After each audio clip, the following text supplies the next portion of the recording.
War of the Worlds by H.G. Wells, narrated by Beauheart, about the book. London, the late 19th century, the pinnacle of civilization's achievements. Little did the people know that a vastly technologically superior race of Martians was about to descend upon Earth to wreak havoc on mankind. H.G. Wells revolutionized the science fiction genre, menacing aliens, a population in total panic and disarray, and fascinating yet deadly weaponry.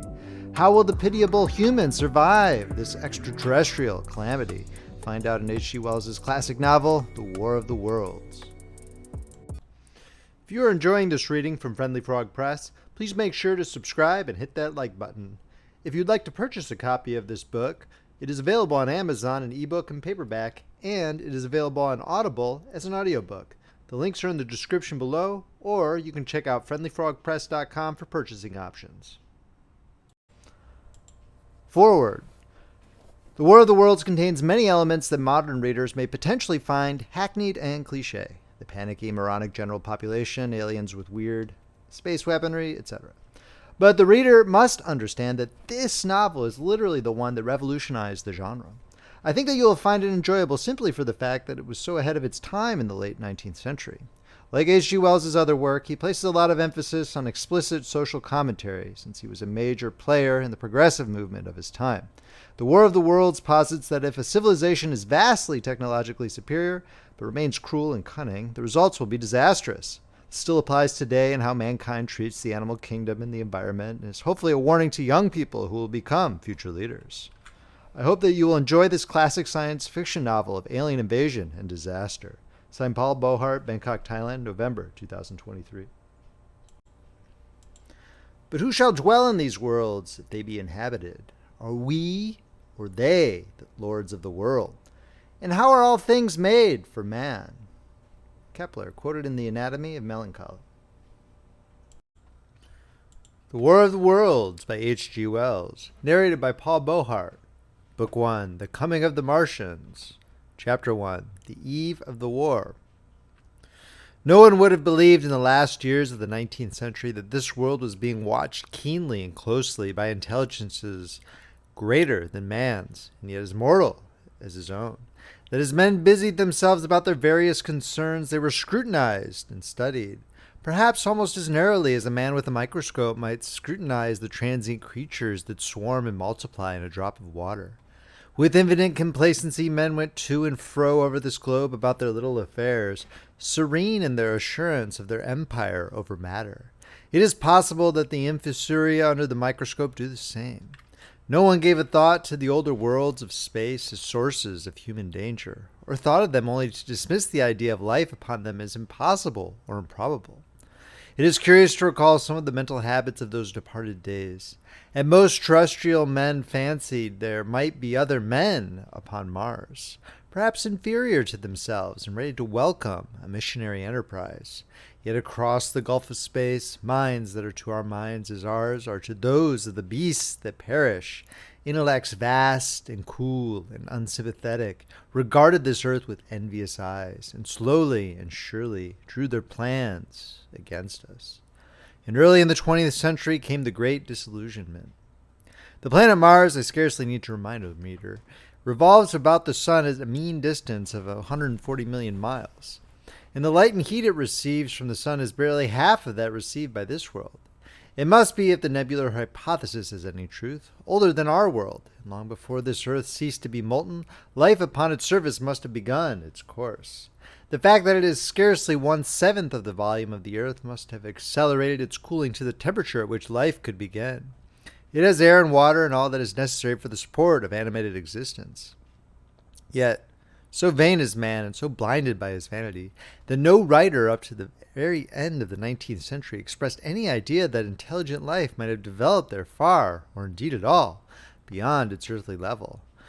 Nor was it generally understood that since Mars is older than our Earth, with scarcely a quarter of the superficial area and remoter from the sun, it necessarily follows that it is not only more distant from time's beginning, but nearer its end. The secular cooling that must someday overtake our planet has already gone far indeed with our neighbor. Its physical condition is still largely a mystery, but we know now that even in its equatorial region, the midday temperature barely approaches that of our coldest winter. Its air is much more attenuated than ours. Its oceans have shrunk until they cover but a third of its surface. And as its slow seasons change, huge snowcaps gather and melt about either pole and periodically inundate its temperate zones. That last stage of exhaustion, which to us is still incredibly remote, has become a present-day problem for the inhabitants of Mars. The immediate pressure of necessity has brightened their intellects, enlarged their powers, and hardened their hearts, and looking across space with instruments and intelligences such as we have scarcely dreamed of, they see at its nearly distance only 35 million of miles sunward of them, a morning star of hope, our own warmer planet, green with vegetation and gray with water, with a cloudy atmosphere eloquent of fertility, with glimpses through its drifting cloud wisps of broad stretches of populous country and narrow, navy-crowded seas. And we men, the creatures who inhabit this earth, must be to them at least as alien and lowly as are the monkeys and lemurs to us. The intellectual side of man already admits that life is an incessant struggle for existence, and it would seem that this too is the belief of the minds upon Mars. Their world is far gone in its cooling, and this world is still crowded with life, but crowded only with what they regard as inferior animals. To carry warfare sunward is, indeed, their only escape from the destruction that, generation after generation, creeps upon them. And before we judge of them too harshly, we must remember what ruthless and utter destruction our own species has wrought, not only upon animals such as the vanished bison and the dodo, but upon its inferior races. The Tasmanians, in spite of their human likeness, were entirely swept out of existence in a war of extermination waged by European immigrants in the space of 50 years. Are we such apostles of mercy as to complain if the Martians warred in the same spirit? The Martians seem to have calculated their descent with amazing subtlety. Their mathematical learning is evidently far in excess of ours, and to have carried out their preparations with a well-nigh perfect unanimity. Had our instruments permitted it, we might have seen the gathering trouble far back in the 19th century. Men like Schiaparelli watched the red planet. It is odd, by the by, that for countless centuries Mars has been the star of war, but failed to interpret the fluctuating appearances of the markings they map so well. All that time the Martians must have been getting ready. During the opposition of 1894, a great light was seen on the illuminated part of the disk, first at the Lick Observatory, then by Perrotin of Nice, and then by other observers. English readers heard of it first in the issue of Nature, dated August 2nd. I am inclined to think that this blaze may have been the casting of the huge gun in the vast pits sunk into their planet from which their shots were fired at us. Peculiar markings, as yet unexplained, were seen near the site of that outbreak during the next two oppositions. The storm burst upon us 6 years ago now. As Mars approached opposition, Lavelle of Java set the wires of the astronomical exchange palpitating with the amazing intelligence of a huge outbreak of incandescent gas upon the planet. It had occurred towards midnight of the 12th, and the spectroscope, to which he had at once resorted, indicated a mass of flaming gas, chiefly hydrogen, moving with an enormous velocity towards this earth. This jet of fire had become invisible about 12:15. He compared it to a colossal puff of flame suddenly and violently squirted out of the planet, as flaming gases rushed out of a gun. A singularly appropriate phrase it proved. Yet the next day there was nothing of this in the papers except a little note in the Daily Telegraph, and the world went in ignorance of one of the gravest dangers that ever threatened the human race. I might not have heard of the eruption at all had I not met Ogilvy, the well-known astronomer, at Ottershaw. He was immensely excited at the news, and in the excess of his feelings invited me up to take a turn with him that night in a scrutiny of the red planet. In spite of all that has happened since, I still remember that vigil very distinctly. The black and silent observatory, the shadowed lantern throwing a feeble glow upon the floor in the corner, the steady ticking of the clockwork of the telescope, the little slit in the roof, an oblong profundity with the stardust streaked across it. Ogilvy moved about, invisible but audible. Looking through the telescope, one saw a circle of deep blue and the little round planet swimming in the field. It seemed such a little thing, so bright and small and still, faintly marked with transverse stripes, and slightly flattened from the perfect round. But so little it was, so silvery warm, a pin's head of light. It was as if it quivered, but really this was the telescope vibrating with the activity of the clockwork that kept the planet in view. As I watched, the planet seemed to grow larger and smaller, and to advance and recede. But that was simply that my eye was tired. 40 millions of miles it was from us, more than 40 millions of miles of void. Few people realize the immensity of vacancy in which the dust of the material universe swims. Near it in the field, I remember, were 3 faint points of light, 3 telescopic stars infinitely remote, and all around it was the unfathomable darkness of empty space. You know how that blackness looks on a frosty starlit night? In a telescope it seems far profounder, and invisible to me because it was so remote and small, flying swiftly and steadily towards me across that incredible distance. Drawing nearer every minute by so many thousands of miles came the thing they were sending us, the thing that was to bring so much struggle and calamity and death to the earth.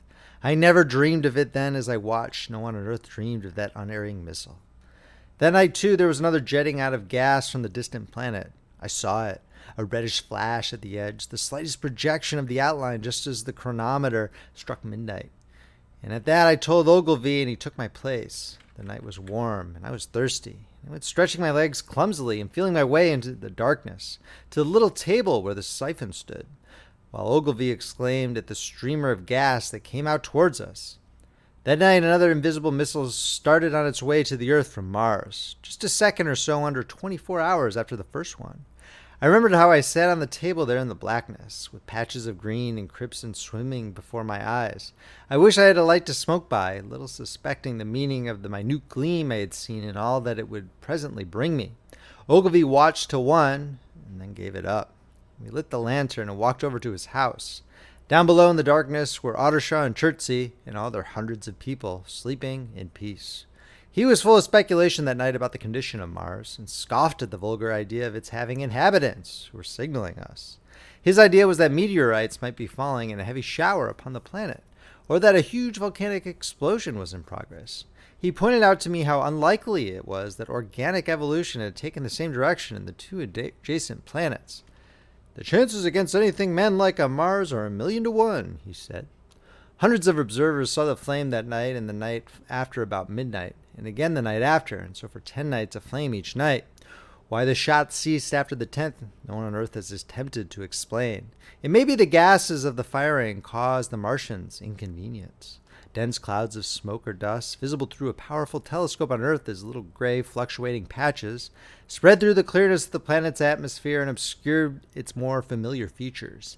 Even the daily papers woke up to the disturbances at last, and popular notes appeared here, there, and everywhere concerning the volcanoes upon Mars. The serio-comic periodical Punch, I remember, made a happy use of it in the political cartoon. And all unsuspected, those missiles the Martians had fired at us drew earthward, rushing now at a pace of many miles a second through the empty gulf of space, hour by hour and day by day, nearer and nearer. It seems to me now almost incredibly wonderful that, with that swift fate hanging over us, men could go about their petty concerns as they did. I remember how jubilant Markham was at securing a new photograph of the planet for the illustrated paper he edited in those days.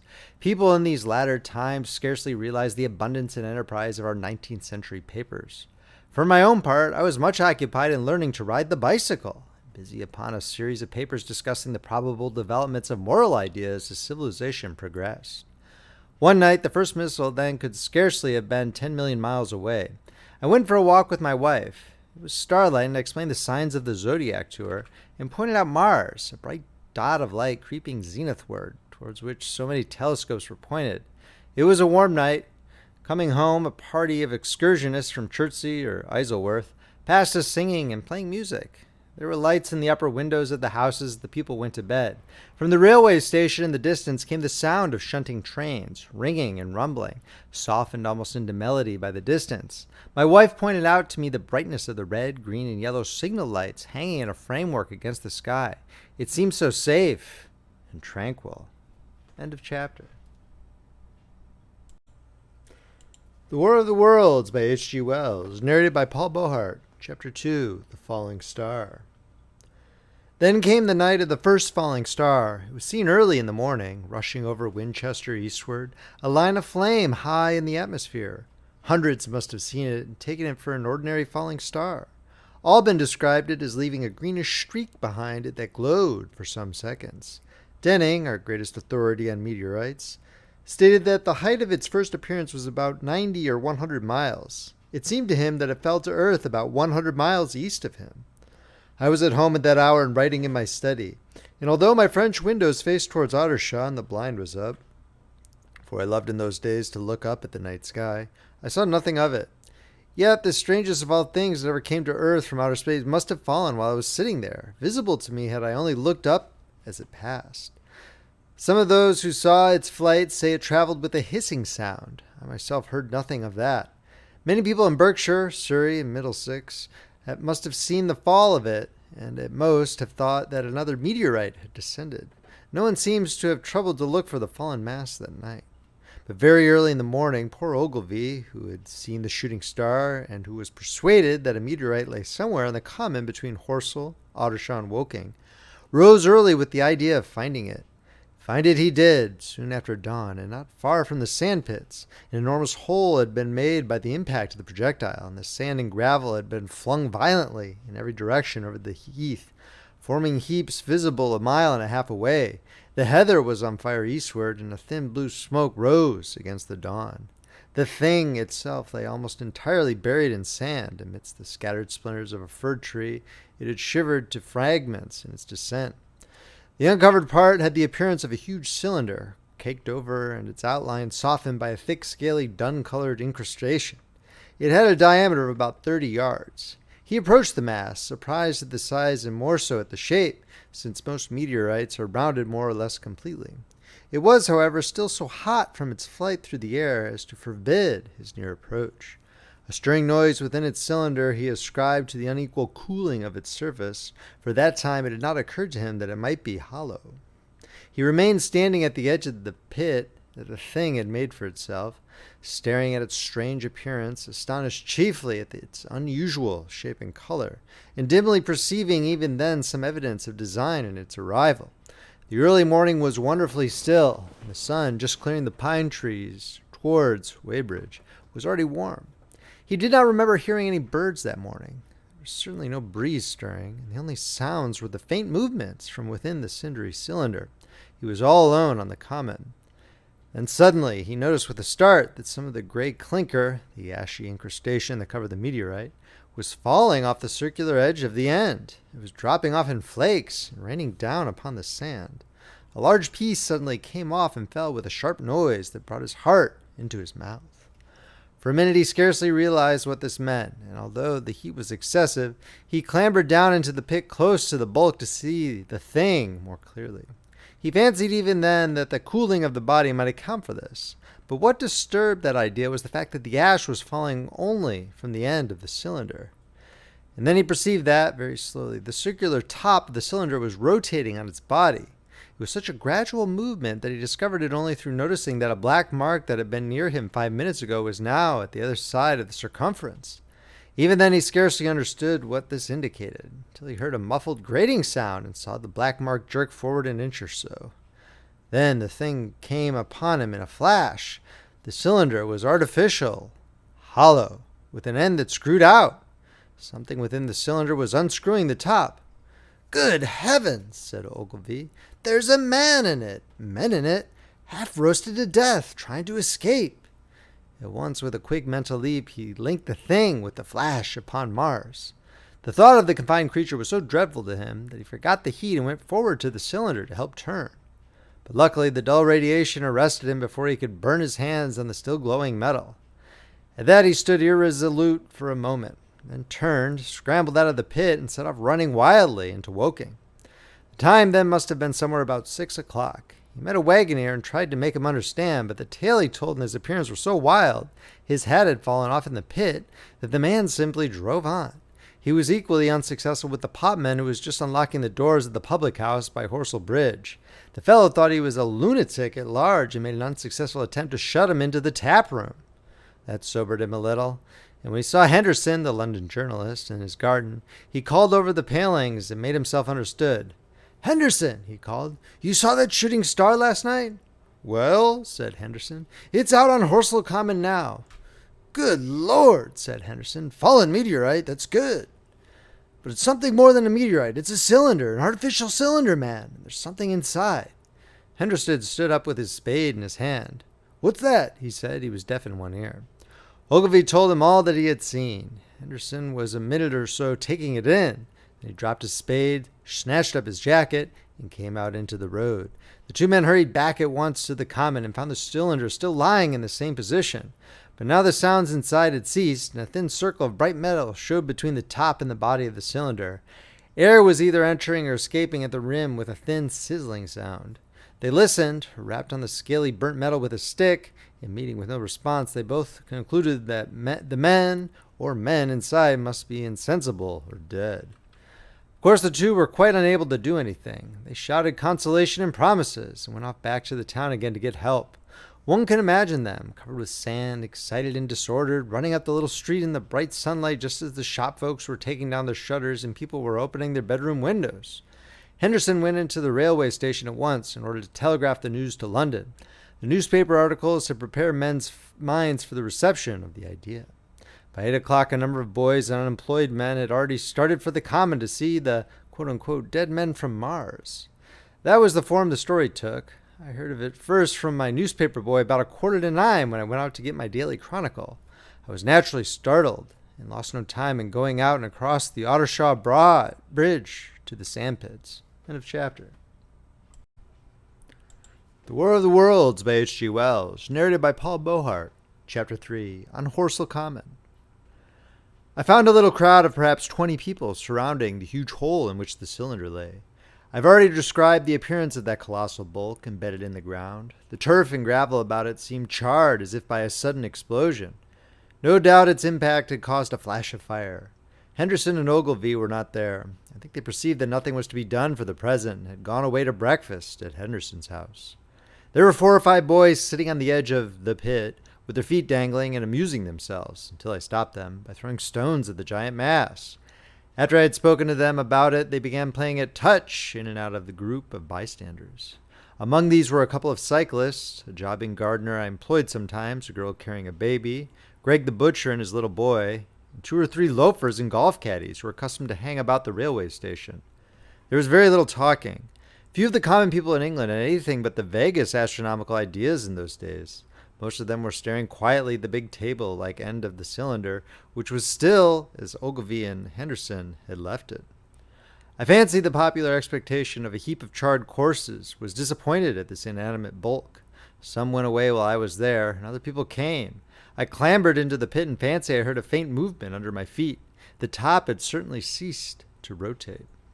It was only when I got thus close to it that the strangeness of this object was at all evident to me. At the first glance, it was really no more exciting than an overturned carriage or a tree blown across the road. Not so much so, indeed. It looked like a rusty gas float. It required a certain amount of scientific education to perceive that the grayscale of the thing was no common oxide, that the yellowish-white metal that gleamed in the crack between the lid and the cylinder had an unfamiliar hue. Extraterrestrial had no meaning for most of the onlookers. At the time, it was quite clear in my own mind that the thing had come from the planet Mars, but I judged it improbable that it contained any living creature. I thought the unscrewing might be automatic. In spite of Ogilvy, I still believed that there were men in Mars. My mind ran fancifully on the possibilities of its containing manuscript, on the difficulties in translation that might arise, whether we should find coins and models in it, and so forth. Yet it was a little too large for assurance on this idea. I felt an impatience to see it opened. About 11, as nothing seemed happening, I walked back, full of such thought, to my home in Maybury. But I found it difficult to get to work upon my abstract investigations. In the afternoon, the appearance of the common had altered very much. The early editions of the evening papers had startled London with enormous headlines. A message received from Mars, remarkable story from Woking, and so forth. In addition, Ogilvy's wire to the Astronomical Exchange had roused every observatory in the 3 kingdoms. There were 6 flies or more from the Woking station standing in the road by the sandpits, a basket shaved from Chobham, and a rather lordly carriage. Besides that, there was quite a heap of bicycles. In addition, a large number of people must have walked, in spite of the heat of the day, from Woking and Chertsey, so that there was altogether quite a considerable crowd, 1 or 2 gaily dressed ladies among the others. It was glaringly hot, not a cloud in the sky nor a breath of wind, and the only shadow was that of the few scattered pine trees. The burning heather had been extinguished, but the level ground towards Ottershaw was blackened as far as one could see, and still giving off vertical streamers of smoke. An enterprising sweetstuff dealer in the Chobham Road had set up his son with a barrow load of green apples and ginger beer. Going to the edge of the pit, I found it occupied by a group of about a half a dozen men. Henderson, Ogilvy, and a tall, fair-haired man that I afterwards learned was Stent, the Astronomer Royal, with several workmen wielding spades and pickaxes. Stent was giving directions in a clear, high-pitched voice. He was standing on the cylinder, which was now evidently much cooler. His face was crimson and streaming with perspiration, and something seemed to have irritated him. A large portion of the cylinder had been uncovered, though its lower end was still embedded. As soon as Ogilvy saw me among the staring crowd on the edge of the pit, he called to me to come down, and asked me if I would mind going over to see Lord Hilton, the lord of the manor. The growing crowd, he said, was becoming a serious impediment to their excavations, especially the boys. They wanted a light railing put up and help to keep the people back. He told me that a faint stirring was occasionally still audible within the case, but that the workmen had failed to unscrew the top as it afforded no grip to them. The case appeared to be enormously thick. It was possible that the faint sounds we heard represented a noisy tumult in the interior. I was very glad to do as he asked, and so became one of the privileged spectators within the contemplated enclosure. I failed to find Lord Hilton at his house, but I was told he was expected from London by the 6 o'clock train from Waterloo, and as it was then about 5:15, I went home, had some tea, and walked up to the station to waylay him. End of chapter. The War of the Worlds by H.G. Wells, narrated by Paul Beauheart. Chapter 4. The cylinder opens. When I returned to the common, the sun was setting. Scattered groups were hurrying from the direction of Woking, and 1 or 2 persons were returning. The crowd about the pit had increased, and stood out black against the lemon yellow of the sky. A couple of 100 people, perhaps. There were raised voices, and some sort of struggle appeared to be going on about the pit. Strange imaginings passed through my mind. As I drew nearer, I heard Stent's voice. "Keep back! Keep back!" A boy came running towards me. "It's a-movin'," he said to me as he passed. "A screwin' and a screwin' out? I don't like it. I'm a-goin' home, I am." I went on to the crowd. There were really, I should think, 200 or 300 people elbowing and jostling one another, the 1 or 2 ladies there being by no means the least active. "He's fallen in the pit!" cried someone. "Keep back!" said several. The crowd swayed a little, and I elbowed my way through. Everyone seemed greatly excited. I heard a peculiar humming sound from the pit. "I say," said Ogilvy, "help keep these idiots back. We don't know what's in the confounded thing, you know." I saw a young man, a shop assistant in Woking, I believe he was, standing on the cylinder and trying to scramble out of the hole again. The crowd had pushed him in. The end of the cylinder was being screwed out from within. Nearly 2 feet of shining screw projected. Somebody blundered against me, and I narrowly missed being pitched onto the top of the screw. I turned, and as I did so, the screw must have come out, for the lid of the cylinder fell upon the gravel with a ringing concussion. I stuck my elbow into the person behind me and turned my head towards the thing again. For a moment, that circular cavity seemed perfectly black. I had the sunset in my eyes. I think everyone expected to see a man emerge, possibly something a little unlike us terrestrial men, but in all essentials a man. I know I did, but looking, I presently saw something stirring within the shadow. Grayish, billowy movements, one above another, and then 2 luminous discs, like eyes. Then something resembling a little gray snake, about the thickness of a walking stick, coiled up out of the writhing middle, and wriggled in the air towards me, and then another. A sudden chill came over me. There was a loud shriek from a woman behind. I half turned, keeping my eyes fixed upon the cylinder still, from which other tentacles were now projecting, and began pushing my way back from the edge of the pit. I saw astonishment giving place to horror on the faces of the people about me. I heard inarticulate exclamations on all sides. There was a general movement backwards. I saw the shopmen struggling still on the edge of the pit. I found myself alone and saw the people on the other side of the pit running off, Stent among them. I looked again at the cylinder. An ungovernable terror gripped me. I stood petrified and staring. A big, grayish, rounded bulk, the size perhaps of a bear, was rising slowly and painfully out of the cylinder. As it bulged up and caught the light, it glistened like wet leather. 2 large, dark-colored eyes were regarding me steadfastly. The mask that framed them, the head of the thing, was rounded and had, one might say, a face. There was a mouth under the eyes, the lipless brim of which quivered and panted and dropped saliva. The whole creature heaved and pulsated convulsively. A lank tentacular appendage gripped the edge of the cylinder. Another swayed in the air. Those who have never seen a living Martian can scarcely imagine the strange horror of its appearance. The peculiar V-shaped mouth with its pointed upper lip, the absence of brow ridges, the absence of a chin beneath the wedge-like lower lip, the incessant quivering of this mouth, the gorgon groups of tentacles, the tumultuous breathing of the lungs in a strange atmosphere, the evident heaviness and painfulness of movement due to the greater gravitational energy of the earth, above all, the extraordinary intensity of the immense eyes, who were once vital, intense, inhuman, crippled, and monstrous. There was something fungoid in the oily brown skin, something in the clumsy deliberation of the tedious movements, unspeakably nasty. Even at this first encounter, this first glimpse, I was overcome with disgust and dread. Suddenly, the monster vanished. It had toppled over the brim of the cylinder and fallen into the pit with a thud like the fall of a great mass of leather. I heard it give a peculiar thick cry, and forthwith another of these creatures appeared darkly in the deep shadow of the aperture. I turned and, running madly, made for the first group of trees, perhaps 100 yards away. But I ran slantingly and stumbling, for I could not avert my face from these things. There, among some young pine trees and furze bushes, I stopped, panting, and waited further developments. The common round the sand pits was dotted with people, standing like myself in a half-fascinated terror, staring at these creatures, or rather at the heaped gravel at the edge of the pit in which they lay. And then, with a renewed horror, I saw a round black object bobbing up and down on the edge of the pit. It was the head of the shopman who had fallen in, but showing as a little black object against the hot western sun. Now he got his shoulder and knee up, and again he seemed to slip back until only his head was visible. Suddenly he vanished. I could have fancied a faint shriek had reached me. I had a momentary impulse to go back and help him, that my fears overruled.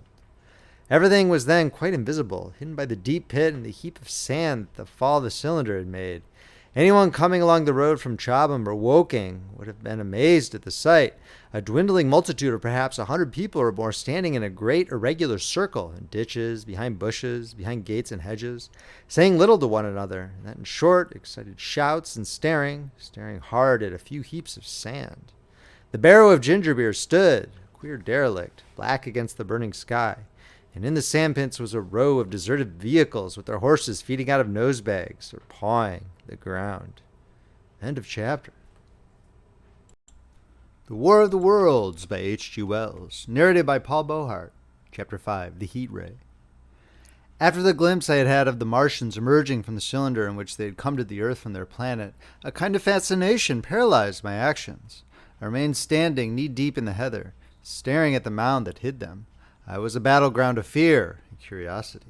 I did not dare to go back towards the pit, but I felt a passionate longing to peer into it. I began walking, therefore, in a big curve, seeking some point of vantage and continually looking at the sand heaps that hid these newcomers to our earth. Once a leash of thin black whips, like the arms of an octopus, flashed across the sunset and was immediately withdrawn, and afterwards a thin rod rose up, joint by joint, bearing at its apex a circular disc that spun with a wobbling motion. What could be going on there? Most of the spectators had gathered in one or two groups. One, a little crowd towards Woking, the other, a knot of people in the direction of Chobham. Evidently, they shared my mental conflict. There were few near me. One man I approached, he was, I perceived, a neighbor of mine, though I did not know his name, and accosted, but it was scarcely a time for articulate conversation. "What ugly brutes!" he said. "Good God, what ugly brutes!" He repeated this over and over again. "Did you see a man in the pit?" I said, but he made no answer to that. We became silent and stood watching for a time side by side, deriving, I fancy, a certain comfort in one another's company. Then I shifted my position to a little knoll that gave me the advantage of a yard or more of elevation, and when I looked for him presently, he was walking towards Woking. The sunset faded to twilight before anything further happened. The crowd far away on the left towards Woking seemed to grow, and I heard now a faint murmur from it. The little knot of people towards Chobham dispersed. There was scarcely an intimation of movement from the pit. It was this, as much as anything, that gave people courage, and I suppose the new arrivals from Woking also helped to restore confidence. At any rate, as the dusk came on, a slow, intermittent movement upon the sandpits began, a movement that seemed to gather force as the stillness of the evening about the cylinder remained unbroken. Vertical black figures in twos and threes would advance, stop, watch, and advance again, spraying out as they did so in a thin, irregular crescent that promised to enclose the pit in its attenuated horns. I, too, on my side, began to move towards the pit. Then I saw some cabmen and others had walked boldly into the sandpits, and heard the clatter of hoofs and the gride of wheels. I saw a lad trundling off the barrow of apples. Then, within 30 yards of the pit, advancing from the direction of Horsell, I noted a little black knot of men, the foremost of whom was waving a white flag. This was the deputation. There had been a hasty consultation, and since the Martians were evidently, in spite of their repulsive forms, intelligent creatures, it had been resolved to show them, by approaching them with signals, that we too were intelligent. Flutter, flutter went the flag, first to the right, then to the left. It was too far for me to recognize anyone there, but afterwards I learned that Ogilvy, Stent, and Henderson were with others in this attempt at communication. This little group had in its advance dragged inward, so to speak, the circumference of the now almost complete circle of people, and a number of dim black figures followed it at discreet distances. Suddenly there was a flash of light, and a quantity of luminous greenish smoke came out of the pit in 3 distinct puffs, which drove up, one after the other, straight into the still air. This smoke, or flame perhaps would be the better word for it, was so bright that the deep blue sky overhead and the hazy stretches of brown common towards Chertsey, set with black pine trees, seemed to darken abruptly as these puffs arose, and to remain the darker after their dispersal. At the same time, a faint hissing sound became audible. Beyond the pit stood the little wedge of people with the white flag at its apex, arrested by this phenomenon. A little knot of small vertical black shades upon the black ground. As the green smoke arose, their faces flashed out pallid green and faded again as it vanished. Then slowly the hissing passed into a humming, into a long, loud, droning noise. Slowly a humped shape rose out of the pit, and the ghost of a beam of light seemed to flicker out from it. Forthwith flashes of actual flame, a bright glare leaping from one to another, sprang from the scattered group of men. It was as if some invisible jet impinged upon them and flashed into white flame. It was as if each man were suddenly and momentarily turned to fire.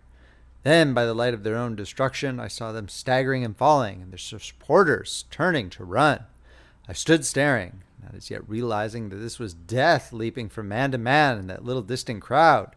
All I felt was that it was something very strange, an almost noiseless and blinding flash of light, and a man fell headlong and lay still.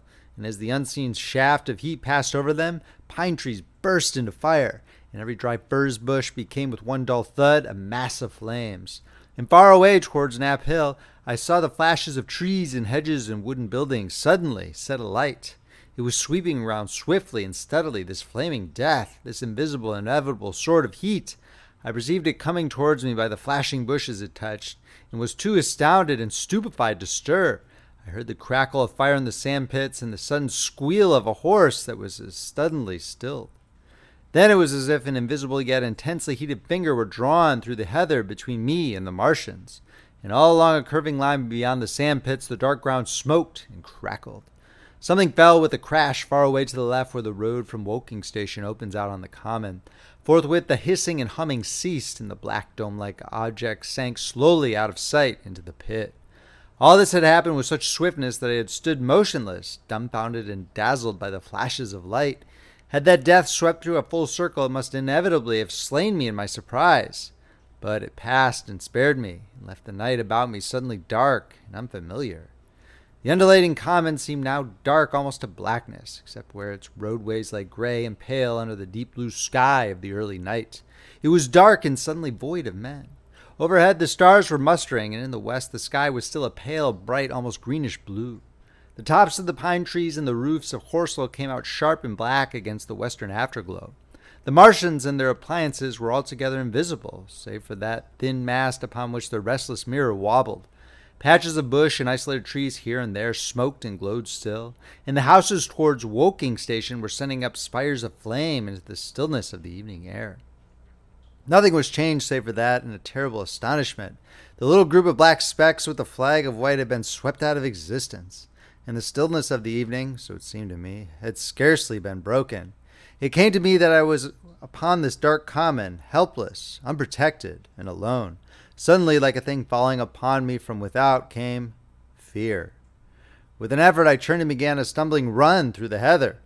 The fear I felt was no rational fear, but a panic terror, not only of the Martians, but of the dusk and stillness all about me. Such an extraordinary effect in unmanning me it had that I ran weeping silently as a child might do. Once I had turned, I did not dare to look back.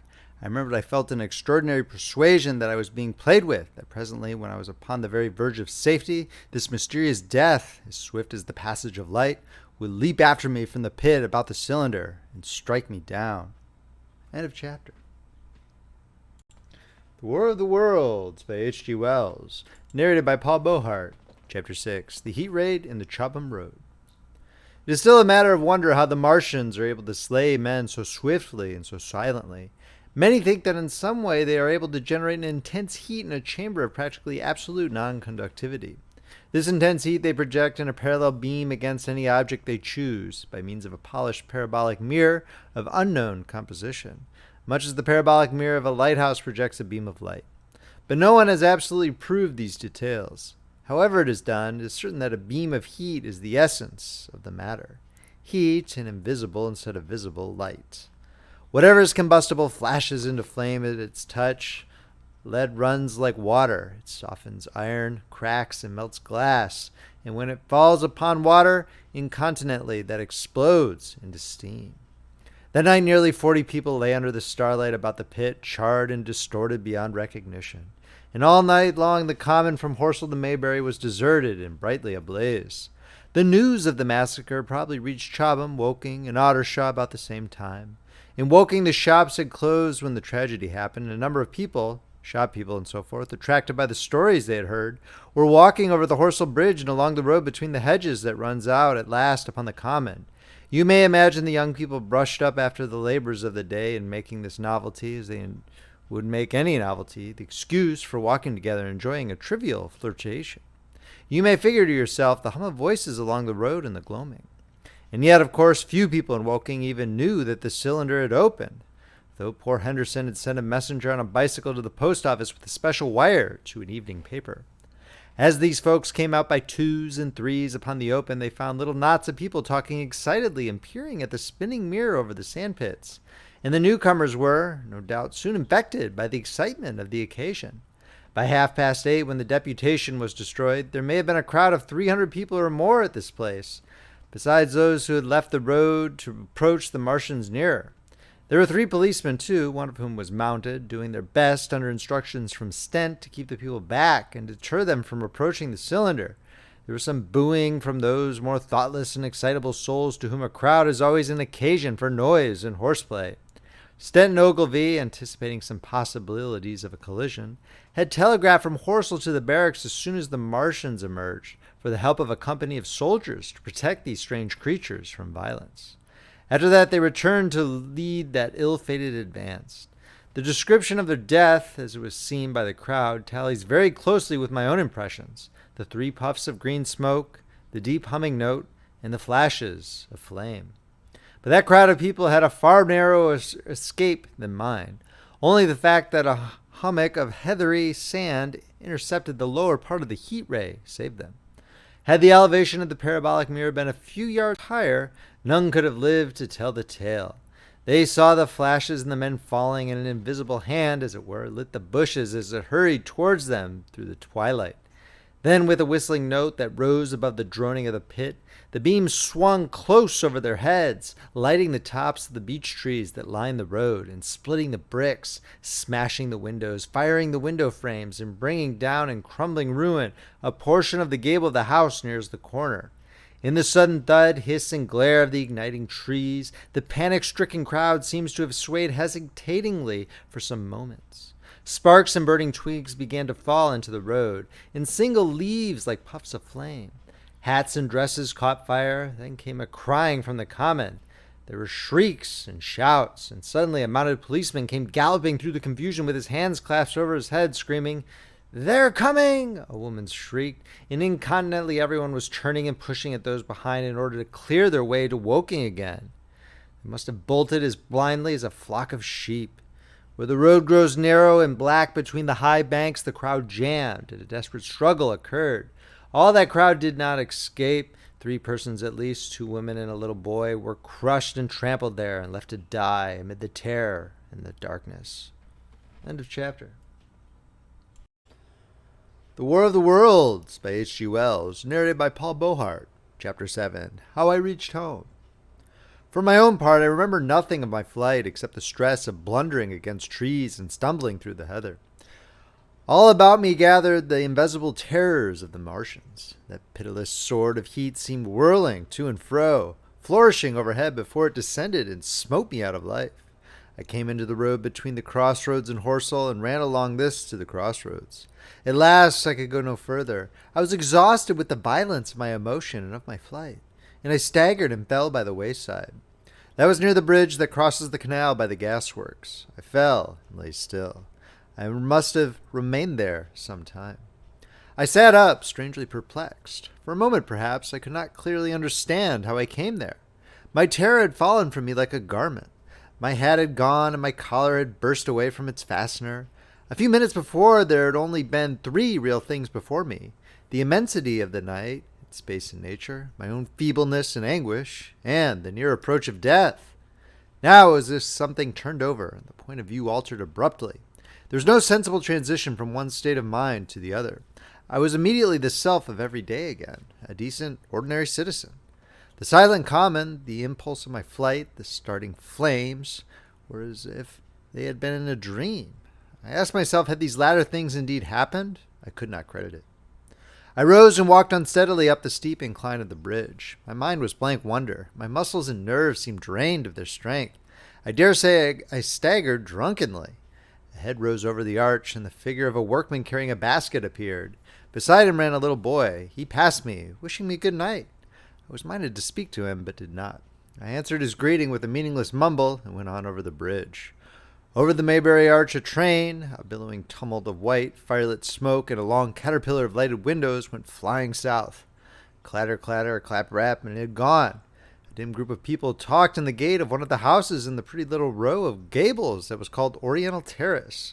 It was all so real and so familiar, and that behind me, it was frantic, fantastic. Such things, I told myself, could not be. Perhaps I am a man of exceptional moods. I do not know how far my experience is common. At times I suffer from the strangest sense of detachment from myself and the world about me. I seem to watch it all from the outside, from somewhere inconceivably remote, out of time, out of space, out of the stress and tragedy of it all. This feeling was very strong upon me that night. Here was another side to my dream. But the trouble was the blank incongruity of this serenity and the swift death flying yonder, not 2 miles away. There was a noise of business from the gasworks, and the electric lamps were all alight. I stopped at the group of people. "What news from the common?" said I. There were 2 men and a woman at the gate. "Eh?" said one of the men, turning. "What news from the common?" I said. "Ain't you just been there?" asked the men. "People seem fair silly about the common," said the woman over the gate. "What's it all about?" "Haven't you heard of the men from Mars?" said I. "The creatures from Mars?" "Quite enough," said the woman over the gate. "Thanks." All 3 of them laughed. I felt foolish and angry. I tried and found I could not tell them what I had seen. They laughed again at my broken sentences. "You'll hear more yet," I said, and went on my way home. I startled my wife at the doorway, so haggard was I, and went into the dining room, sat down, drank some wine. So soon as I could collect myself sufficiently, I told her the things I had seen. The dinner, which was a cold one, had already been served, and remained neglected on the table while I told my story. "There's one thing," I said, to allay the fears I had aroused. "They are the most sluggish things I ever saw crawl. They may keep the pit and kill people who come near them, but they cannot get out of it. But the horror of them." "Don't, dear," said my wife, knitting her brows and putting her hand on mine.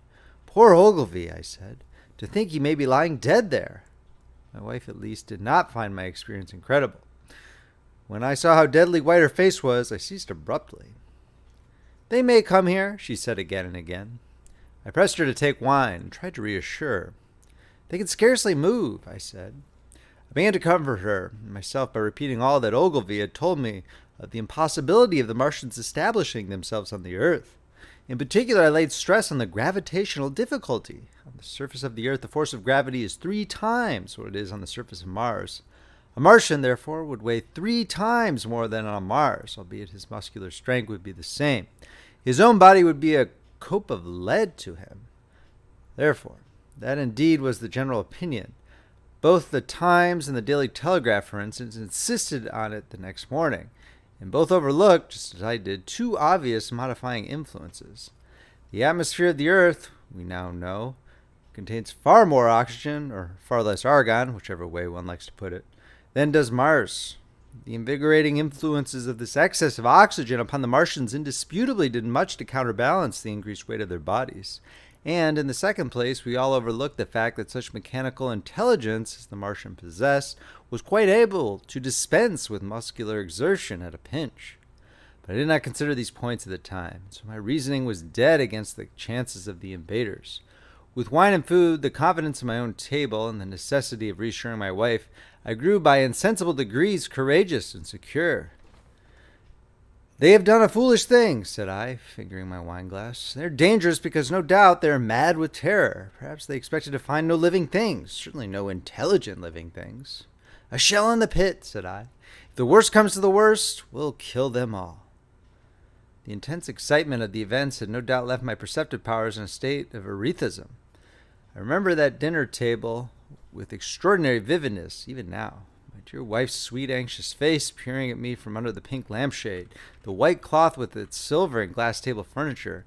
For in those days, even philosophical writers had many little luxuries. The crimson purple wine in my glass are photographically distinct. At the end of it, I sat, tempering nuts with a cigarette, regretting Ogilvy's rashness and denouncing the short-sighted timidity of the Martians. So some respectable dodo in the Mauritius might have lorded it in his nest and discussed the arrival of that ship full of pitiless sailors in want of animal food. "We will peck them to death tomorrow, my dear."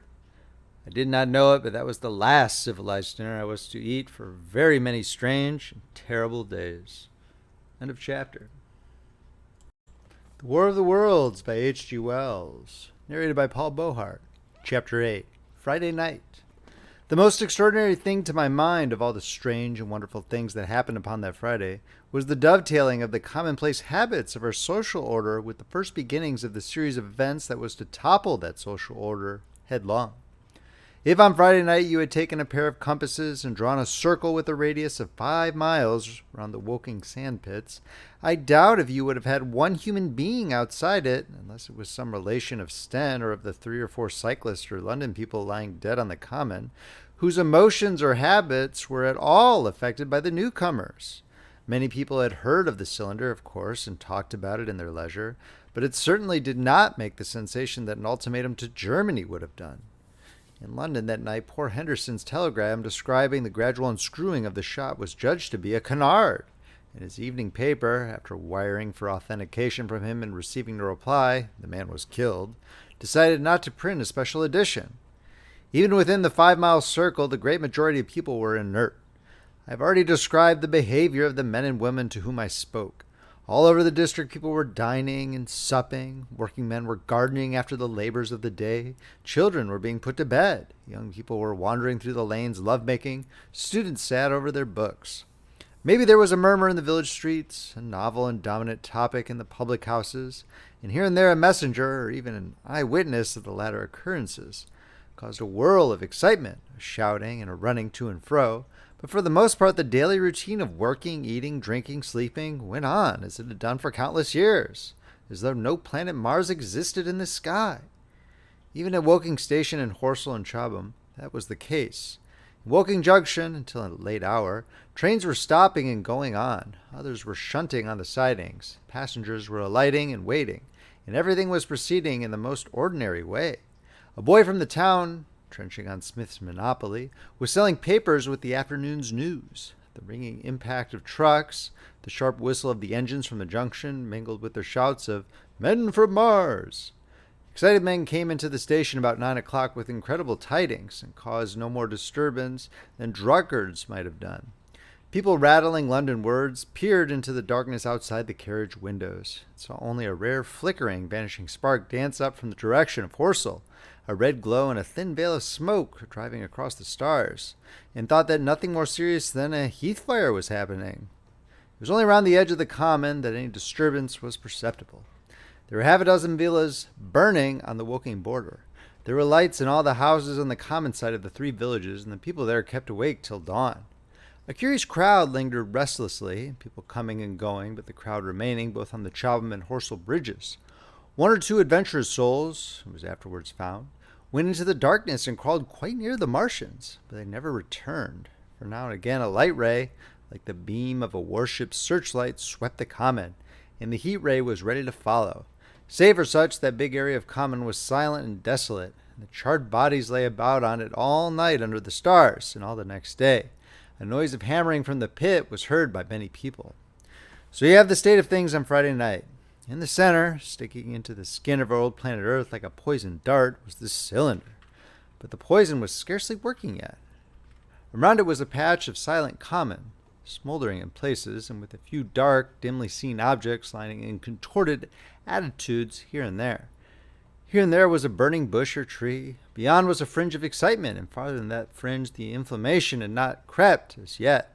In the rest of the world, the stream of life still flowed as it had flowed for immemorial years. The fever of war that would presently clog vein and artery, deaden nerve and destroy brain, had still to develop. All night long the Martians were hammering and stirring, sleepless, indefatigable, at work upon the machines they were making ready. Ever and again a puff of greenish-white smoke whirled up to the starlit sky.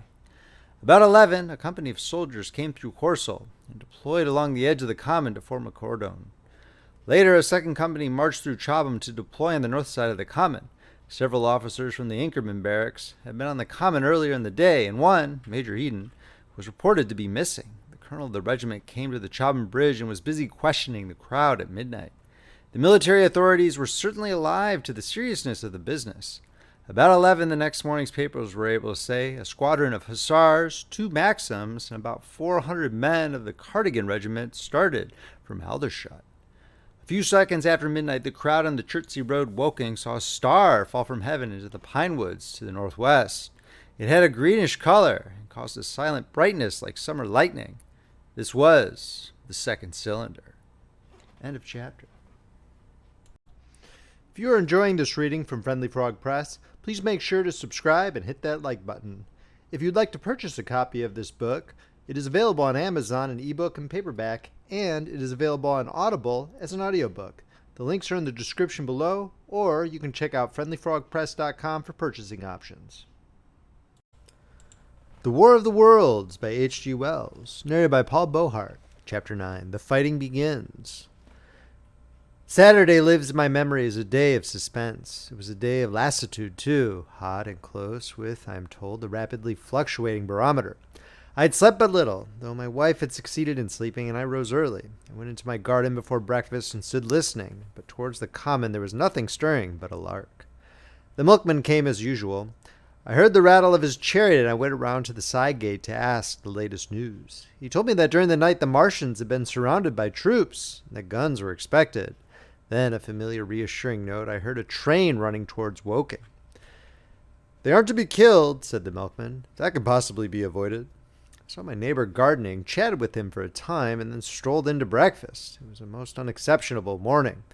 My neighbor was of the opinion that the troops would be able to capture to destroy the Martians during the day. It's a pity they make themselves so unapproachable, he said. It would be curious to know how they live on another planet. We might learn a thing or two. He came up to the fence and extended a handful of strawberries, for his gardening was as generous as it was enthusiastic. At the same time, he told me of the burning of the pine woods about the Byfleet golf links. They say, said he, that there's another of those blessed things fallen there, number 2. One's enough, surely. This lot'll cost the insurance people a pretty penny before everything's settled. He laughed with an air of the greatest good humor as he said this. The woods, he said, were still burning, and pointed out a haze of smoke to me. They will be hot underfoot for days on account of the thick soil of pine needles and turf, he said, and then grew serious over poor Ogilvy. After breakfast, instead of working, I decided to walk down towards the common. Under the railway bridge, I found a group of soldiers, sappers, I think, men in small round caps, sturdy red jackets unbuttoned, and showing their blue shirts, dark trousers, and boots coming to the calf. They told me no one was allowed over the canal, and looking along the road towards the bridge, I saw one of the Cardigan men standing sentinel there. I talked with these soldiers for a time. I told them of my sight of the Martians on the previous evening. None of them had seen the Martians, and they had but the vaguest ideas of them, so that they plied me with questions. They said that they did not know who had authorized the movements of the troops. Their idea was that a dispute had arisen at the Horse Guards. The ordinary sapper is a great deal better educated than the common soldier, and they discussed the peculiar conditions of the possible fight with some acuteness. I described the heat ray to them, and they began to argue among themselves. "Crawl up under cover and rush 'em, say I," said one. "Get out," said another. "What's cover against this here? Sticks to cook yer?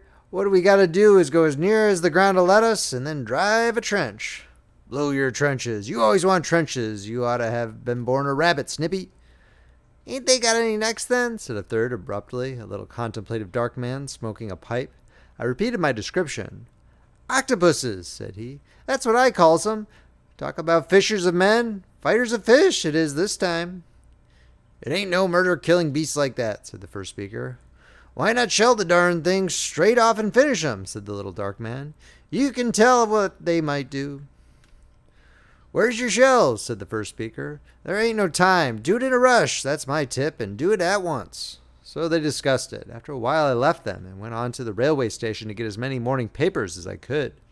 But I will not weary the reader with a description of that long morning and of the longer afternoon. I did not succeed in getting a glimpse of the common, for even Horsell and Chobham church towers were in the hands of the military authorities. The soldiers I addressed didn't know anything. The officers were mysterious, as well as busy. I found people in the town quite secure again in the presence of the military, and I heard for the first time from Marshall, the tobacconist, that his son was among the dead on the common. The soldiers had made the people on the outskirts of Horsell lock up and leave their houses. I got back to lunch about 2, very tired for, as I have said. The day was extremely hot and dull, and in order to refresh myself I took a cold bath in the afternoon. About 4:30 I went up to the railway station to get an evening paper. For the morning papers had contained only a very inaccurate description of the killing of Stent, Henderson, Ogilvy, and the others. But there was little I didn't know. The Martians did not show an inch of themselves. They seemed busy in their pit, and there was a sound of hammering and an almost continuous streamer of smoke. Apparently they were busy getting ready for a struggle. "Fresh attempts have been made to signal, but without success," was the stereotyped formula of the papers. A sapper told me it was done by a man in a ditch with a flag on a long pole. The Martians took as much notice of such advances as we should of the lowing of a cow. I must confess the sight of all this armament, all this preparation greatly excited me. My imagination became belligerent, defeated the invaders in a dozen striking ways. Something of my schoolboy dreams of battle and heroism came back. It hardly seemed a fair fight to me at that time. They seemed very helpless in that pit of theirs. About 3 o'clock there began the thud of a gun at measured intervals from Chertsey or Addleston. I learned that the smoldering pine wood into which the second cylinder had fallen was being shelled in the hope of destroying that object before it opened. It was only about 5, however, that a field gun reached Chobham for use against the first body of Martians. About 6 in the evening, as I sat at tea with my wife in the summer house talking vigorously about the battle that was lowering upon us, I heard a muffled detonation from the common, and immediately after a gust of firing. Close on the heels of that came a violent rattling crash, quite close to us, that shook the ground. And starting out upon the lawn, I saw the tops of the trees about the Oriental College burst into smoky red flame, and the tower of the little church beside it slide down into ruin. The pinnacle of the mosque had vanished, and the roofline of the college itself looked as if a 100-ton gun had been at work upon it. One of our chimneys cracked as if a shot had hit it, flew, and a piece of it came clattering down the tiles and made a heap of broken red fragments upon the flower bed by my study window. I and my wife stood amazed. Then I realized that the crest of Mayberry Hill must be within range of the Martian's heat ray now that the college was cleared out of the way. At that I gripped my wife's arm and without ceremony ran her out into the road. Then I fetched out the servant, telling her I would go upstairs myself for the box she was clamoring for. "We can't possibly stay here," I said, and as I spoke the firing reopened for a moment upon the common. "But where are we to go?" said my wife in terror. I thought perplexed, then remembered her cousins at Leatherhead. "Leatherhead!" I shouted above the sudden noise. She looked away from me downhill. The people were coming out of their houses, astonished. "How are we to get to Leatherhead?" she said. Down the hill I saw a bevy of hussars riding under the railway bridge. 3 galloped through the open gates of the Oriental College. 2 others dismounted and began running from house to house. The sun, shining through the smoke that drove up from the tops of the trees, seemed blood red, and threw an unfamiliar lurid light upon everything. "Stop here," said I. "You are safe here." And I started off at once for the Spotted Dog, for I knew the landlord had a horse and dog cart. I ran, for I perceived that in a moment everyone upon this side of the hill would be moving. I found him in his bar, quite unaware of what was going on behind his house. A man stood with his back to me, talking to him. "I must have £1," said the landlord, "and I've no one to drive it." "I'll give you 2, said I over the stranger's shoulder. "What for?" "And I'll bring it back by midnight," I said. "Lord," said the landlord, "what's the hurry? I'm selling my bit of a pig. £2 and you bring it back? What's going on now?" Explained hastily that I had to leave my home, and so secured the dog cart. At the time, it did not seem to me nearly so urgent that the landlord should leave his. I took care to have the cart there, and then drove it off down the road, and leaving it in charge of my wife and servant, rushed into my house and packed a few valuables, such plate as we had, and so forth. The beech trees below the house were burning while I did this, and the palings up the road glowed red. While I was occupied in this way, one of the dismounted hussars came running up. He was going from house to house, warning people to leave. He was going on as I came out of my front door, lugging my treasures down up in a tablecloth. I shouted after him, "What news?" He turned, stared, bawled something about crawling out in a thing like a dish cover, and ran onto the gate of the house at the crest. A sudden whirl of black smoke driving across the road hid him for a moment. I ran to my neighbor's door and rapped to satisfy myself of what I already knew, that his wife had gone to London with him and had locked up their house. I went in again, according to my promise, to get my servant's box, lugged it out, clapped it beside her on the tail of the dog cart, and then caught the reins and jumped up into the driver's seat beside my wife. In another moment we were clear of the smoke and noise, and spanking down the opposite slope of Maybury Hill towards Old Woking. In front was a quiet sunny landscape, a wheat field ahead on either side of the road, and the Maybury Inn with its swinging sign. I saw the doctor's cart ahead of me. At the bottom of the hill I turned my head to look at the hillside I was leaving. Thick streamers of black smoke shot with threads of red fire were driving up into the still air, throwing dark shadows upon the green tree tops eastward. The smoke already extended far away to the east and west, to the Byfleet pine woods eastward and to Woking on the west. The road was dotted with people running towards us, and very faint now, but very distinct through the hot, quiet air, one heard the whir of a machine gun that was presently stilled, and an intermittent cracking of rifles. Apparently the Martians were setting fire to everything within range of their heat ray. I am not an expert driver, and I had immediately to turn my attention to the horse.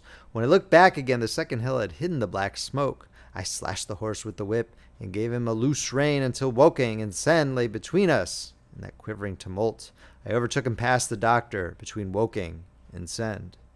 End of chapter. The War of the Worlds by H.G. Wells, narrated by Paul Beauheart, Chapter 10, In the Storm.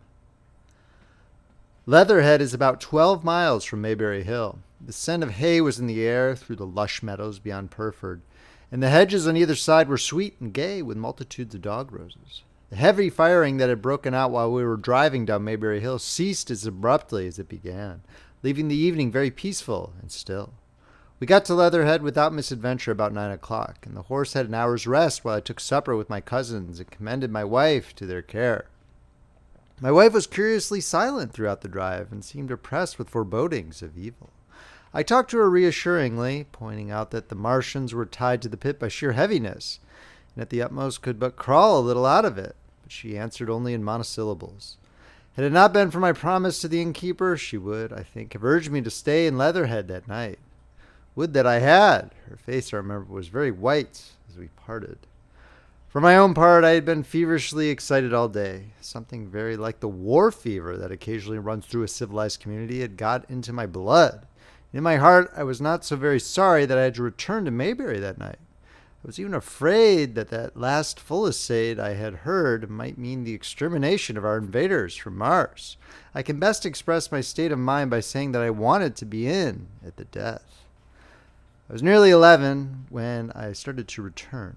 The night was unexpectedly dark. To me, walking out of the lighted passage of my cousin's house, it seemed indeed black, and it was as hot and close as the day.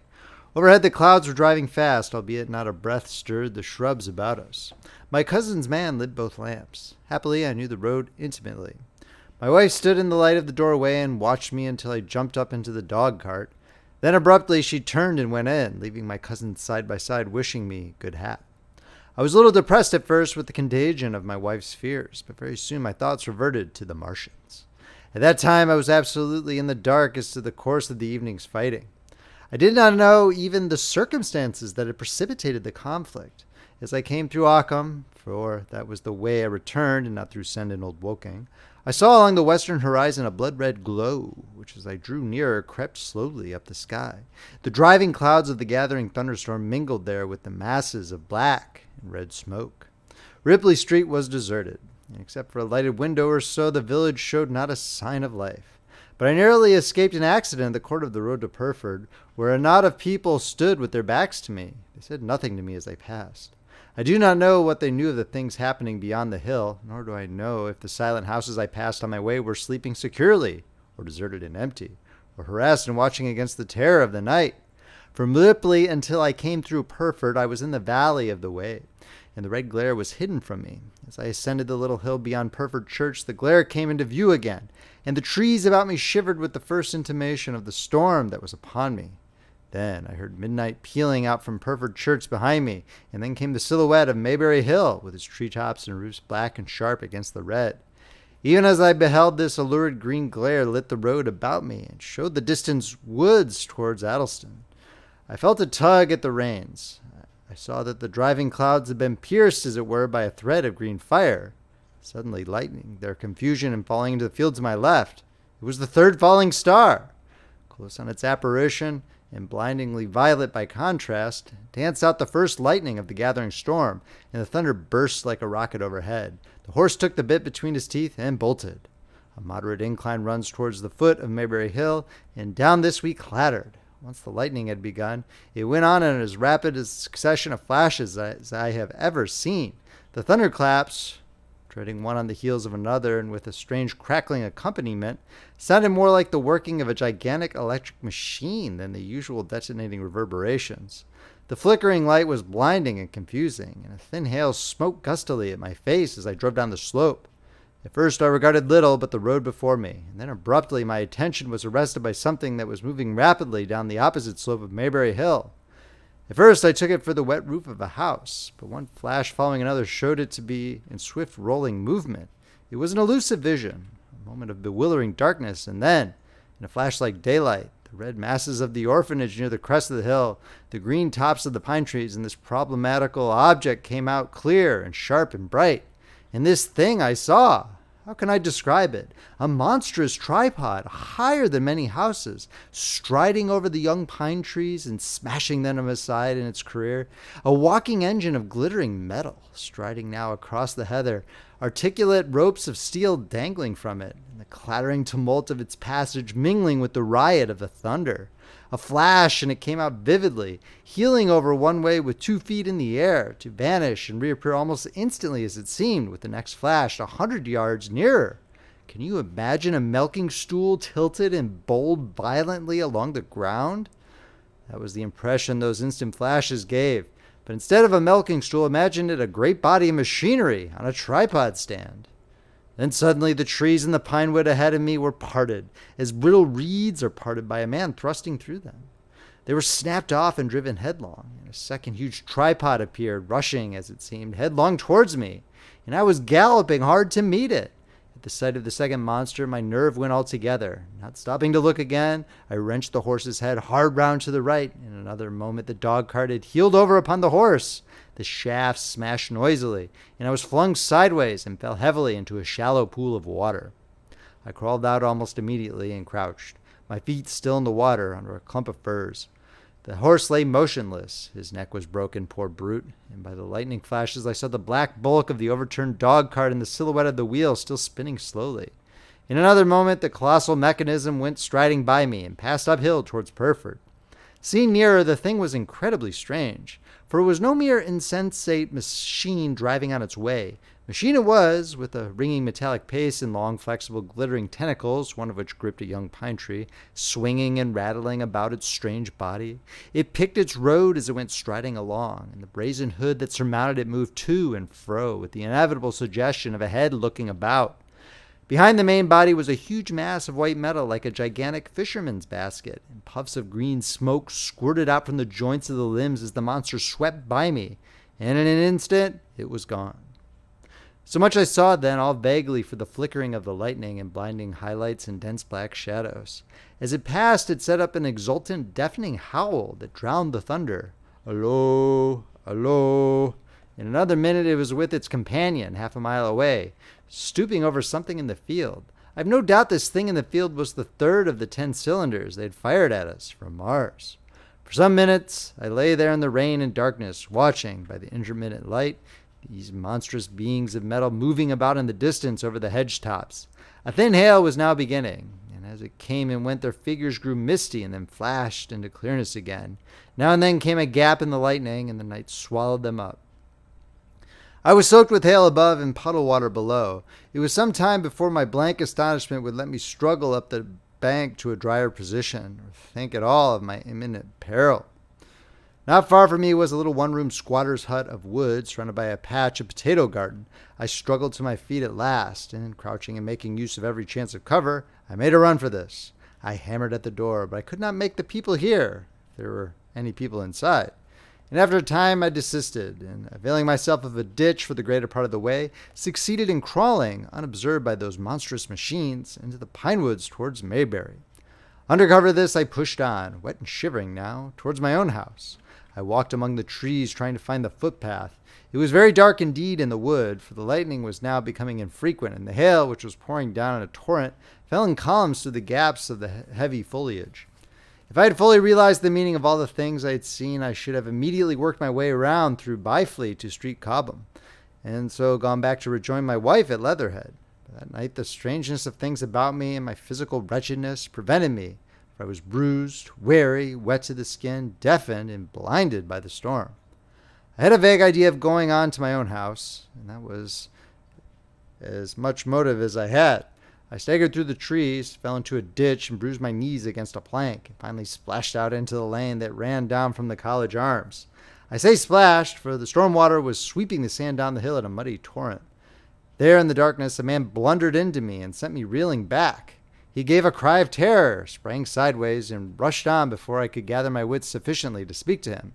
So heavy was the stress of the storm just at this place that I had the hardest task to win my way up the hill. I went close up to the fence on the left and worked my way along its palings. Near the top I stumbled upon something soft, and by a flash of lightning saw between my feet a heap of black broadcloth and a pair of boots. Before I could distinguish clearly how the man lay, the flicker of light had passed. I stood over him, waiting for the next flash. When it came, I saw that he was a sturdy man, cheaply but not shabbily dressed. His head was bent under his body, and he lay crumpled up close to the fence, as though he had been flung violently against it. Overcoming the repugnance natural to one who had never before touched a dead body, I stopped and turned him over to feel for his heart. He was quite dead. Apparently his neck had been broken. The lightning flashed for a third time. His face leaped up on me. I sprang to my feet. It was the landlord of the Spotted Dog, whose conveyance I had taken. I stepped over him gingerly and passed on up the hill. I made my way by the police station and the College Arms towards my own house.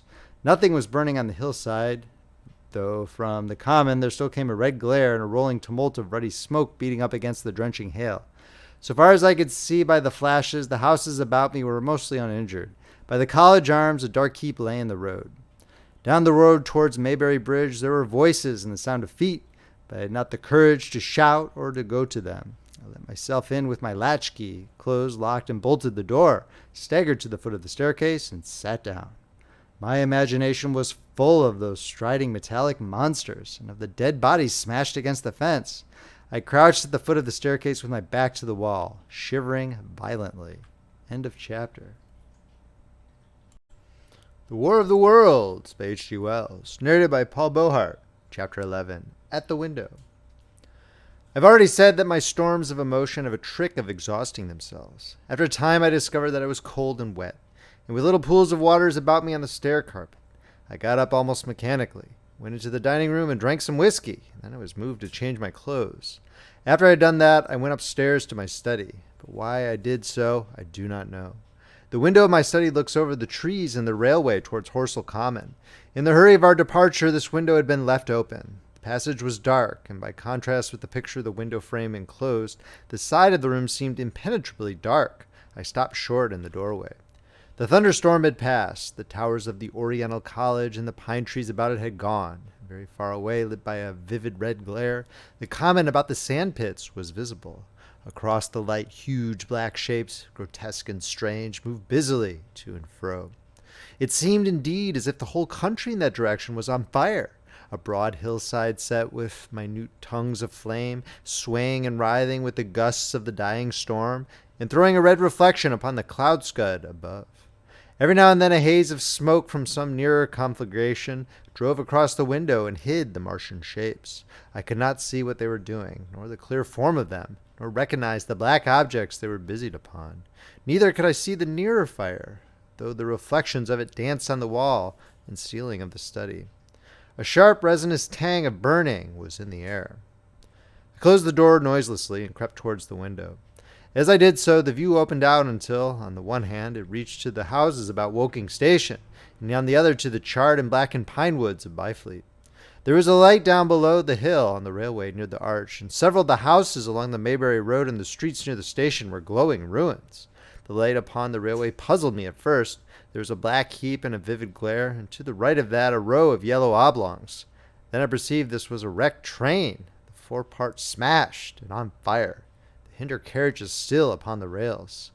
Between these three main centers of light, the houses, the train, and the burning country towards Chobham, stretched irregular patches of dark country, broken here and there by intervals of dimly glowing and smoking ground.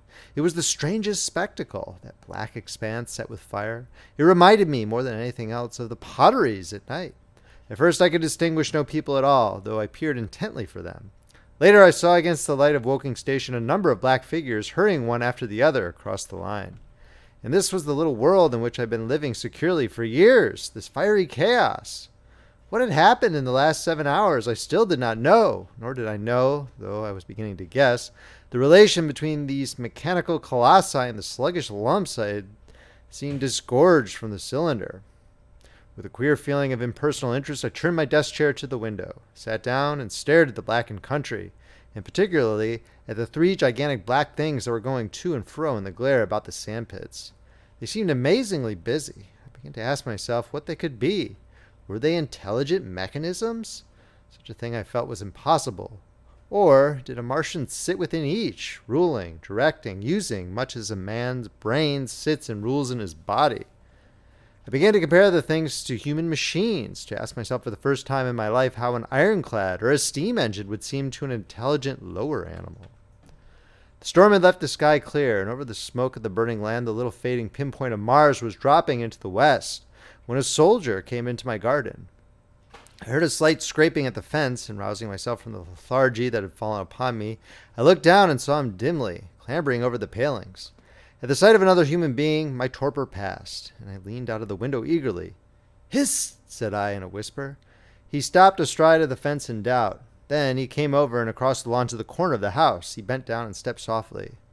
"Who's there?" he said, also whispering, standing under the window and peering up. "Where are you going?" I asked. "God knows." "Are you trying to hide?" "That's it." "Come into the house," I said. I went down, unfastened the door, and let him in, and locked the door again. I could not see his face. He was hatless, and his coat was unbuttoned.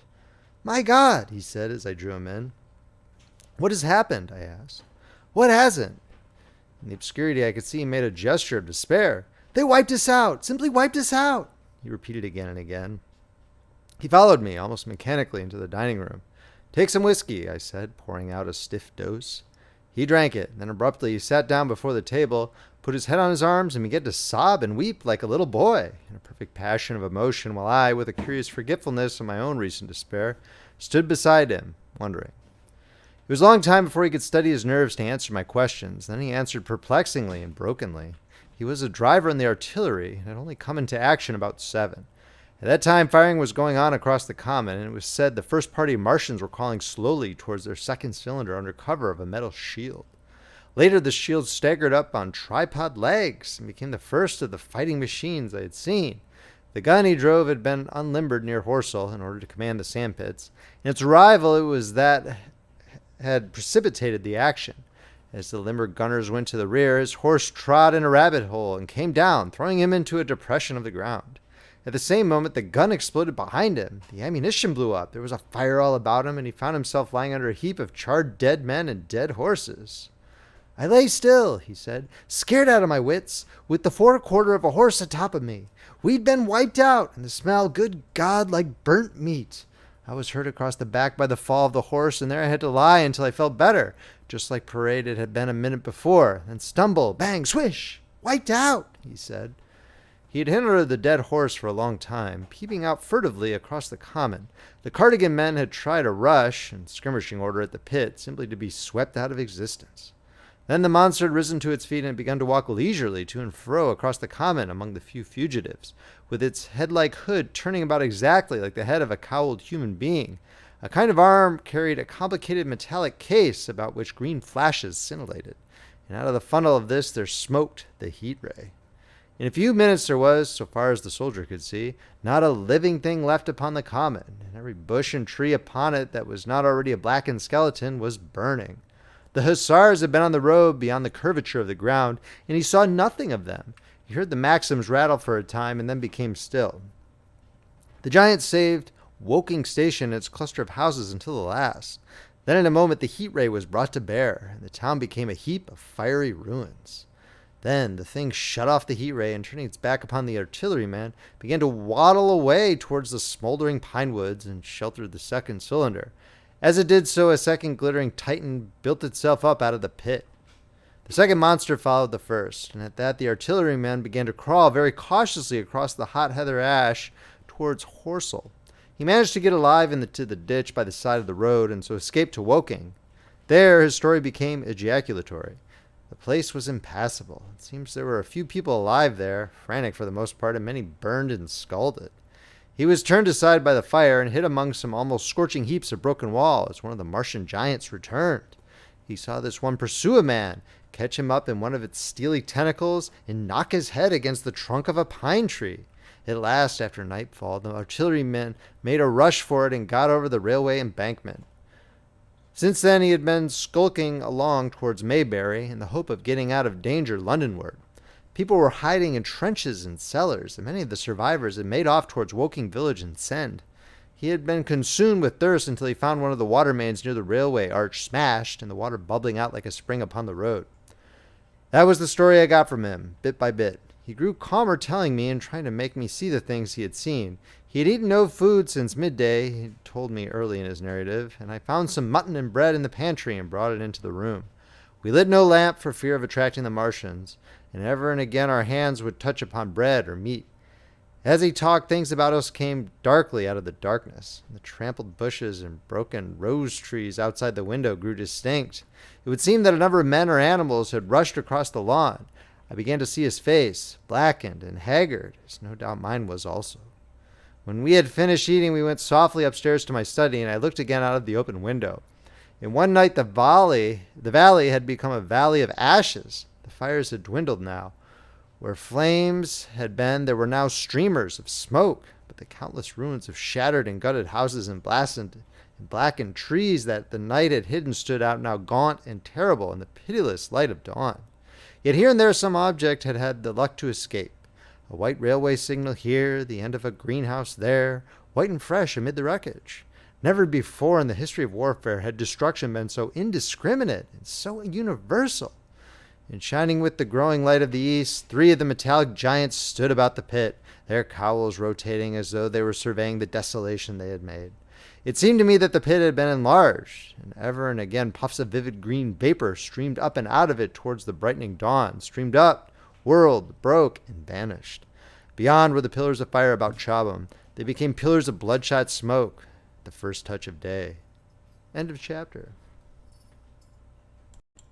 The War of the Worlds by H.G. Wells, narrated by Paul Beauheart, Chapter 12, What I Saw of the Destruction of Weybridge and Shepperton.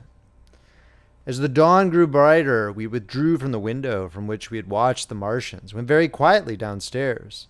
The artilleryman agreed with me that the house was no place to stay in. He proposed, he said, to make his way Londonward, and thence rejoin his battery, number 12 of the House Artillery. My plan was to return at once to Leatherhead, and so greatly had the strength of the Martians impressed me that I had determined to take my wife to Newhaven and go with her out of the country forthwith. for I already perceived clearly that the country about London must inevitably be the scene of a disastrous struggle before such creatures as these could be destroyed. Between us and Leatherhead, however, lay the third cylinder with its guarding giants. Had I been alone, I think I should have taken my chance and struck across country, but the artilleryman dissuaded me. "It's no kindness to the right sort of wife," he said, "to make her a widow." And in the end I agreed to go with him, under cover of the woods, northward as far as Street Chobham before I parted with him. Thence I would make a big detour by Epsom to reach Leatherhead. I should have started at once, but my companion had been in active service. He knew better than that. He made me ransack the house for a flask, which he filled with whiskey. We lined every available pocket with packets of biscuits and slices of meat. Then we crept out of the house and ran as quickly as we could down the ill-made road by which I had come overnight. The houses seemed deserted. In the road lay a group of 3 charred bodies close together, struck dead by the heat ray. And here and there were things that people had dropped, a clock, a slipper, a silver spoon, and the like poor valuables. At the corner turning up towards the post office, a little cart filled with boxes and furniture and horseless heeled over on a broken wheel. A cash box had been hastily smashed open and thrown under the debris. Except the lodge at the orphanage, which was still on fire, none of the houses had suffered very greatly here. The heat ray had shaved the chimney tops and passed. Yet, save ourselves, there did not seem to be a living soul on Maybury Hill.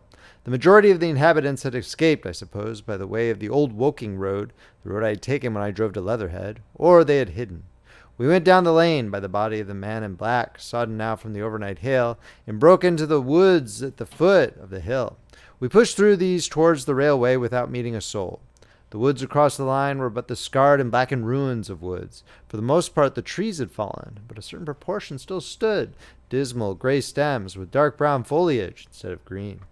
On our side the fire had done no more than scorch the nearer trees. It had failed to secure its footing. In one place the woodmen had been at work on Saturday. Trees felled and freshly trimmed lay in a clearing, with heaps of sawdust by the sawing machine and its engine. Hard by was a temporary hut, deserted. There was not a breath of wind this morning, and everything was strangely still. Even the birds were hushed as we hurried along, and I and the artillerymen talked in whispers and looked now and again over our shoulders. Once or twice we stopped to listen. After a time we drew near the road, and as we did so we heard the clatter of hoofs and saw through the tree stems 3 cavalry soldiers riding slowly towards Woking. We hailed them, and they halted while we hurried towards them. It was a lieutenant and a couple of privates of the 8th Hussars, with a stand like a theodolite, which the artilleryman told me was a heliograph. "You're the first men I've seen coming this way this morning," said the lieutenant. "What's brewing?" His voice and face were eager. The men behind him stared curiously. The artilleryman jumped down the bank into the road and saluted. "Gun destroyed last night, sir. Have been hiding. Trying to rejoin batteries, sir. You'll come in sight of the Martians, I expect, about half a mile along this road." "What the dickens are they like?" asked the lieutenant. "Giants in armor, sir. 100 feet high, 3 legs and a body like aluminum, with a mighty great head and a hood, sir." "Get out," said the lieutenant. "What confounded nonsense." "You'll see, sir. They carried a kind of box, sir, that shoots fire and strikes you dead." "What do you mean? A gun?" "No, sir," said the artilleryman. Began a vivid account of the heat ray. Halfway through, the lieutenant interrupted him and looked up at me. I was still standing on the bank by the side of the road. "It's perfectly true," I said. "Well," said the lieutenant, "I suppose it's my business to see it too. Look here," to the artilleryman. "We're detailed here clearing people out of their houses. You better go along and report yourself to Brigadier General Marvin. Tell him all you know. He's at Weybridge. Know the way?" "I do," I said, and he turned his horse southward again. "Half a mile, you say?" said he. "At most," I answered, and pointed over the treetops southward. He thanked me and rode on. We saw them no more. Farther along we came upon a group of 3 women and 2 children in the road, busy clearing out a laborer's cottage. They had got hold of a little hand truck and were piling it up with unclean-looking bundles and shabby furniture. They were all too assiduously engaged to talk to us as we passed. By Byfleet Station we emerged from the pine trees and found the country calm and peaceful under the morning sunlight. We were far beyond the range of the heat ray there, and had it not been for the silent desertion of some of the houses, the stirring movement of packing in others, and the knot of soldiers standing on the bridge of the railway and staring down the line towards Woking, the day would have seemed very like any other Sunday. Several farm wagons and carts were moving creakily along the road to Addleston, and suddenly through the gate of a field we saw, across a stretch of flat meadow, 6 12-pounders standing neatly at equal distances pointing towards Woking. The gunners stood by the guns waiting, and the ammunition wagons were at a businesslike distance. The men stood almost as if under inspection. "That's good," said I. "They'll get one fair shot at any rate." The artilleryman hesitated at the gate. "I shall go on," he said. Farther on towards Weybridge, just over the bridge, there were a number of men in white fatigue jackets throwing up a long rampart, more guns behind. "It's bows and arrows against the lightning, anyhow," said the artilleryman. "They haven't seen that fire beam yet." The officers who were not actively engaged stood and stared over the treetops southwestward, and the men digging would stop every now and again to stare in the same direction. Byfleet was in a tumult. People packing and a score of hussars, some of them dismounted, some on horseback, were hunting them about. 3 or 4 black government wagons with crosses and white circles and an old omnibus, among other vehicles, were being loaded in the village street. There were scores of people, most of them sufficiently sabbatical to have assumed their best clothes. The soldiers were having the greatest difficulty in making them realize the gravity of their position. We saw one shriveled old fellow with a huge box and a score or more of flower pots containing orchids, angrily expostulating with the corporal who would leave them behind. I stopped and gripped his arm. "Do you know what's over there?" I said, pointing at the pine tops that hid the Martians. "Eh?" said he, turning. "I was explaining these is valuable." "Death!" I shouted. "Death is coming! Death!" And leaving him to digest that if he could, I hurried on after the artilleryman. At the corner I looked back. The soldier had left him, and he was still standing by his box with the pots of orchids on the lid of it, and staring vaguely over the trees. No one in Weybridge could tell us where the headquarters were established. The whole place was in such confusion as I had ever seen in any town before. Carts, carriages everywhere, the most astonishing miscellany of conveyances and horseflesh. The respectable inhabitants of the place, men in golf and boating costumes, wives prettily dressed, were packing, riverside loafers energetically helping, children excited and for the most part highly delighted at this astonishing variation of their Sunday experiences. In the midst of it all, the worthy vicar was very pluckily holding an early celebration, and his bell was jangling out above the excitement. I and the artilleryman, seated on the step of the drinking fountain, made a very passable meal upon what we had brought with us. Patrols of soldiers, here no longer hussars but grenadiers in white, were warning people to move now, to take refuge in their cellars as soon as the firing began. We saw as we crossed the railway bridge that a growing crowd of people had assembled in and about the railway station, and the swarming platform was piled with boxes and packages. The ordinary traffic had been stopped, I believe, in order to allow the passage of troops and guns to Chertsey, and I have heard since that a savage struggle occurred for places in the special trains that were put on at a later hour. We remained at Weybridge until midday, and at that hour we found ourselves at the place near Shepperton Lock, where the Wey and Thames join. Part of the time we spent helping 2 old women to pack a little cart. The Wey has a treble mouth, and at this point boats are to be hired, and there was a ferry across the river. On the Shepperton side was an inn with a lawn. Beyond that, the tower of Shepperton Church, it had been replaced by a spire, rose above the trees. Here we found an excited and noisy crowd of fugitives. As yet the flight had not grown to a panic, but there were already far more people than all the boats going to and fro could enable to cross. People came panning along under heavy burdens. One husband and wife were even carrying a small outhouse door between them, with some of their household goods piled thereon. One man told us he meant to try to get away from Shepperton Station. There was a lot of shouting, and one man was even jesting. The idea people seemed to have here was that the Martians were simply formidable human beings who might attack and sack the town, to be certainly destroyed in the end. Every now and then people would glance nervously across the way as the meadows towards Chertsey, but everything over there was still. Across the Thames, except just where the boats landed, everything was quiet, in vivid contrast with the Surrey side. The people who landed there from the boats went tramping off down the lane. The big ferry boat had just made a journey. 3 or 4 soldiers stood on the lawn of the inn, staring and jesting at the fugitives without offering to help. The inn was closed. It was now within prohibited hours. "What's that?" cried a boatman, and "Shut up, you fool," said a man near me to a yelping dog. Then the sound came again, this time from the direction of Chertsey, a muffled thud, the sound of a gun. The fighting was beginning. Almost immediately, unseen batteries across the river to our right, unseen because of the trees, took up the chorus, firing heavily one after the other. A woman screamed. Everyone stood arrested by the sudden stir of battle, near us and yet invisible to us. Nothing was to be seen save flat meadows, cows feeding unconcernedly for the most part, and silvery pollard willows motionless in the warm sunlight. "The soldiers'll stop 'em," said a woman beside me, doubtfully. A haziness rose over the treetops. Then suddenly we saw a rush of smoke far away up the river, a puff of smoke that jerked up into the air and hung, and forthwith the ground heaved underfoot and a heavy explosion shook the air, smashing 2 or 3 windows in the houses near and leaving us astonished. "Here they are!" shouted a man in a blue jersey. "Yonder! Do you see 'em? Yonder!" Quickly, one after the other, 1, 2, 3, 4 of the armored Martians appeared, far away over the little trees, across the flat meadows that stretched towards Chertsey, and striding hurriedly towards the river. Little cowled figures they seemed at first, going with a rolling motion, and as fast as flying birds. Then, advancing obliquely towards us, came a 5th.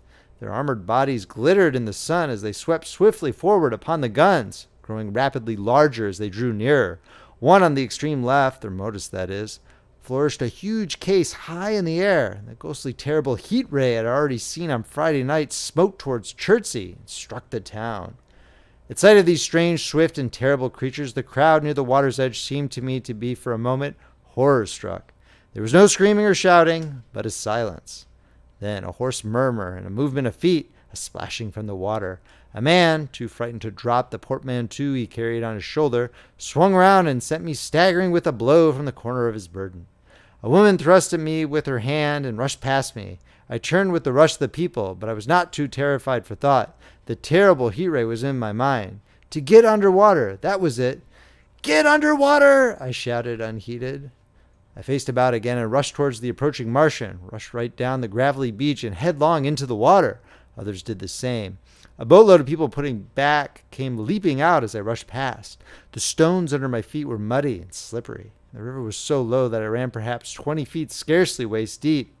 Then, as the Martian towered overhead scarcely a couple 100 yards away, I flung myself forward under the surface.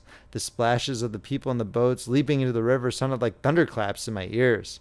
People were landing hastily on both sides of the river. But the Martian machine took no more notice for the moment of the people running this way and that than a man would of the confusion of ants in a nest against which his foot has kicked. When, half suffocated, I raised my head above water, the Martian's hood pointed at the batteries that were still firing across the river, and as it advanced, it swung loose what must have been the generator of the heat ray. In another moment it was on the bank, and astride wading halfway across. The knees of its foremost legs bent at the farther bank. In another moment it had raised itself to its full height again, close to the village of Shepperton. Forthwith the 6 guns, which, unknown to anyone on the right bank, had been hidden behind the outskirts of that village, fired simultaneously. The sudden near concussion, the last close upon the first, made my heart jump. The monster was already raising the case generating the heat ray as the first shell burst 6 yards above the hood. I gave a cry of astonishment. I saw and thought nothing of the other 4 Martian monsters. My attention was riveted upon the nearer incident. Simultaneously, 2 other shells burst in the air near the body as the hood twisted round in time to receive, but not in time to dodge, the 4th shell. The shell burst clean in the face of the thing. The hood bulged, flashed, was whirled off in a dozen tattered fragments of red flesh and glittering metal. "Hit!" shouted I, with something between a scream and a cheer. I heard answering shouts from the other people in the water about me. I could have leaped out of the water with that momentary exultation.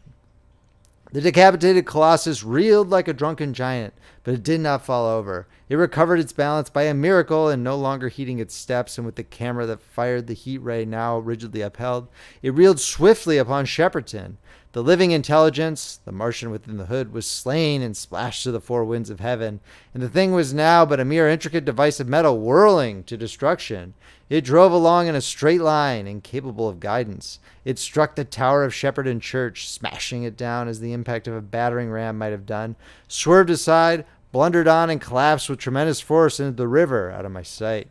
A violent explosion shook the air, and a spout of water, steam, mud, and shattered metal shot far up into the sky. As the camera of the heat ray hit the water, the latter had immediately flashed into steam.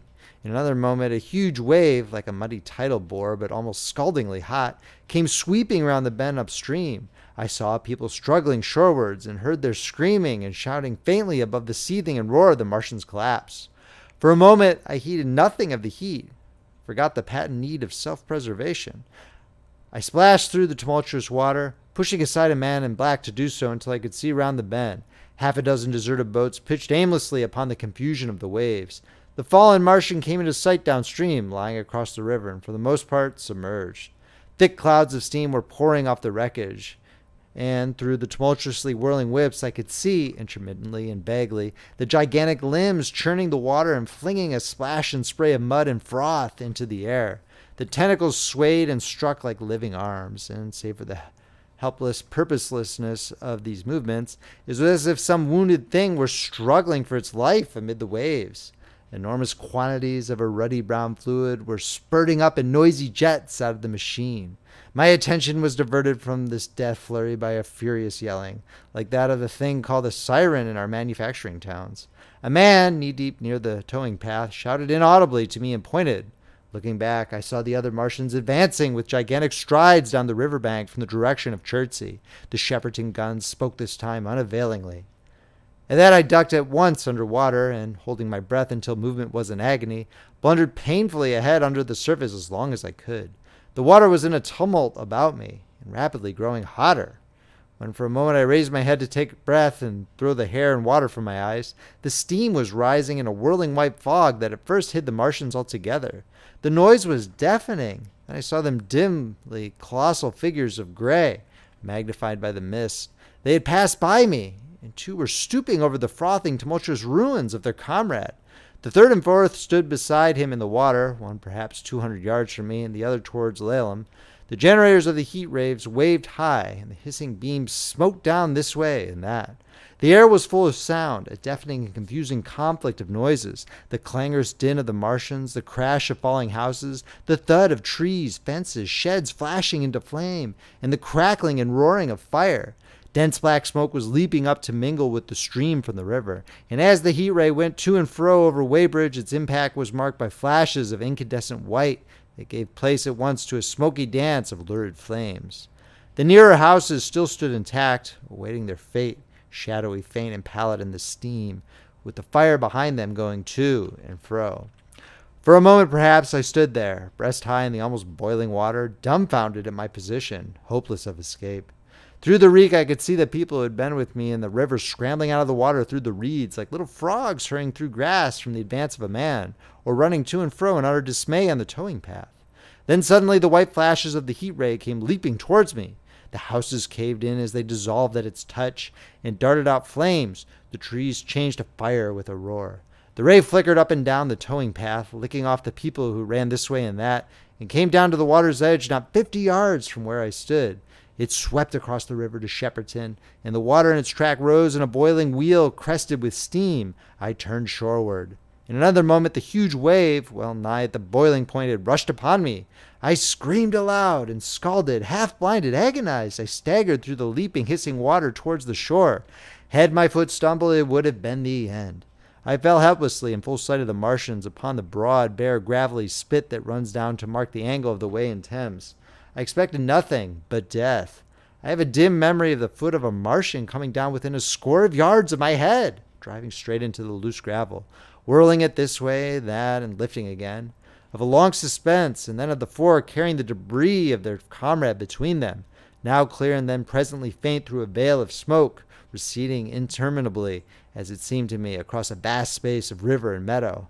And then, very slowly, I realized that by a miracle I had escaped.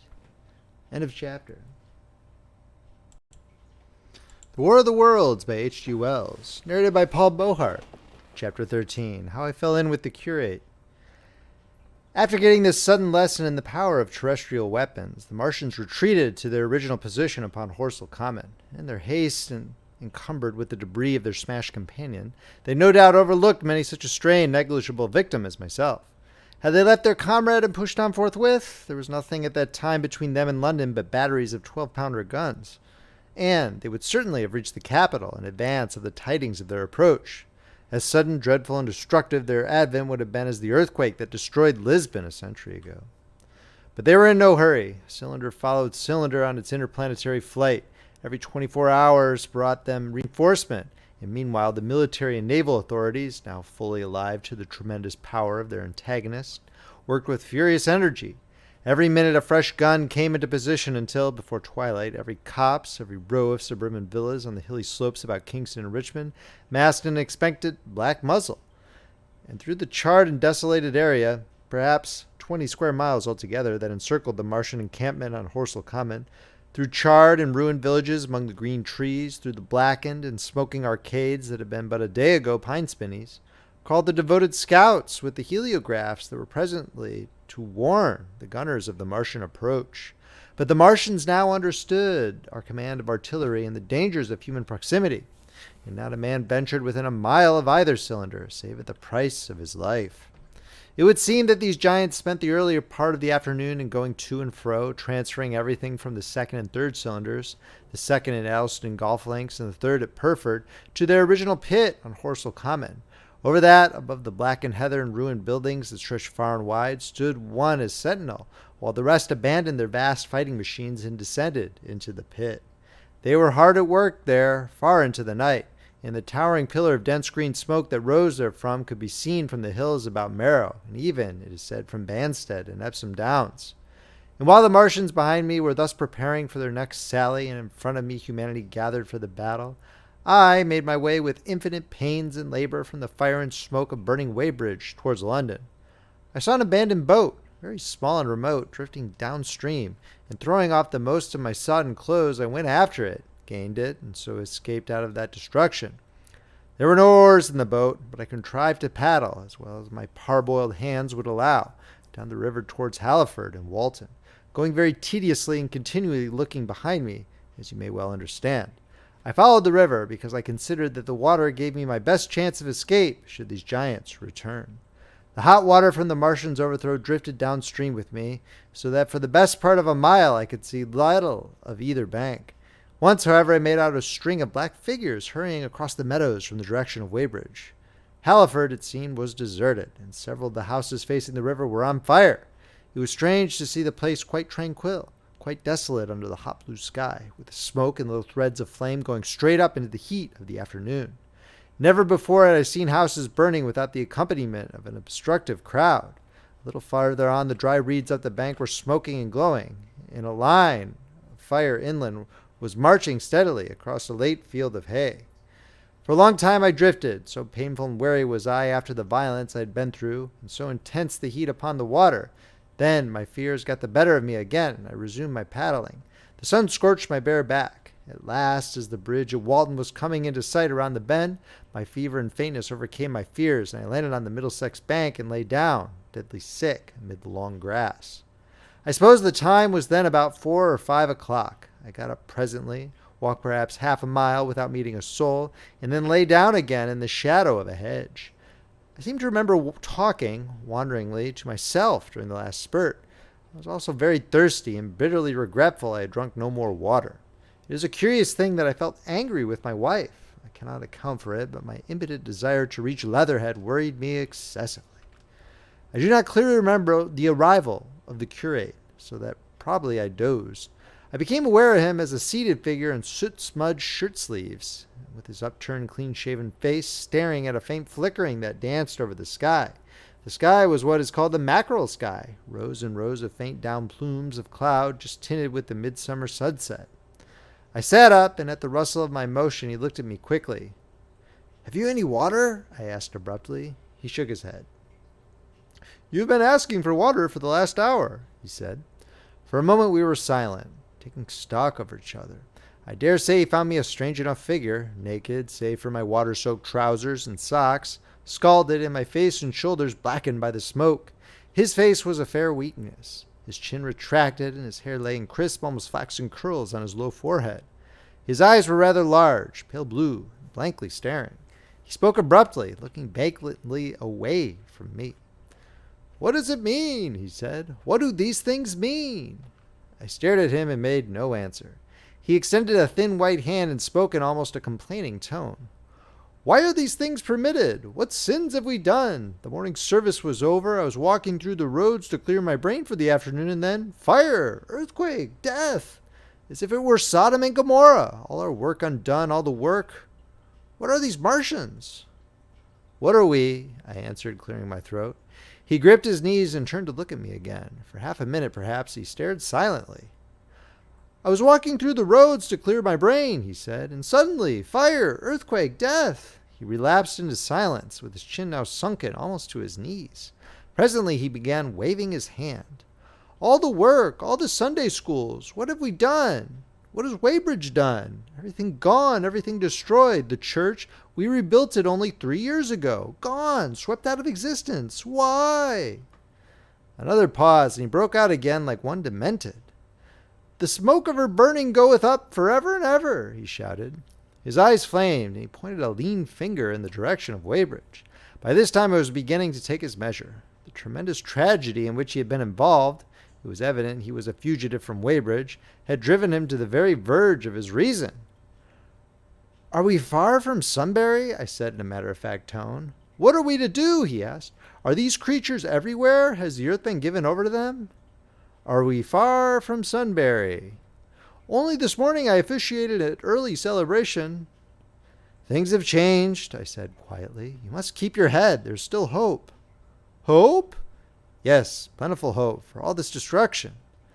I began to explain my view of our position. He listened at first, but as I went on, the interest dawning in his eyes gave place to their former stare, and his regard wandered from me. This must be the beginning of the end, he said, interrupting me. The end! The great and terrible day of the Lord, when men shall call upon the mountains and the rocks to fall upon them and hide them from the face of him that sitteth upon the throne. I began to understand the position. I ceased my labored reasoning, struggled to my feet, and standing over him, laid my hand on his shoulder.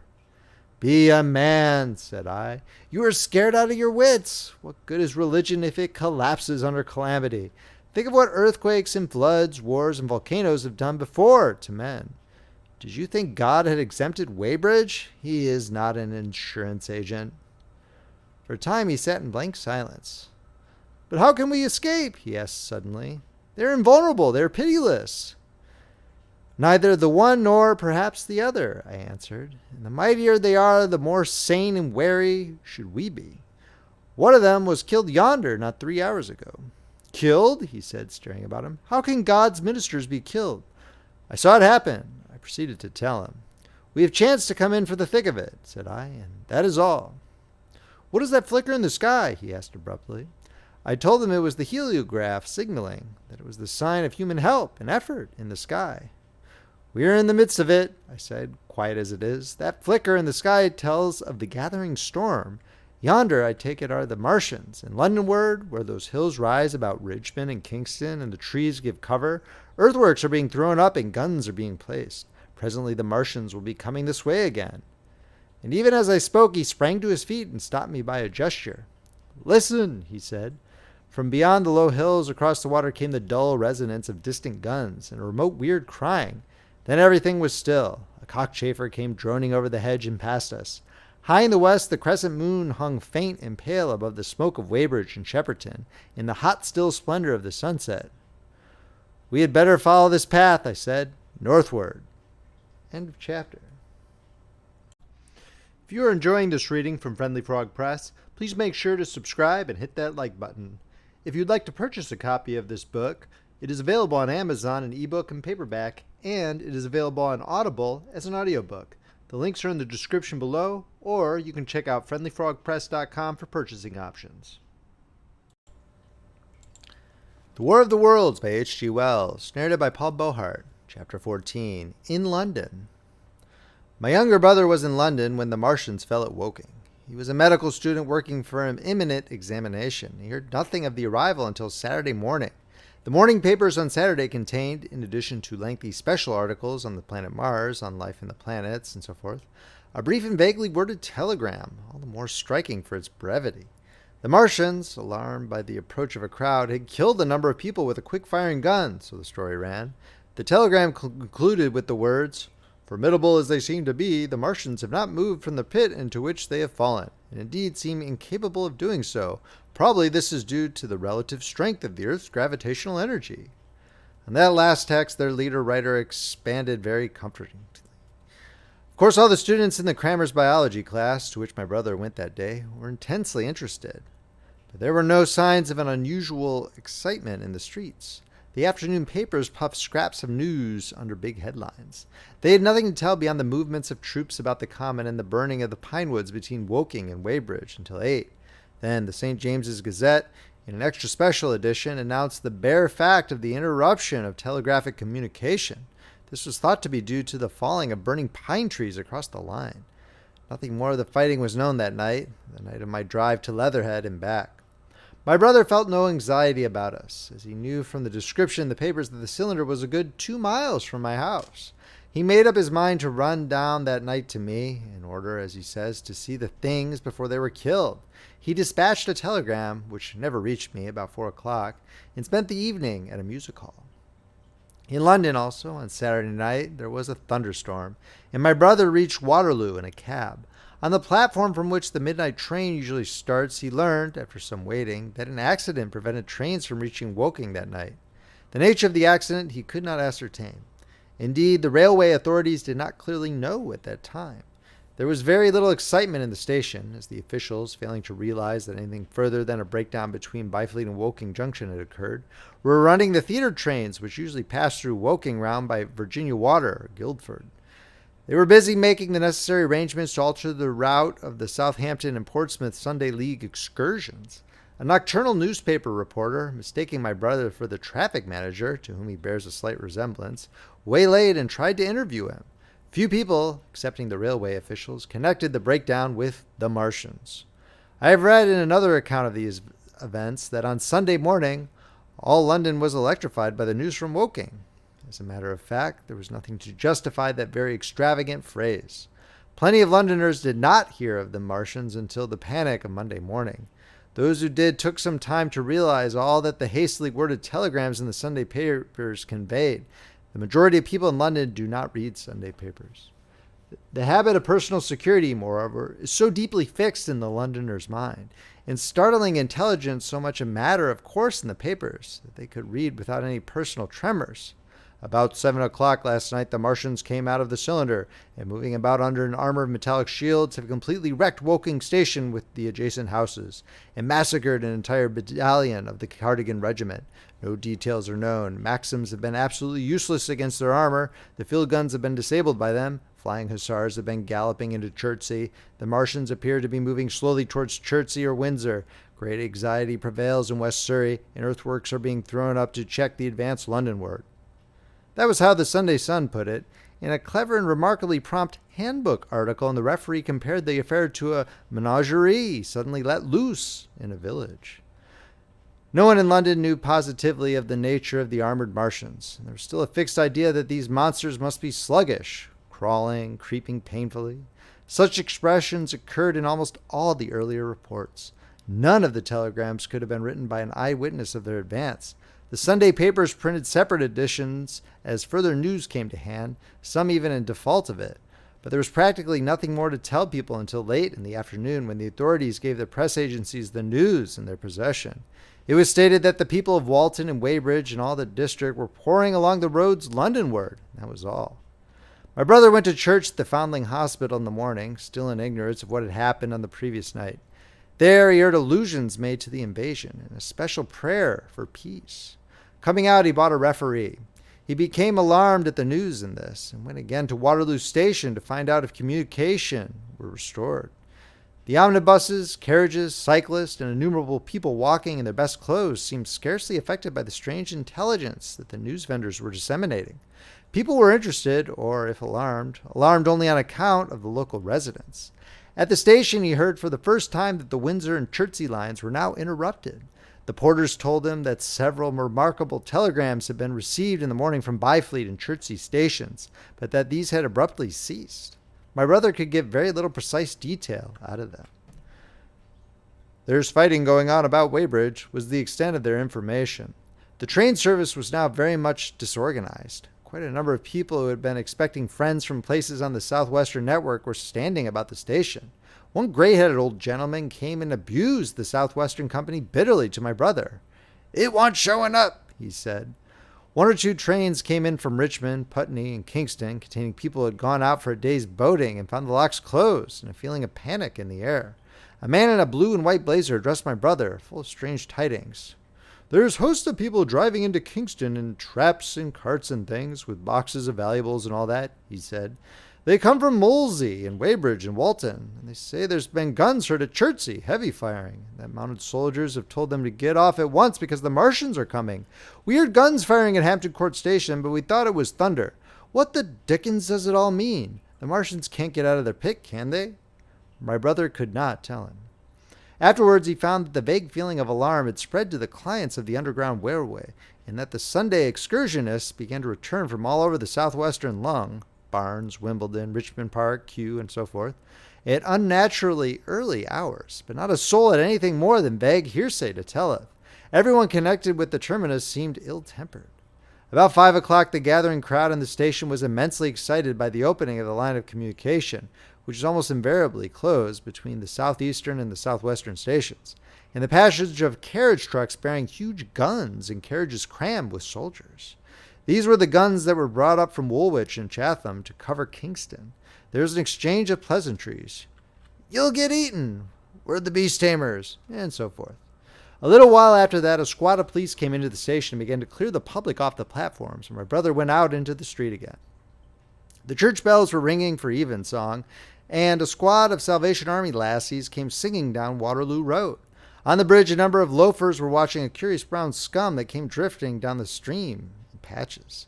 The sun was just setting, and the clock tower in the Houses of Parliament rose against one of the most peaceful skies it is possible to imagine, a sky of gold, barred with long transverse stripes of reddish-purple cloud. There was talk of a floating body. One of the men there, a reservist he said he was, told my brother he had seen the heliograph flickering in the west. In Wellington Street, my brother met a couple of sturdy roughs who had just been rushed out of Fleet Street with still-wet newspapers and staring placards. "Dreadful catastrophe," they bawled, one to the other down Wellington Street. "Fighting at Weybridge. Full description. Repulse of the Martians. London in danger." He had to give 3d for a copy of that paper. Then it was, and then only, that he realized something of the full power and terror of these monsters. He learned that they were not merely a handful of small sluggish creatures, but that they were minds swaying vast mechanical bodies, and that they could move swiftly and smite with such power that even the mightiest guns could not stand against them. They were described as vast spider-like machines nearly 100 feet high, capable of the speed of an express train and able to shoot out a beam of intense heat. Mass batteries, chiefly of field guns, had been planted in the country about Horsell Common, and especially between the Woking district and London. 5 of the machines had been moving towards the Thames, and one, by a happy chance, had been destroyed. In the other cases, the shells had missed, and the batteries had been at once annihilated by the heat rays. Heavy losses of soldiers were mentioned, but the tone of the dispatch was optimistic.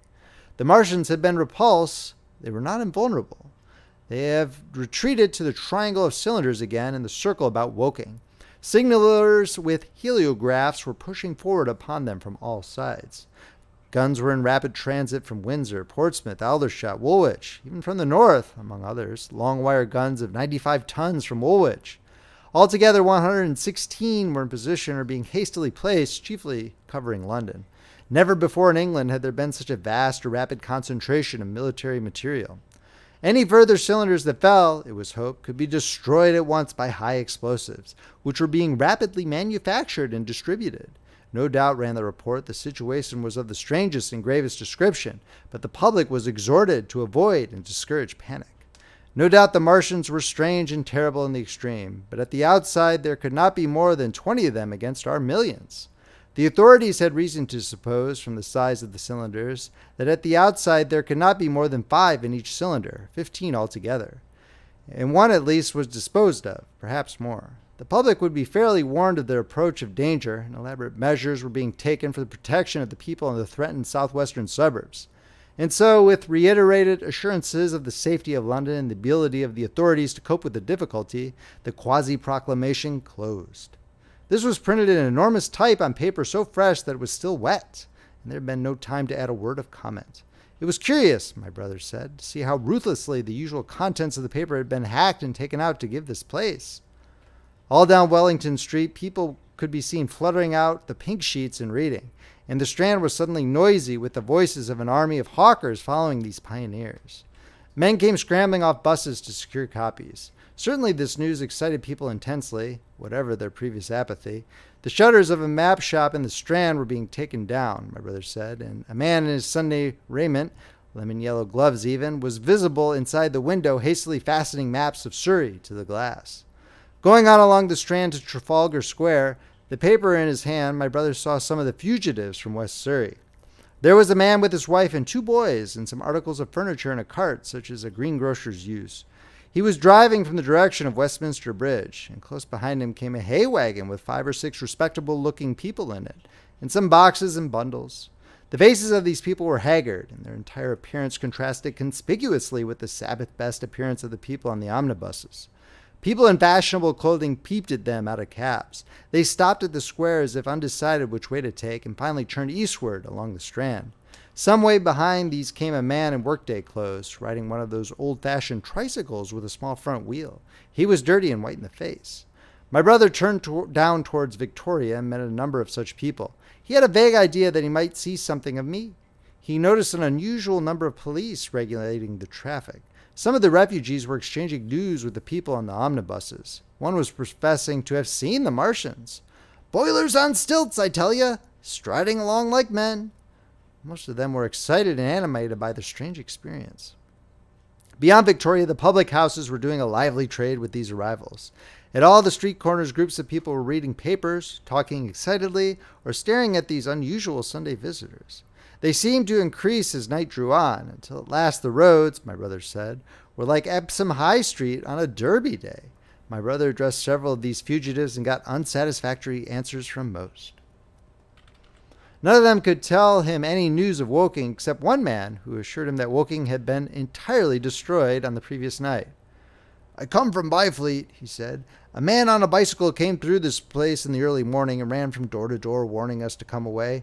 Then came soldiers. We went out to look, and there were clouds of smoke to the south. Nothing but smoke, and not a soul coming that way.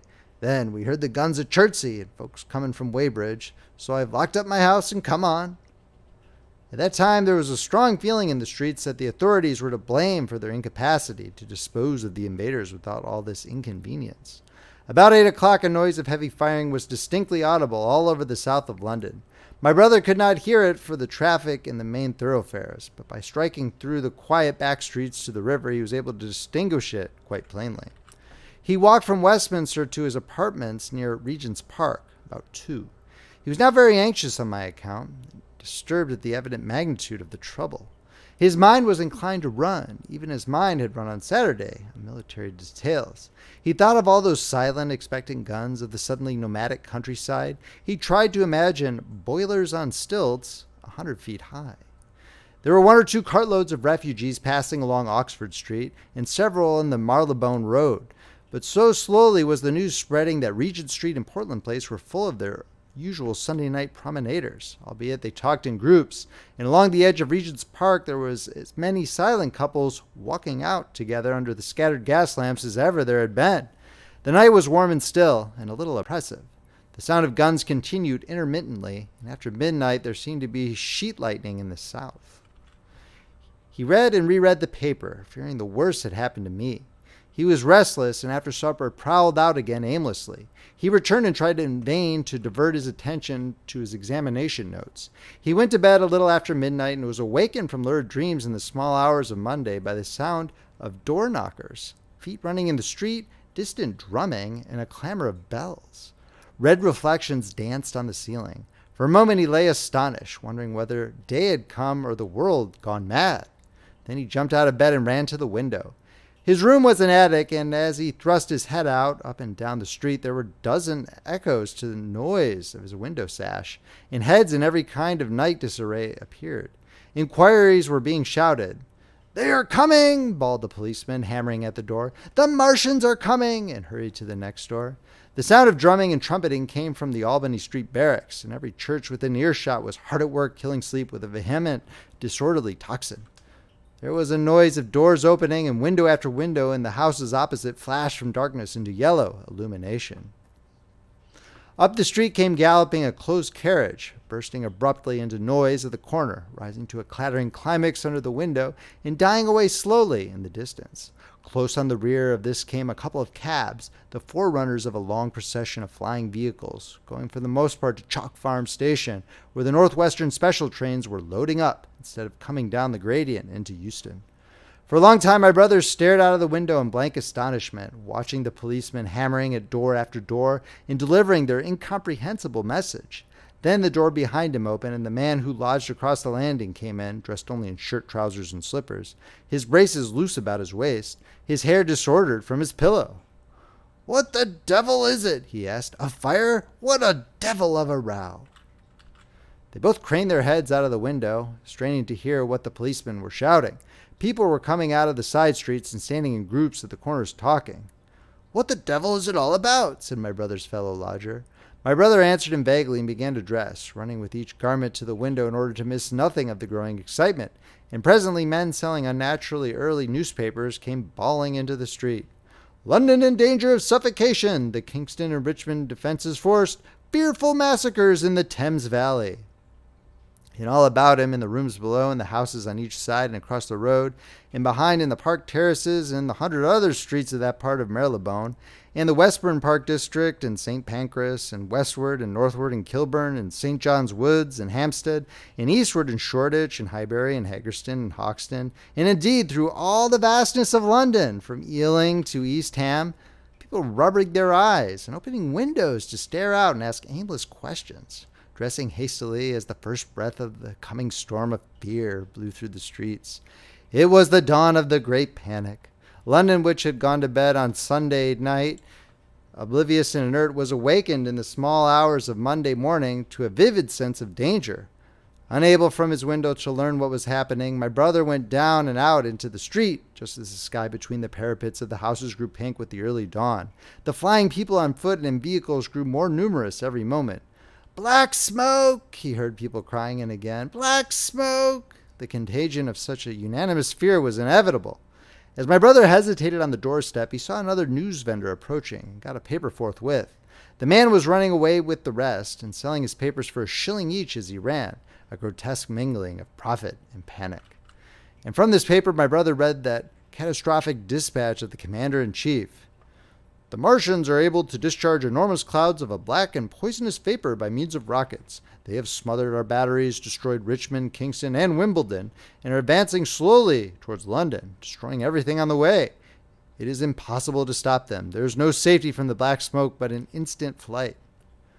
That was all, but it was enough. The whole population of the great 6 million city was stirring, slipping, running. Presently it would be pouring en masse northward. "Black smoke!" the voices cried. "Fire!" The bells of the neighboring church made a jangling tumult. A cart carelessly driven smashed amid shrieks and curses against the water trough up the street. Sickly yellow lights went to and fro in the houses, and some of the passing cabs flaunted unextinguished lamps. And overhead, the dawn was growing brighter, clear and steady and calm. He heard footsteps running to and fro in the rooms, and up and down stairs behind him. His landlady came to the door, loosely wrapped in dressing gown and shawl. Her husband followed, ejaculating. As my brother began to realize the import of all these things, he turned hastily to his own room, put all his available money, some £10 altogether, into his pockets and went out again into the streets. End of chapter. The War of the Worlds by H.G. Wells, narrated by Paul Beauheart. Chapter 15. What had happened in Surrey? It was while the curate had sat and talked so wildly to me under the hedge in the flat meadows near Halliford, and while my brother was watching the fugitives stream over Westminster Bridge, that the Martians had resumed the offensive. So far as one can ascertain from the conflicting accounts that have been put forth, the majority of them remained busied with preparations in the Horsell pit until 9 that night, hurrying on some operation that disengaged huge volumes of green smoke. But 3 certainly came about 8 o'clock and, advancing slowly and cautiously, made their way through Byfleet and Purford towards Ripley and Weybridge, and so came in sight of the expectant batteries against the setting sun. These Martians did not advance in a body, but in a line, each perhaps 1.5 miles from his nearest fellow. They communicated with one another by means of siren-like howls, running up and down the scale from one note to another. It was this howling and firing of the guns at Ripley and St. George's Hill that we had heard at Upper Halliford. The Ripley gunners, unseasoned artillery volunteers who ought never to have been placed in such a position, fired one wild, premature, ineffectual volley and bolted on horse and foot through the deserted village, while the Martian, without using his heat ray, walked serenely over their guns, stepped gingerly among them, passed in front of them, and so came unexpectedly upon the guns in Painshill Park, which he destroyed. The St. George's Hill men, however, were better lead or of a better metal. Hidden by a pine wood as they were, they seemed to have been quite unsuspected by the Martian nearest to them. They laid their guns as deliberately as if they had been on parade, and fired at about 1,000 yards range. The shells flashed all round him, and he was seen to advance a few paces, stagger, and go down. Everybody yelled together, and the guns were reloaded in frantic haste. The overthrown Martian set up a prolonged ululation, and immediately a second glittering giant, answering him, appeared over the trees to the south. It would seem that a leg of the tripod had been smashed by one of the shells. The whole of the second volley flew wide of the Martian on the ground, and simultaneously both his companions brought their heat rays to bear on the battery. The ammunition blew up, the pine trees all about the guns flashed into fire, and only one or two of the men who were already running over the crest of the hill escaped. After this, it would seem that the three took counsel together and halted, and the scouts who were watching them report that they remained absolutely stationary for the next half hour. The Martian who had been overthrown crawled tediously out of his hood, a small brown figure, oddly suggestive from that distance of a speck of blight, and apparently engaged in the repairs of his support. About 9 he had finished, for his cowl was then seen above the trees again. It was a few minutes past 9 that night when these 3 sentinels were joined by 4 other Martians, each carrying a thick black tube. A similar tube was handed to each of the 3, and the 7 proceeded to distribute themselves at equal distances along a curved line between St. George's Hill, Weybridge, and the village of Send, southwest of Ripley. A dozen rockets sprang out of the hills before them so soon as they began to move, and warned the waiting batteries about Ditton and Esher. At the same time, 4 of their fighting machines, similarly armed with tubes, crossed the river, and 2 of them, black against the western sky, came into sight of myself and the curate as we hurried warily and painfully along the road that runs northward out of Halliford.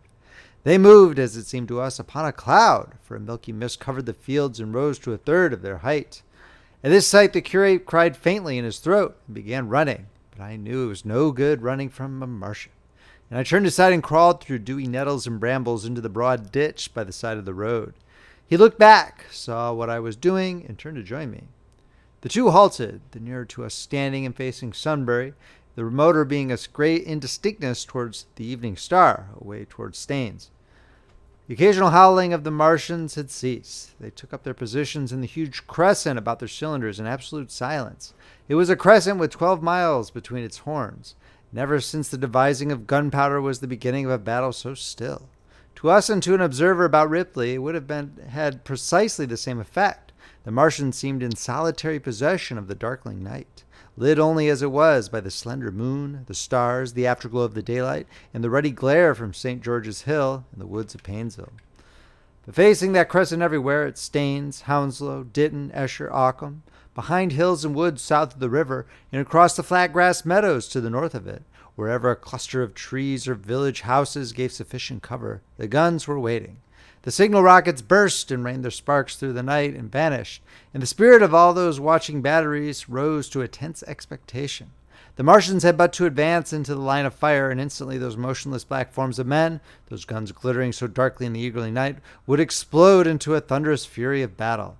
No doubt the thought that was uppermost in 1,000 of those vigilant minds, even as it was uppermost in mine, was the riddle. How much they understood of us. Did they grasp that we and our millions were organized, disciplined, working together? Or did they interpret our spurts of fire, the sudden stinging of our shells, our steady investment of their encampment, as we should the furious unanimity of onslaught in a disturbed hive of bees? Did they dream they might exterminate us? At that time, no one knew what food they needed. 100 such questions struggled together in my mind as I watched that vast sentinel shape. And in the back of my mind was the sense of all the huge unknown and hidden forces Londonward.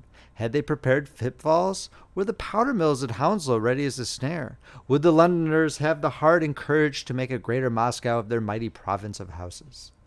Then, after an interminable time, as it seemed to us, crouching and peering through the hedge, came a sound like the distant concussion of a gun. Another nearer, and then another. And then the Martian beside us raised his tube on high and discharged it, gunwise, with a heavy report that made the ground heave. The one towards Staines answered him. There was no flash, no smoke, simply that loaded detonation.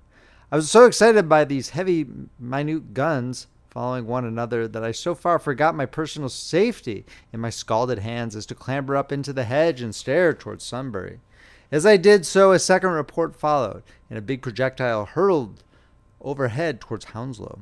I expected at least to see smoke or fire or some such evidence of its work, but all I saw was the deep blue sky above, with one solitary star and the white mist spreading wide and low beneath.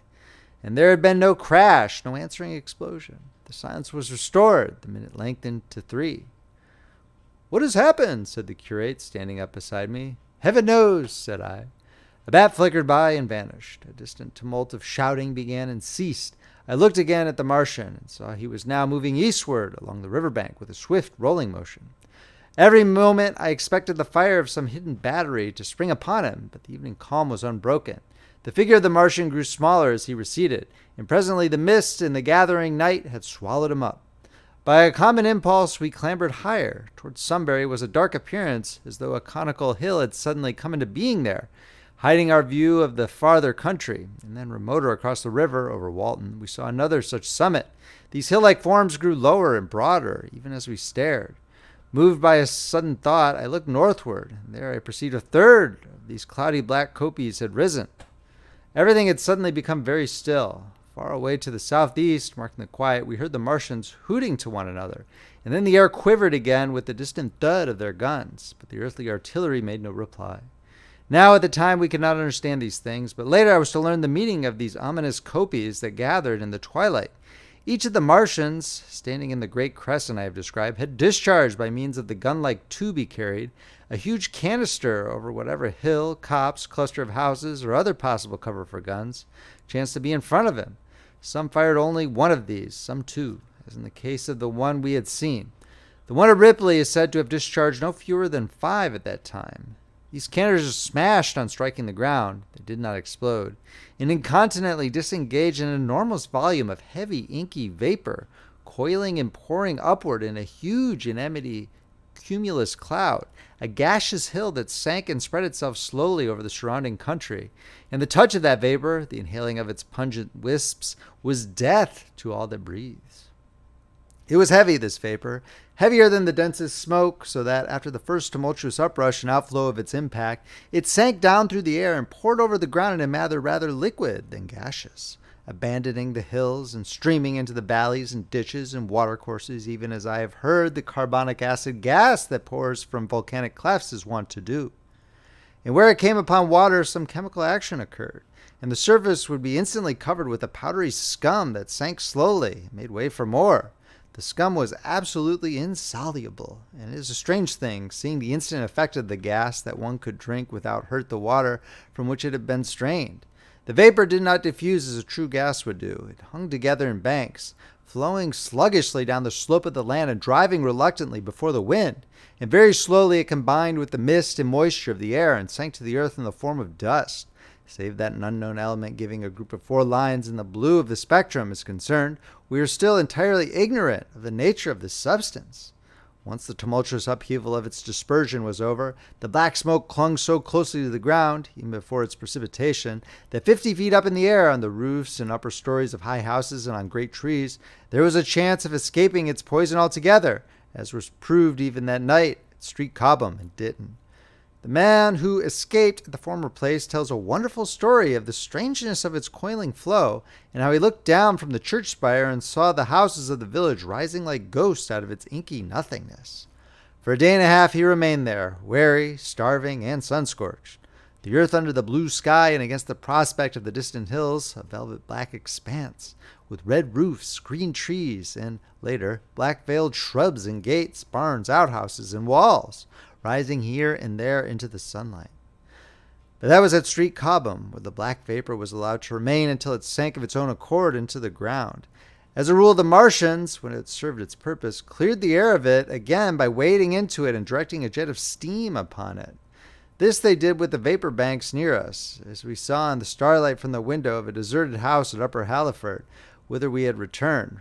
From there we could see the searchlights on Richmond Hill and Kingston Hill going to and fro. In about 11 the windows rattled, and we heard the sound of the huge siege guns that had been put in position there. These continued intermittently for the space of a quarter of an hour, sending chance shots at the invisible Martians at Hampton and Ditton. And then the pale beams of the electric light vanished and were replaced by a bright red glow. Then the fourth cylinder fell, a brilliant green meteor, as I learned afterwards in Bushy Park. Before the guns on the Richmond and Kingston line of hills began, there was a fitful cannonade far away in the southwest, due, I believe, to guns being fired haphazard before the black vapor could overwhelm the gunners. So sending about it as methodically as men might smoke out a wasp's nest, the Martians spread this strange stifling vapor over the Londonward country. The horns of the crescent slowly moved apart until at last they formed a line from Hanwell to Coombe and Malden. All night through their destructive tubes advanced. Never once, after the Martian at St. George's Hill was brought down, did they give the artillery the ghost of a chance against them. Wherever there was a possibility of guns being laid for them unseen, a fresh canister of the black vapor was discharged, and where the guns were openly displayed, the heat ray was brought to bear. By midnight, the blazing trees along the slopes of Richmond Park and the glare of Kingston Hill threw their light upon a network of black smoke, blotting out the whole valley of the Thames and extending as far as the eye could reach. And through this, two Martians slowly waited and turned their hissing steam jets this way and that. They were sparing of the heat ray that night, either because they had but a limited supply of material for its production, or because they did not wish to destroy the country, but only to crush and overawe the opposition they had aroused. In the latter aim, they certainly succeeded. Sunday night was the end of the organized opposition to their movements. After that, no body of men would stand against them, so hopeless was the enterprise. Even the crews of the torpedo boats and destroyers that had brought their quick fires up the Thames refused to stop, mutinied, and went down again. The only offensive operation men ventured upon after that night was the preparation of mines and pitfalls, and even in that their energies were frantic and spasmodic. One has to imagine, as well as one may, the fate of those batteries towards Esher, waiting so tensely in the twilight. Survivors there were none.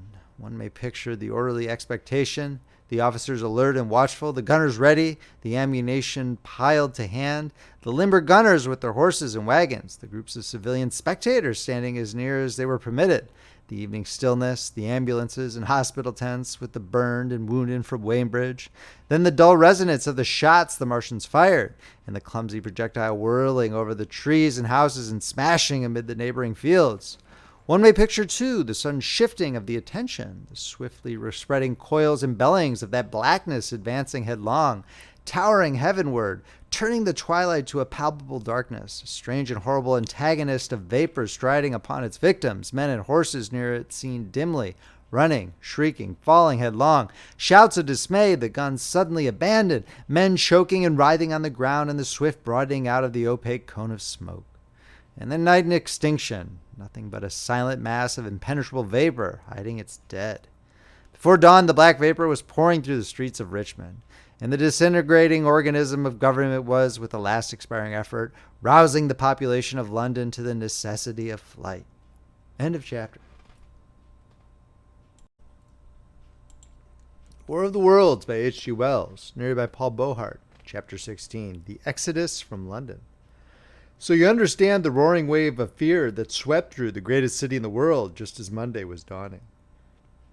The stream of flight rising swiftly to a torrent, lashing in a foaming tumult round the railway stations, banked up into a horrible struggle about the shipping in the Thames, and hurrying by every available channel northward and eastward. By 10 o'clock, the police organization, and by midday, even the railway organizations were losing coherency, losing shape and efficiency, guttering, softening, running at last in that swift liquefaction of the social body. All the railway lines north of the Thames and the southeastern people at Cannon Street had been worn by midnight on Sunday, and trains were being filled. People were fighting savagely for standing room in the carriages, even at 2 o'clock. By 3, people were being trampled and crushed, even in Bishopsgate Street, a couple of 100 yards or more from Liverpool Street Station. Revolvers were fired, people stabbed, and the policemen who had been sent to direct the traffic, exhausted and infuriated, were breaking the heads of the people they were called out to protect. And as the day advanced and the engine drivers and stokers refused to return to London, the pressure of the flight drove the people in an ever-thickening multitude away from the stations and along the northward running roads. By midday, a Martian had been seen at Barnes, and a cloud of slowly sinking black vapor drove along the Thames and across the flats of Lambeth, cutting off all escape over the bridges in its sluggish advance. Another bank drove over Ealing, and surrounded a little island of survivors on Castle Hill, alive but unable to escape. After a fruitless struggle to get aboard a northwestern train at Chalk Farm, the engines of the trains that had loaded in the goods yard there plowed through shrieking people, and a dozen stalwart men fought to keep the crowd from crushing the driver against his furnace. My brother emerged upon the Chalk Farm road, dodged across through a hurrying swarm of vehicles, and had the luck to be foremost in the sack of a cycle shop. The front tire of the machine he got was punctured and dragging it through the window, but he got up and off, notwithstanding, with no further injury than a cut wrist. The steep foot of Haverstock Hill was impassable, owing to several overturned horses, and my brother struck into Belsize Road. So he got out of the fury of the panic, and skirting the Edgware Road, reached Edgware about 7, fasting and wearied, but well ahead of the crowd. Along the road, people were standing in the roadway, curious, wondering. He was passed by a number of cyclists, some horsemen, and 2 motor cars. A mile from Edgware, the rim of the wheel broke, and the machine became unrideable. He left it by the roadside and trudged through the village. There were shops half open in the main street of the place, and people crowded on the pavement and in the doorways and windows, staring astonished at the extraordinary procession of fugitives that was beginning. He succeeded in getting some food at an inn. For a time he remained at Edgware, not knowing what next to do. The flying people increased in number. Many of them, like my brother, seemed inclined to loiter in the place. There was no fresh news of the invaders from Mars. At that time the road was crowded, but as yet far from congested. Most of the fugitives at that hour were mounted on cycles. There were soon motor cars, hansom cabs, and carriages hurrying along, and the dust hung in heavy clouds along the road to St. Albans. It was perhaps a vague idea of making his way to Chelmsford, where some friends of his lived, that at last induced my brother to strike into a quiet lane running eastward. Presently he came upon a stile, and crossing it followed a footpath northeastward. He passed near several farmhouses and some little places whose names he did not learn. He saw a few fugitives until, in a grass lane towards High Barnet, he happened upon 2 ladies who became his fellow travelers. He came upon them just in time to save them. He heard their screams, and hurrying around the corner saw a couple of men struggling to drag them out of the little pony chaise in which they had been driving, while a third with difficulty held the frightened pony's head. One of the ladies, a short woman dressed in white, was simply screaming. The other, a dark, slender figure, slashed at the man who gripped her arm with a whip she held in her disengaged hand. My brother immediately grasped the situation, shouted, and hurried towards the struggle. One of the men desisted and turned towards him, and my brother, realizing from his antagonist's face that a fight was unavoidable, and being an expert boxer, went into him forthwith and set him down against the wheel of the chaise. It was no time for pugilistic chivalry. My brother laid him quiet with a kick and gripped the collar of the man who pulled at the slender lady's arm. He heard the clatter of hoofs.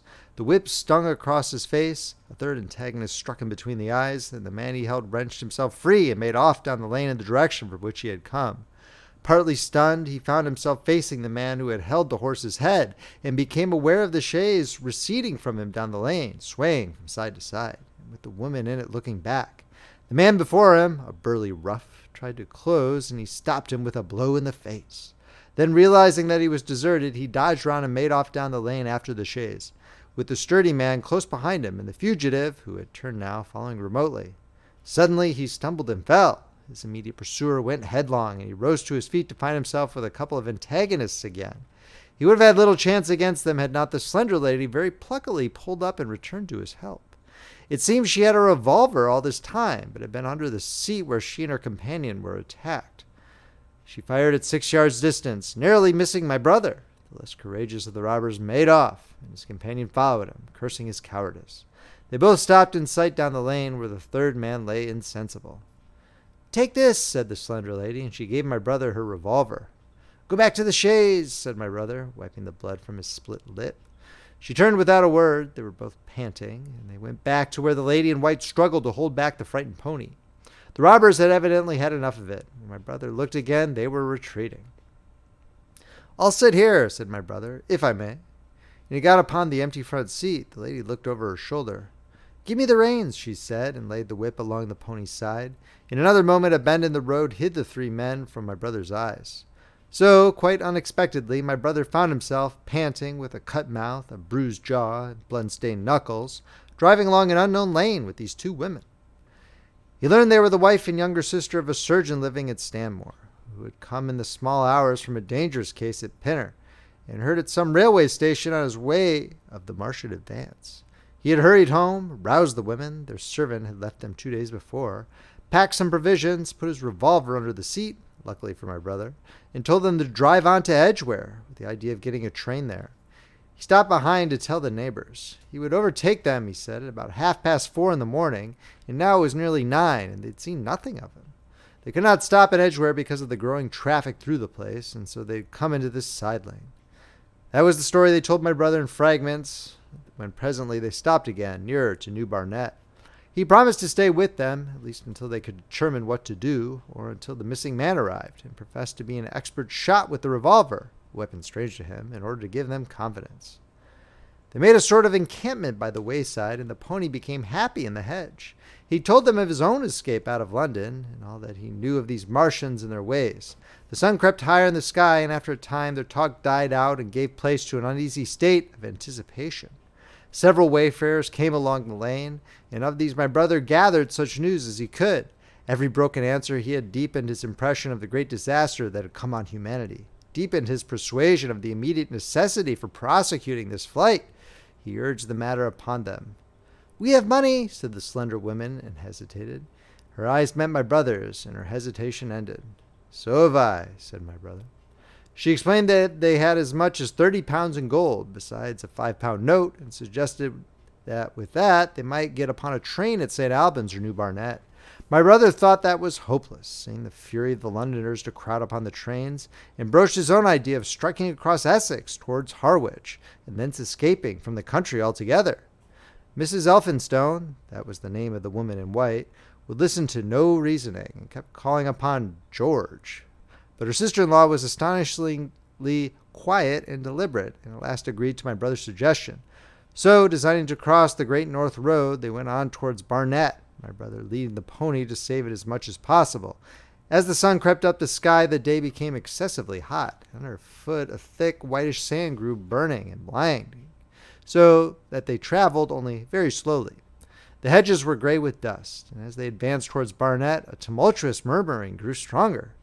They began to meet more people. For the most part, these were staring before them, murmuring indistinct questions, jaded, haggard, unclean. One man in evening dress passed them on foot, his eyes on the ground. They heard his voice, and, looking back at him, saw one hand clutched in his hair and the other beating invisible things. His paroxysm of rage over, he went on his way without once looking back. As my brother's party went on towards the crossroads to the south of Barnet, they saw a woman approaching the road across some fields on their left, carrying a child and with 2 other children, and then passed a man in dirty black, with a thick stick in one hand and a small portmanteau in the other. Then, round the corner of the lane, from between the villas that guarded it at its confluence with the high road, came a little cart drawn by a sweating black pony and driven by a sallow youth in a bowler hat gray with dust. There were 3 girls, East End factory girls, and a couple of little children crowded in the cart. "This'll take us round Edgware?" asked the driver, wild-eyed, white-faced, and when my brother told him it would, if he turned to the left, he whipped up at once without the formality of thanks. My brother noticed a pale gray smoke or haze rising among the houses in front of them, and veiling the white facade of a terrace beyond the road that appeared between the backs of the villas. Mrs. Elphinstone suddenly cried out at a number of tongues of smoky red flame leaping up above the houses in front of them against the hot blue sky. The tumultuous noise resolved itself now into the disorderly mingling of many voices, the gride of many wheels, the creaking of wagons, and the staccato of hoofs. The lane came round sharply, not 50 yards from the crossroads. "Good heavens!" cried Mrs. Elphinstone. "What is this you are driving us into?" My brother stopped. For the main road was a boiling stream of people, a torrent of human beings rushing northward, one pressing on another. A great bank of dust, white and luminous in the blaze of the sun, made everything within 20 feet of the ground gray and indistinct, and was perpetually renewed by the hurrying feet of a dense crowd of horses and of men and women on foot, and by the wheels of vehicles of every description. "Way!" my brother heard voices crying. "Make way!" It was like riding into the smoke of a fire to approach the meeting point of the lane and road. The crowd roared like a fire. The dust was hot and pungent. And indeed, a little way up the road, a villa was burning and sending rolling masses of black smoke across the road to add to the confusion. 2 men came past them. Then a dirty woman carrying a heavy bundle and weeping. A lost retriever dog with hanging tongue circled dubiously around them, scared and wretched, and fled at my brother's threat. So much as they could see of the road Londonward, between the houses to the right was a tumultuous stream of dirty, hurrying people, penned between the villas on either side. The black heads, the crowded forms grew into distinctness as they rushed towards the corner, hurried past, and merged their individuality again in a receding multitude that was swallowed up at last in a cloud of dust. Go on, cried the voices. Way, way! One man's hands pressed on the back of another. My brother stood at the pony's head. Irresistibly attracted, he advanced slowly, pace by pace, down the lane. Edgware had been a scene of confusion, chalk form a riotous tumult, but this was a whole population in movement. It is hard to imagine that host. It had no character of its own. The figures poured out past the corner and receded with their backs to the group in the lane. Along the margin came those who were on foot, threatened by the wheels, stumbling in the ditches, blundering into one another. The carts and carriages crowded close upon one another, making little way for those swifter and more impatient vehicles that darted forward every now and then when an opportunity showed itself of doing so, sending the people scattering against the fences and gates of the villas. Push on, was the cry. Push on, they are coming. In one cart stood a blind man in the uniform of the Salvation Army, gesticulating with his crooked fingers and bawling, Eternity! Eternity! His voice was hoarse and very loud, so that my brother could hear him long after he was lost to sight in the dust. Some of the people who crowded in the carts whipped stupidly at their horses and quarreled with other drivers. Some sat motionless, staring at nothing with miserable eyes. Some gnawed their hands with thirst or lay prostrate in the bottoms of their conveyances. The horses' bits were covered with foam, their eyes bloodshot. There were cabs, carriages, shop carts, wagons, beyond counting. A mail cart, a road cleaner's cart marked Vestry of St. Pancras, a huge timber wagon crowded with roughs. A brewer's dray rumbled by with its 2 rear wheels splashed with fresh blood. Clear the way, cried the voices. Clear the way. Eternity, eternity, came echoing down the road. There were sad, haggard women tramping by, well-dressed, with children that cried and stumbled, their dainty clothes smothered in dust, their weary faces smeared with tears. With many of these came men, sometimes helpful, sometimes lowering and savage. Fighting side by side with them pushed some weary street outcast in faded black rags, wide-eyed, loud-voiced, and foul-mouthed. There were sturdy workmen thrusting their way along, wretched unkempt men, clothed like clerks or shopmen, struggling spasmodically. A wounded soldier, my brother noticed, men dressed in the clothes of railway porters, one wretched creature in a nightshirt with a coat thrown over it. Varied as its composition was, certain things all that host had in common. There were fear and pain on their faces, and fear behind them. A tumult up the road, a quarrel for a place in a wagon, sent the whole host of them quickening their pace. Even a man so scared and broken that his knees bent under him was galvanized for a moment into renewed activity. The heat and dust had already been at work upon this multitude. Their skins were dry, their lips black and cracked. They were all thirsty, weary, and footsore. And amid the various cries one heard disputes, reproaches, groans of weariness and fatigue. The voices of most of them were hoarse and weak. Through it all ran a refrain, Way, way, the Martians are coming. Few stopped and came aside from that flood. The lane opened slantingly into the main road with a narrow opening, and had a delusive appearance of coming from the direction of London. Yet a kind of eddy of people drove into its mouth, weaklings elbowed out of the stream, who for the most part rested but a moment before plunging into it again. A little way down the lane, with 2 friends bending over him, lay a man with a bare leg, wrapped about it with bloody rags. He was a lucky man to have friends. A little old man with a gray military mustache and a filthy black frock coat limped out and sat down beside the trap, removed his boot, his sock was bloodstained, shook out a pebble and hobbled on again. And then a little girl of 8 or 9, all alone, threw herself under the hedge close by my brother, weeping. I can't go on! I can't go on! My brother woke from his torpor of astonishment and lifted her up, speaking gently to her, and carrying her to Miss Elphinstone. So as soon as my brother touched her, she became quite still, as if frightened. Ellen! Shrieked a woman in the crowd with tears in her voice. Ellen! And the child suddenly darted away from my brother, crying, Mother! They are coming, said a man on horseback, riding past along the way. "Out of the way there!" bawled the coachman, towering high, and my brother saw a closed carriage turning into the lane. The people crushed back on one another to avoid the horse. My brother pushed the pony and chaise back into the hedge, and the man drove by and stopped at the turn of the way.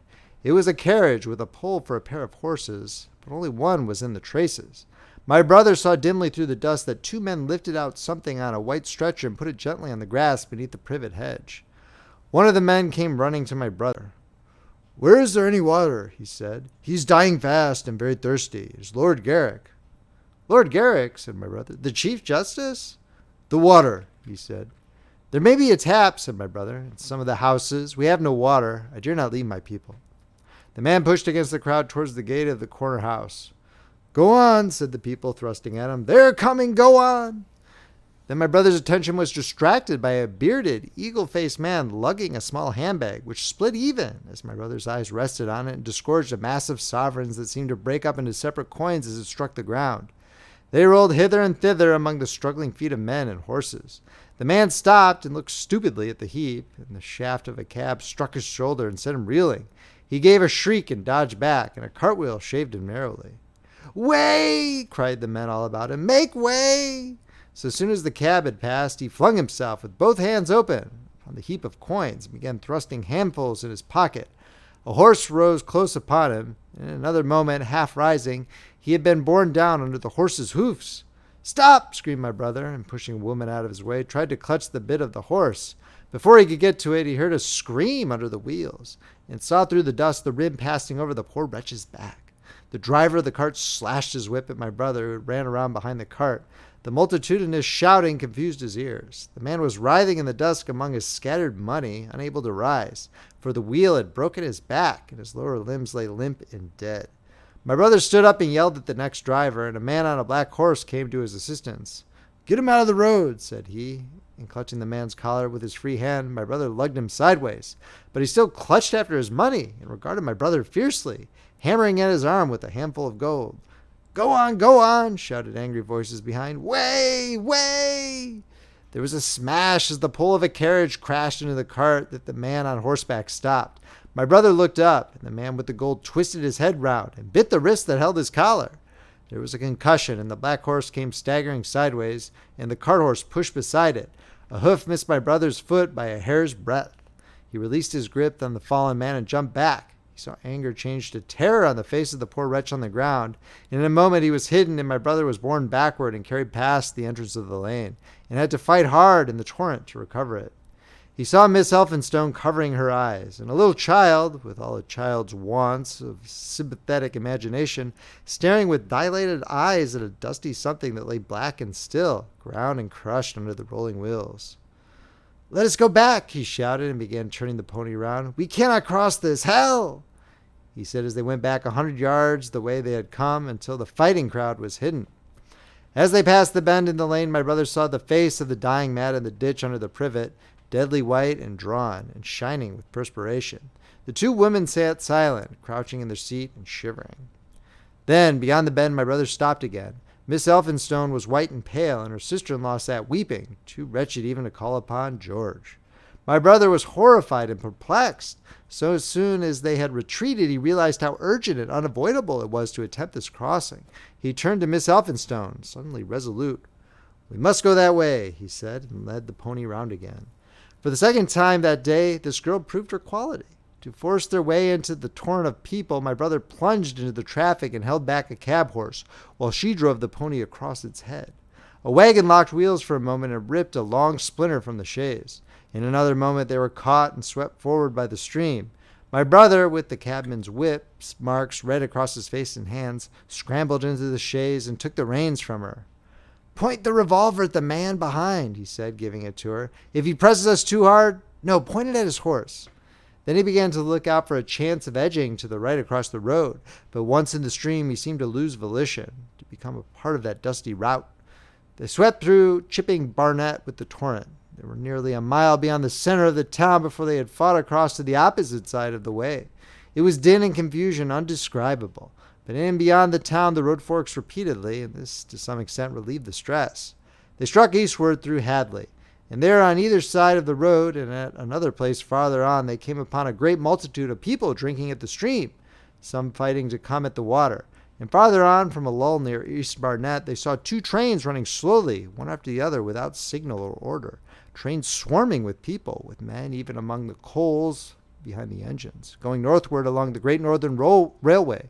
My brother supposes they must have filled outside London, for at that time the fierce terror of the people had rendered the central termini impossible. Near this place they halted for the rest of the afternoon, for the violence of the day had already utterly exhausted all 3 of them. They began to suffer the beginnings of hunger. The night was cold, and none of them dared to sleep. And in the evening many people came hurrying along the road near by their stopping place, fleeing from unknown dangers before them, and going in the direction from which my brother had come. End of chapter. If you are enjoying this reading from Friendly Frog Press, please make sure to subscribe and hit that like button. If you'd like to purchase a copy of this book, it is available on Amazon in eBook and paperback, and it is available on Audible as an audiobook. The links are in the description below, or you can check out friendlyfrogpress.com for purchasing options. The War of the Worlds by H.G. Wells. Narrated by Paul Beauheart. Chapter 17. The Thunder Child.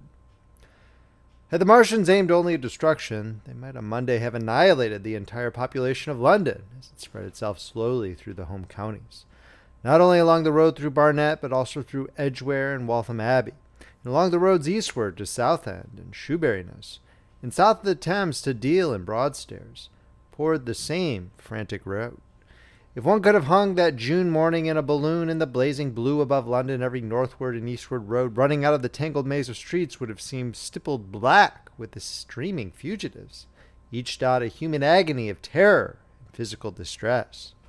I have set forth at length in the last chapter my brother's account of the road through Chipping Barnet, in order that my readers may realize how that swarming of black dots appeared to one of those concerned.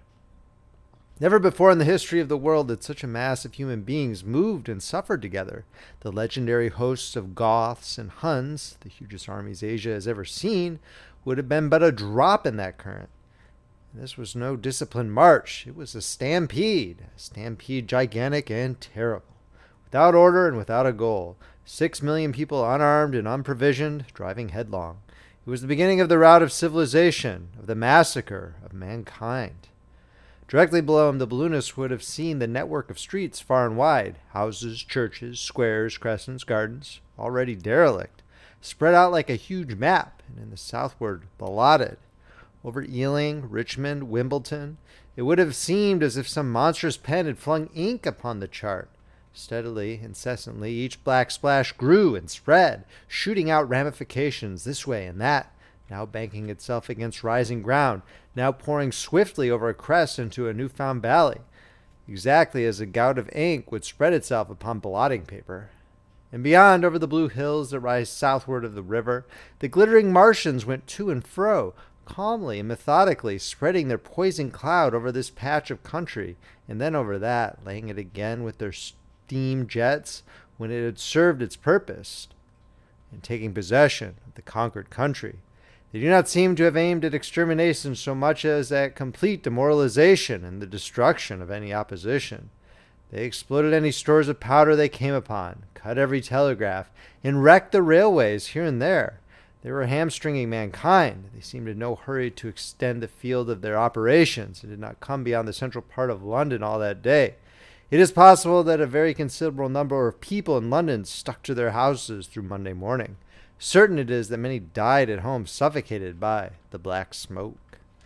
Till about midday, the Pool of London was an astonishing scene.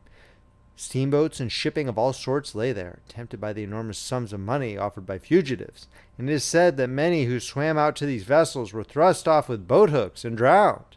About 1 o'clock in the afternoon, the thinning remnant of a cloud of the black vapor appeared between the arches of Blackfriars Bridge, and that the pool became a scene of mad confusion, fighting, and collision. And for some time a multitude of boats and barges jammed in the northern arch of the Tower Bridge, and the sailors and lightermen had to fight savagely against the people who swarmed upon them from the riverfront. People were actually clambering down the piers of the bridge from above. When an hour later a Martian appeared beyond the clock tower and waded down the river, nothing but wreckage floated above Limehouse. Of the falling of the 5th cylinder I've presently to tell. The 6th star fell at Wimbledon.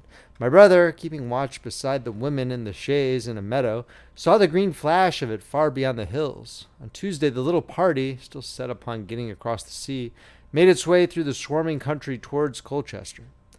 The news that the Martians were now in possession of the whole of London was confirmed. They had been seen at Highgate, and even, it was said, at Neasden. But they did not come into my brother's view until the morrow. That day the scattered multitudes began to realize the urgent need of provisions.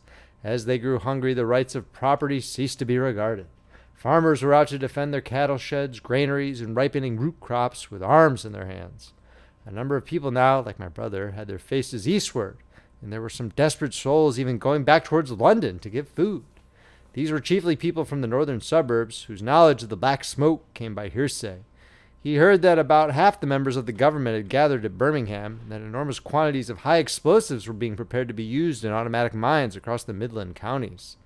He was also told that the Midland Railway Company had replaced the desertions of the first day's panic, had resumed traffic, and was running northward trains from St. Albans to relieve the congestion of the home counties.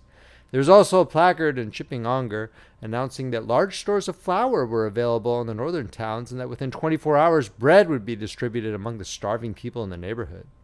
But this intelligence did not turn him from the plan of escape he had formed, and the three pressed eastward all day and heard no more of the bread distribution than his promise. Nor, as a matter of fact, did anyone else hear more of it. That night fell the 7th star falling upon Primrose Hill. It fell while Miss Elphinstone was watching, for she took that duty alternately with my brother. She saw it. On Wednesday, the three fugitives, they had passed the night in a field of unripe wheat, reached Chelmsford, and there a body of the inhabitants, calling itself the Committee of Public Supply, seized the pony as provisions, and would give nothing in exchange for it but the promise of a share in it the next day.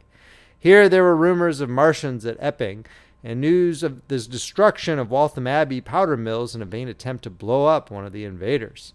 People were watching for Martians here from the church towers. My brother, very luckily for him as it chanced, preferred to push on at once to the coast rather than wait for food, although all three of them were very hungry.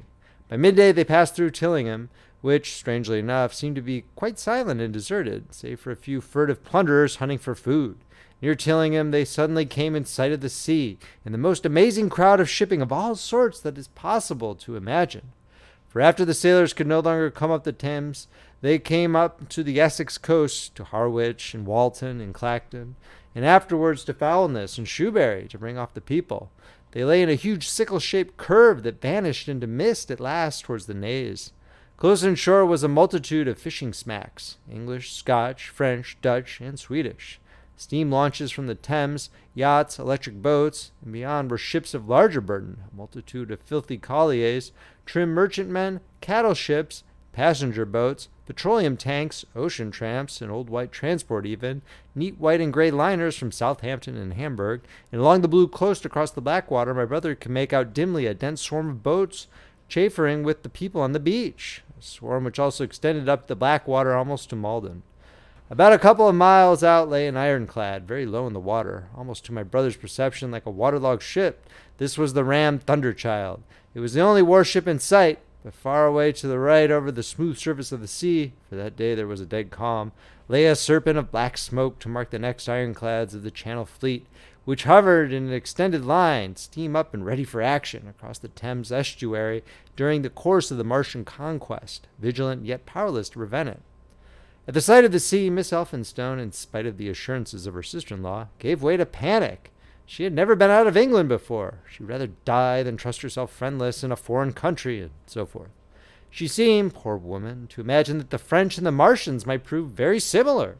She had been growing increasingly hysterical, fearful, and depressed during the 2 days' journeyings. Her great idea was to return to Stanmore. Things had always been well and safe at Stanmore. They would find George at Stanmore.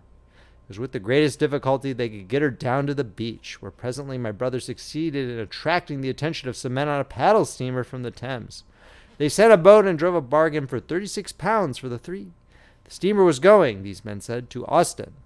It was about 2 o'clock when my brother, having paid their fares at the gangway, found himself safely aboard the steamboat with his charges. There was food aboard, albeit at exorbitant prices, and the three of them contrived to eat a meal on one of the seats forward. There were already a couple of score of passengers aboard, some of whom had expended their last money in securing a passage, but the captain lay off the Blackwater until 5 in the afternoon, picking up passengers until the seated decks were even dangerously crowded. He would probably have remained longer had it not been for the sound of guns that began about that hour in the south. As if in answer, the ironclad Seaward fired a small gun and hoisted a string of flags. A jet of smoke sprang out of her funnels.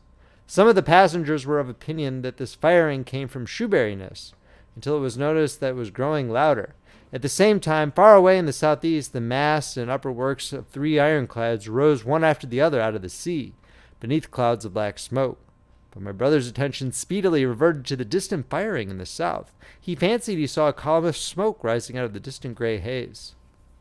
The little steamer was already flapping her way eastward of the big crescent of shipping, and the low Essex coast was growing blue and hazy when a Martian appeared, small and faint in the remote distance, advancing along the muddy coast from the direction of Foulness.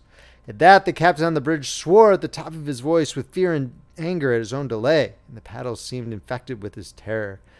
Every soul aboard stood at the bulwarks or on the seats of the steamer and stared at that distant shape, higher than the trees or church towers inland, and advancing with a leisurely parody of a human stride. It was the first Martian my brother had seen, and he stood, more amazed than terrified, watching this Titan advancing deliberately towards the shipping, wading farther and farther into the water as the coast fell away. Then, far away beyond the crouch, came another, striding over some stunted trees, and then yet another, still farther off, wading deeply through a shiny mudflat that seemed to hang halfway up between sea and sky. They were all stalking seaward, as if to intercept the escape of the multitudinous vessels that were crowded between Foulness and the Naze. In spite of the throbbing exertions of the engines of that little paddle boat, and the pouring foam that her wheels flung behind her, she receded with terrifying slowness from this ominous advance.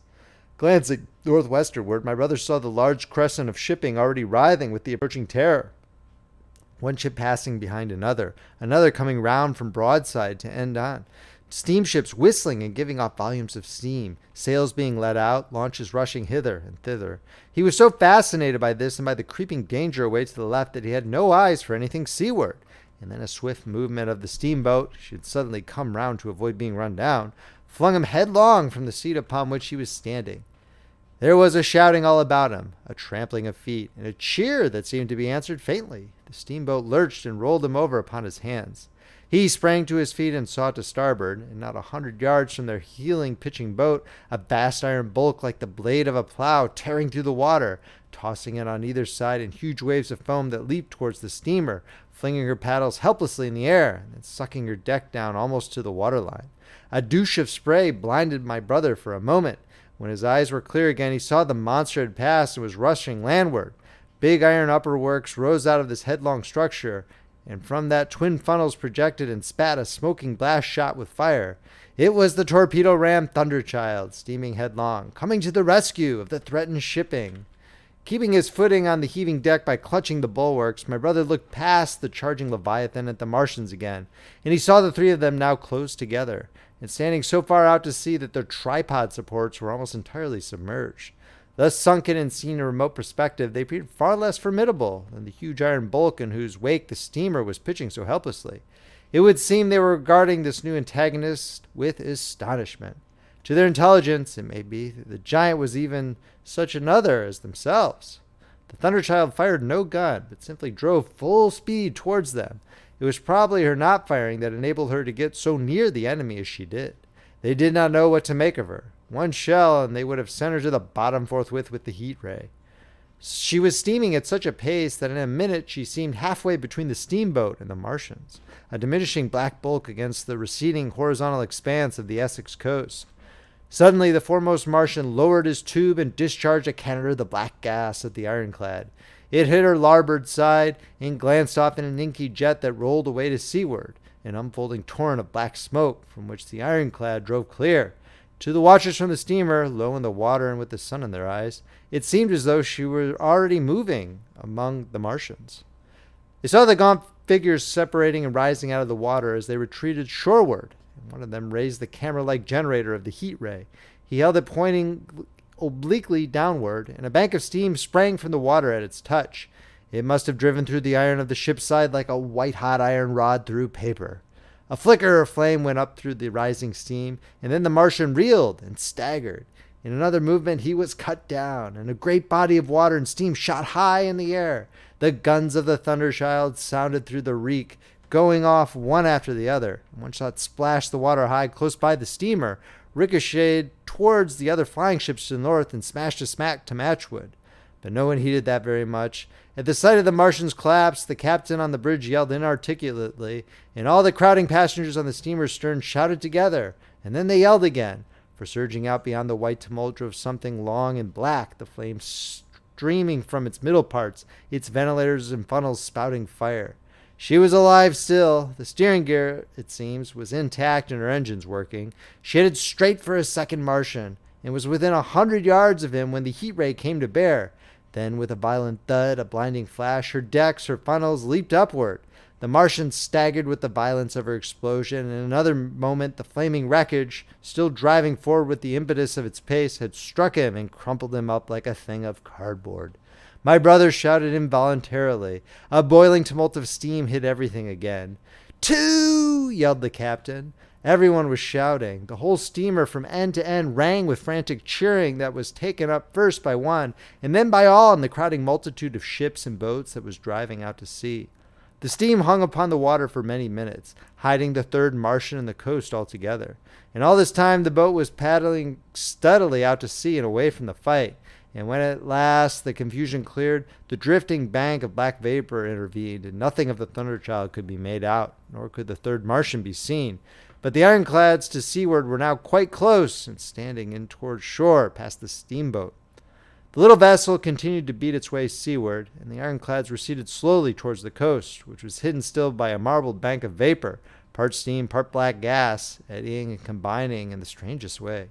The fleet of refugees was scattering to the northeast. Several smacks were sailing between the ironclads and the steamboat. After a time, but before they reached the sinking cloud bank, the warship turned northward, and then abruptly went about and passed into the thickening haze of evening southward. The coast grew faint, and at last indistinguishable amid the low banks of clouds that were gathering about the sinking sun. Then suddenly out of the golden haze of the sunset came the vibration of guns, and a form of black shadows moving. Everyone struggled to the rail of the steamer and peered into the blinding furnace of the west, but nothing was to be distinguished clearly. A mass of smoke rose slanting and barred the face of the sun. The steamboat throbbed on its way through an interminable suspense. The sun sank into gray clouds. The sky flushed and darkened. The evening star trembled into sight. It was deep twilight when the captain cried out and pointed. My brother strained his eyes. Something rushed up into the sky out of the grayness, rushed slantingly upward and very swiftly into the luminous clearness above the clouds in the western sky. Something flat and broad and very large that swept round in a vast curve, grew smaller, slank slowly, and vanished again into the gray mystery of the night. And as it flew, it rained down darkness upon the land. End of chapter. The War of the Worlds by H.G. Wells. Book 2, The Earth Under the Martians. Chapter 1, Underfoot, narrated by Paul Beauheart. In the first book, I have wandered so much from my own adventures to tell of the experiences of my brother that all through the last 2 chapters I and the curate have been lurking in the empty house at Halliford, whither we fled to escape the black smoke. There I will resume. We stopped there all Sunday night and all the next day, the day of the panic, in a little island of daylight, cut off by the black smoke from the rest of the world. We could do nothing but wait in aching inactivity during those 2 weary days. My mind was occupied by anxiety for my wife. I figured her at Leatherhead, terrified, in danger, mourning me already as a dead man. I paced the rooms and cried aloud when I thought of how I was cut off from her, of all that might happen to her in my absence. My cousin, I knew, was brave enough for any emergency, but he was not the sort of man to realize danger quickly, to rise promptly. What was needed now was not bravery, but circumspection. My only consolation was to believe that the Martians were moving Londonward and away from her. Such vague anxieties keep the mind sensitive and painful. I grew very wary and irritable with the curate's perpetual ejaculations. I tired of the sight of his selfish despair. After some ineffectual remonstrance, I kept away from him, staying in a room, evidently a child's schoolroom, containing globes, forms, and copybooks. When he followed me thither, I went to a box room at the top of the house and, in order to be alone with my aching miseries, locked myself in. We were hopelessly hemmed in by the black smoke all that day and the morning of the next. There were signs of people in the next house on Sunday evening, a face at a window and moving lights, and later the slamming of a door, but I do not know who these people were, nor what became of them. We saw nothing of them the next day. The black smoke drifted slowly riverward all through Monday morning, creeping nearer and nearer to us, driving at last along the roadway outside the house that hid us. A Martian came across the fields about midday, laying the stuff with a jet of superheated steam that hissed against the walls, smashed all the windows it touched, and scalded the curate's hand as he fled out of the front room. When at last we crept across the sodden rooms and looked out again, the country northward was as though a black snowstorm had passed over it. Looking towards the river, we were astonished to see an unaccountable redness mingling with the black of the scorched meadows. For a time we did not see how this change affected our position, save that we were relieved of our fear of the black smoke. But later I perceived that we were no longer hemmed in, that now we might get away. So soon as I realized that the way of escape was open, my dream of action returned. But the curate was lethargic, unreasonable. "We are safe here," he repeated, "safe here." I resolved to leave him. Would that I had. Wiser now for the artilleryman's teachings, I sought out food and drink. I found oil and rags for my burns, and I also took a hat and a flannel shirt that I found in one of the bedrooms. When it was clear to him that I meant to go alone, had reconciled myself to going alone, he suddenly roused himself to come, and all being quiet throughout the afternoon, we started about 5 o'clock, as I should judge, along the blackened road to Sunbury. In Sunbury and at intervals along the road were dead bodies lying in contorted attitudes, horses as well as men, overturned carts and luggage, all covered thickly with black dust. That pall of cindery powder made me think of what I had read of the destruction of Pompeii. We got to Hampton Court without misadventure, our minds full of strange and unfamiliar appearances. And at Hampton Court our eyes were relieved to find a patch of green that had escaped the suffocating drift. We went through Bushy Park with its deer going to and fro under the chestnuts, and some men and women hurrying in the distance towards Hampton, and so we came to Twickenham. These were the first people we saw. Away across the road, the woods behind Ham and Petersham were still afire. Twickenham was uninjured by either heat ray or black smoke. There were more people about here, though none could give us news. For the most part, they were like ourselves, taking advantage of a lull to shift their quarters. I have an impression that many of the houses here were still occupied by scared inhabitants, too frightened even for flight. Here, too, the evidence of a hasty rout was abundant along the road. I remember most vividly 3 smashed bicycles in a heap, pounded into the road by the wheels of subsequent carts. We crossed Richmond Bridge about 8:30. We hurried across the exposed bridge, of course, but I noticed floating down the stream a number of red masses, some many feet across. I did not know what these were. There was no time for scrutiny, and I put a more horrible interpretation on them than they deserved. Here again on the Surrey side were black dust that had once been smoke and dead bodies, a heap near the approach to the station, but we had no glimpse of the Martians until we were some way towards Barnes. We saw in the blackened distance a group of 3 people running down a side street toward the river, but otherwise it seemed deserted. Up the hill, Richmond town was burning briskly. Outside the town of Richmond there was no trace of the black smoke. Then suddenly, as we approached Kew, came a number of people running, and the upper works of a Martian fighting machine loomed in sight over the housetops, not 100 yards away from us. We stood aghast at our danger, and had the Martian looked down, we must immediately have perished. We were so terrified that we dared not go on, but turned aside and hid in a shed in a garden. There the curate crouched, weeping silently, and refusing to stir again. But my fixed idea of reaching Leatherhead would not let me rest, and in the twilight I ventured out again. I went through a shrubbery and along a passage beside a big house standing in its own grounds, and so emerged upon the road towards Kew. The curate I left in the shed, but he came hurrying after me. That second start was the most foolhardy thing I ever did, for it was manifest the Martians were about us. No sooner had the curate overtaken me than we saw either the fighting machine we had seen before or another, far away across the meadows in the direction of Kew Lodge. 4 or 5 little black figures hurried before it across the green-gray of the field, and in a moment it was evident this Martian pursued them. In 3 strides he was among them, and they ran radiating from his feet in all directions. He used no heat ray to destroy them, but picked them up one by one. Apparently he tossed them into the great metallic carrier which projected behind him, much as a workman's basket hangs over his shoulder. It was the first time I realized that the Martians might have any other purpose than destruction with defeated humanity. We stood for a moment petrified, then turned and fled through a gate behind us into a walled garden, fell into, rather than found, a fortunate ditch, and lay there, scarce daring to whisper to each other until the stars were out. I suppose it was nearly 11 o'clock before we gathered courage to start again, no longer venturing into the road, but sneaking along hedgerows and through plantations, and watching keenly through the darkness. He on the right and I on the left for the Martians, who seemed to be all about us. In one place we blundered upon a scorched and blackened area, now cooling and ashen, and a number of scattered dead bodies of men, burnt horribly about the heads and trunks, but with their legs and boots mostly intact, and of dead horses, 50 feet perhaps, behind a line of 4 ripped guns and smashed gun carriages. Sheen, it seemed, had escaped destruction, but the place was silent and deserted. Here we happened on no dead, though the night was too dark for us to see into the side roads of the place. In Sheen, my companion suddenly complained of faintness and thirst, and we decided to try one of the houses.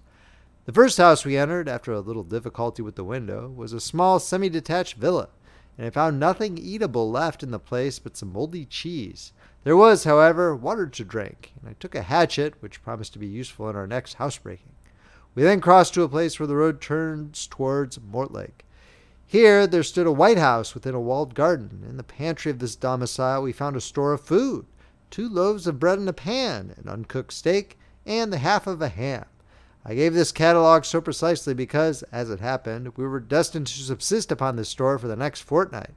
Bottled beer stood under a shelf, and there were 2 bags of haricot beans and some limp lettuces. This pantry opened to a kind of wash-up kitchen, and in this was firewood. There was also a cupboard, in which we found nearly a dozen of burgundy tinned soups and salmon, and 2 tins of biscuits. We sat in the adjacent kitchen in the dark, for we dared not strike a light, and ate bread and ham and drank beer out of the same bottle. The curate, who was still timorous and restless, was now, oddly enough, for pushing on, and I was urging him to keep up his strength by eating when the thing happened that was to imprison us. "It can't be midnight yet," I said, and then came a blinding glare of vivid green light. Everything in the kitchen leaped out, clearly visible in green and black, and vanished again. And then followed such a concussion as I have never heard before or since. So close on the heels of this as to seem instantaneous came a thud behind me, a clash of glass, a crash and rattle of falling masonry all about us, and the plaster of the ceiling came down upon us, smashing into a multitude of fragments upon our heads. I was knocked headlong across the floor against the oven handle and stunned. I was insensible for a long time, the curate told me, and when I came to, we were in the darkness again, and he, with a face wet, as I found afterwards, with blood from a cut forehead, was dabbing water over me. For some time I could not recollect what had happened. Then things came to me slowly. A bruise on my temple asserted itself. "Are you better?" asked the curate in a whisper. At last I answered him. I sat up. "Don't move," he said. "The floor is covered with smashed crockery from the dresser. You can't possibly move without making a noise, and I fancy they are outside." We both sat quite silent, so that we could scarcely hear each other breathing. Everything seemed deadly still, but once something near us, some plaster or broken brickwork, slid down with a rumbling sound. Outside and very near was an intermittent metallic rattle. "That," said the curate, when presently it happened again. "Yes," I said, "but what is it?" "A Martian," said the curate. I listened again. "It was not like the heat ray," I said, and for a time I was inclined to think one of the great fighting machines had stumbled against the house, as I had seen one stumble against the tower of Shepperton Church. Our situation was so strange and incomprehensible that for 3 or 4 hours, until the dawn came, we scarcely moved. And then the light filtered in, not through the window, which remained black, but through a triangular aperture between a beam and a heap of broken bricks in the wall behind us. The interior of the kitchen we now saw grayly for the first time. The window had been burst in by a mass of garden mold, which flowed over the table upon which we had been sitting and lay about our feet. Outside, the soil was banked high against the house. At the top of the window frame we could see an uprooted drain pipe. The floor was littered with smashed hardware. The end of the kitchen towards the house was broken into, and since the daylight shone in there, it was evident the greater part of the house had collapsed. Contrasting vividly with this ruin was the neat dresser, stained in the fashion, pale green, and with a number of copper and tin vessels below it. The wallpaper imitating blue and white tiles, and a couple of colored supplements fluttering from the walls above the kitchen range. As the dawn grew clear, we saw through the gap in the wall the body of a Martian standing sentinel, I suppose, over the still glowing cylinder. At the sight of what we crawled as circumspectly as possible out of the twilight of the kitchen into the darkness of the scullery. Abruptly, the right interpretation dawned upon my mind. "The fifth cylinder," I whispered. "The fifth shot from Mars has struck this house and buried us under the ruins." For a time the curate was silent, and then he whispered, "God have mercy upon us." I heard him presently whimpering to himself. Save for that sound, we lay quite still in the scullery. I, for my part, scarce dared breathe, and sat with my eyes fixed on the faint light of the kitchen door. I could just see the curate's face, a dim oval shape, and his collar and cuffs. Outside there began a metallic hammering, then a violent hooting, and then again, after a quiet interval, a hissing like the hissing of an engine. These noises, for the most part problematical, continued intermittently, and seemed, if anything, to increase in number as time wore on. Presently a measured thudding and a vibration that made everything about us quiver, and the vessels in the pantry ring and shift, began and continued. Once the light was eclipsed, and the ghostly kitchen doorway became absolutely dark. For many hours we must have crouched there, silent and shivering, until our tired attention failed. At last I found myself awake and very hungry. I am inclined to believe we must have spent the greater portion of a day before that awakening. My hunger was at a stride so insistent that it moved me to action. I told the curate I was going to seek food, and felt my way towards the pantry. He made me no answer, but so soon as I began eating, the faint noise I made stirred him up, and I heard him crawling after me. End of chapter. The War of the Worlds by H.G. Wells, narrated by Paul Beauheart. Chapter 2. What We Saw from the Ruined House. After eating, we crept back to the scullery, and there I must have dozed again, for when presently I looked round, I was alone. The thudding vibration continued with wearisome persistence. I whispered for the curate several times, and at last felt my way to the door of the kitchen. It was still daylight, and I perceived him across the room, lying against the triangular hole that looked out upon the Martians. His shoulders were hunched, so that his head was hidden from me. I could hear a number of noises almost like those in an engine shed, and the place rocked with that beating thud. Through the aperture in the wall, I could see the top of a tree touched with gold in the warm blue of a tranquil evening sky. For a minute or so I remained watching the curate, and then I advanced, crouching and stepping with extreme care amid the broken crockery that littered the floor. I touched the curate's leg, and he started so violently that a mass of plaster went sliding down outside and fell with a loud impact. I gripped his arm, fearing he might cry out, and for a long time we crouched motionless. Then I turned to see how much of our rampart remained. The detachment of the plaster had left a vertical slit open in the debris, and by raising myself cautiously across the beam, I was able to see out of this gap into what had been overnight a quiet suburban roadway. Vast indeed was the change that we beheld. The fifth cylinder must have fallen right into the midst of the house we had first visited.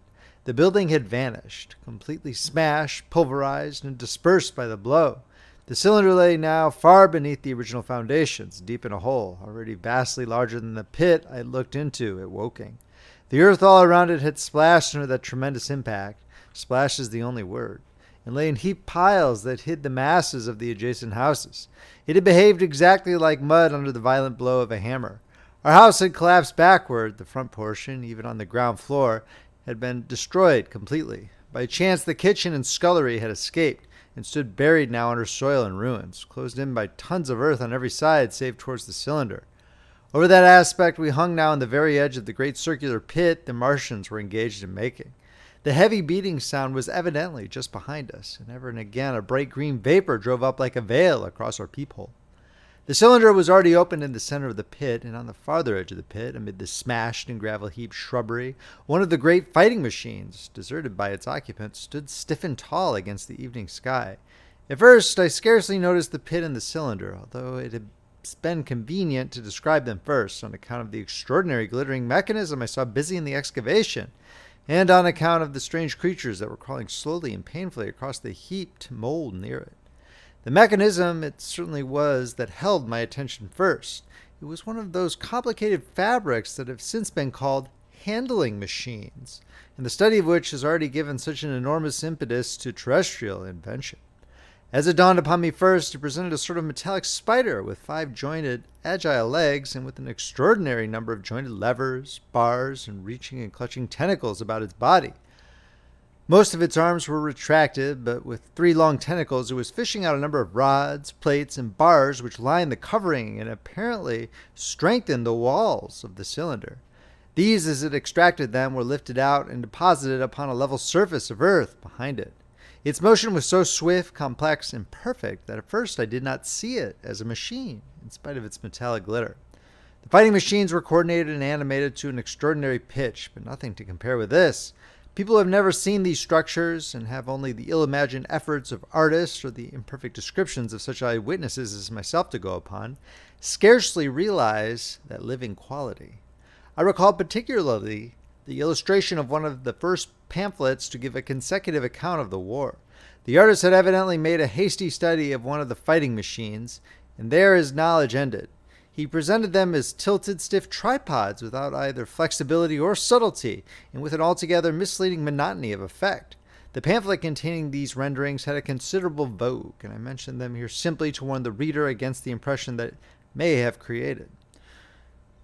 They were no more like the Martians I saw in action than a Dutch doll is like a human being. To my mind, the pamphlet would have been much better without them. At first, I say, the handling machine did not impress me as a machine, but as a crab-like creature with a glittering integument. The controlling Martian, whose delicate tentacles actuated its movements, seemed to be simply the equivalent of the crab's cerebral portion. But then I perceived the resemblance of its gray-bound, shiny, leathery integument to that of the other sprawling bodies beyond, and the true nature of this dexterous workman dawned upon me. With that realization, my interest shifted to those other creatures, the real Martians. Already I had had a transient impression of these, and the first nausea no longer obscured my observation. Moreover, I was concealed and motionless, and under no urgency of action. They were, I now saw, the most unearthly creatures it is possible to conceive. They were huge round bodies, or rather heads, about 4 feet in diameter, each body having in front of it a face. The face had no nostrils. Indeed, the Martians do not seem to have had any sense of smell, but it had a pair of very large dark-colored eyes, and just beneath this, a kind of fleshy beak. In the back of this head, or body, I scarcely know how to speak of it, was the single tight tympanic surface, since known to be anatomically an ear, though it must have been almost useless in our dense air. In a group round the mouth were 16 slender, almost whip-like tentacles, arranged in 2 bunches of 8 each. These bunches have since been named rather aptly by the distinguished anatomist, Professor House, the hands. Even as I saw these Martians for the first time, they seemed to be endeavoring to raise themselves on these hands, but of course with the increased weight of terrestrial conditions, this was impossible. There is reason to suppose that on Mars they may have progressed upon them with some facility. The internal anatomy, I may remark here, as dissection has been shown, was almost equally simple.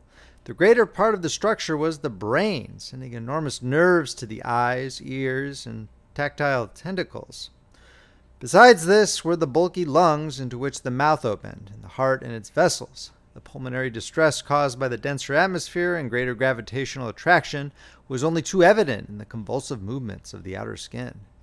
And this was the sum of the Martian organs. Strange as it may seem to a human being, all the complex apparatus of digestion, which makes up the bulk of our bodies, did not exist in the Martians. They were heads, merely heads, and trills they had none. They did not eat, much less digest. Instead, they took the fresh living blood of other creatures and injected it into their own veins. I have myself seen this being done, as I shall mention in its place, but squeamish as I may seem, I cannot bring myself to describe what I could not endure even to continue watching. Let it suffice to say, blood obtained from a still living animal, in most cases from a human being, was run directly by means of a little pipette into the recipient canal. The bare idea of this is no doubt horribly repulsive to us, but at the same time I think that we should remember how repulsive our carnivorous habits would seem to an intelligent rabbit. The physiological advantages of the practice of injection are undeniable. If one thinks of the tremendous waste of human time and energy occasioned by eating and the digestive process, our bodies are made up of glands and tubes and organs occupied in turning heterogeneous food into blood. The digestive process and their reaction upon the nervous system sap our strength and color our minds. Men go happy or miserable as they have healthy or unhealthy livers or sound gastric glands, but the Martians were lifted above all these organic fluctuations of mood and emotion. Their undeniable preference for men as their source of nourishment is partly explained by the nature of the remains of the victims they had brought with them as provisions from Mars. These creatures, to judge from the shriveled remains that have fallen into human hands, were bipeds with flimsy, siliceous skeletons, almost like those of the siliceous sponges, and feeble musculature, standing about 6 feet high and having round, erect heads and large eyes and flinty sockets. 2 or 3 of these seemed to have been brought in each cylinder, and all were killed before Earth was reached. It was just as well for them, for the mere attempt to stand upright upon our planet would have broken every bone in their bodies.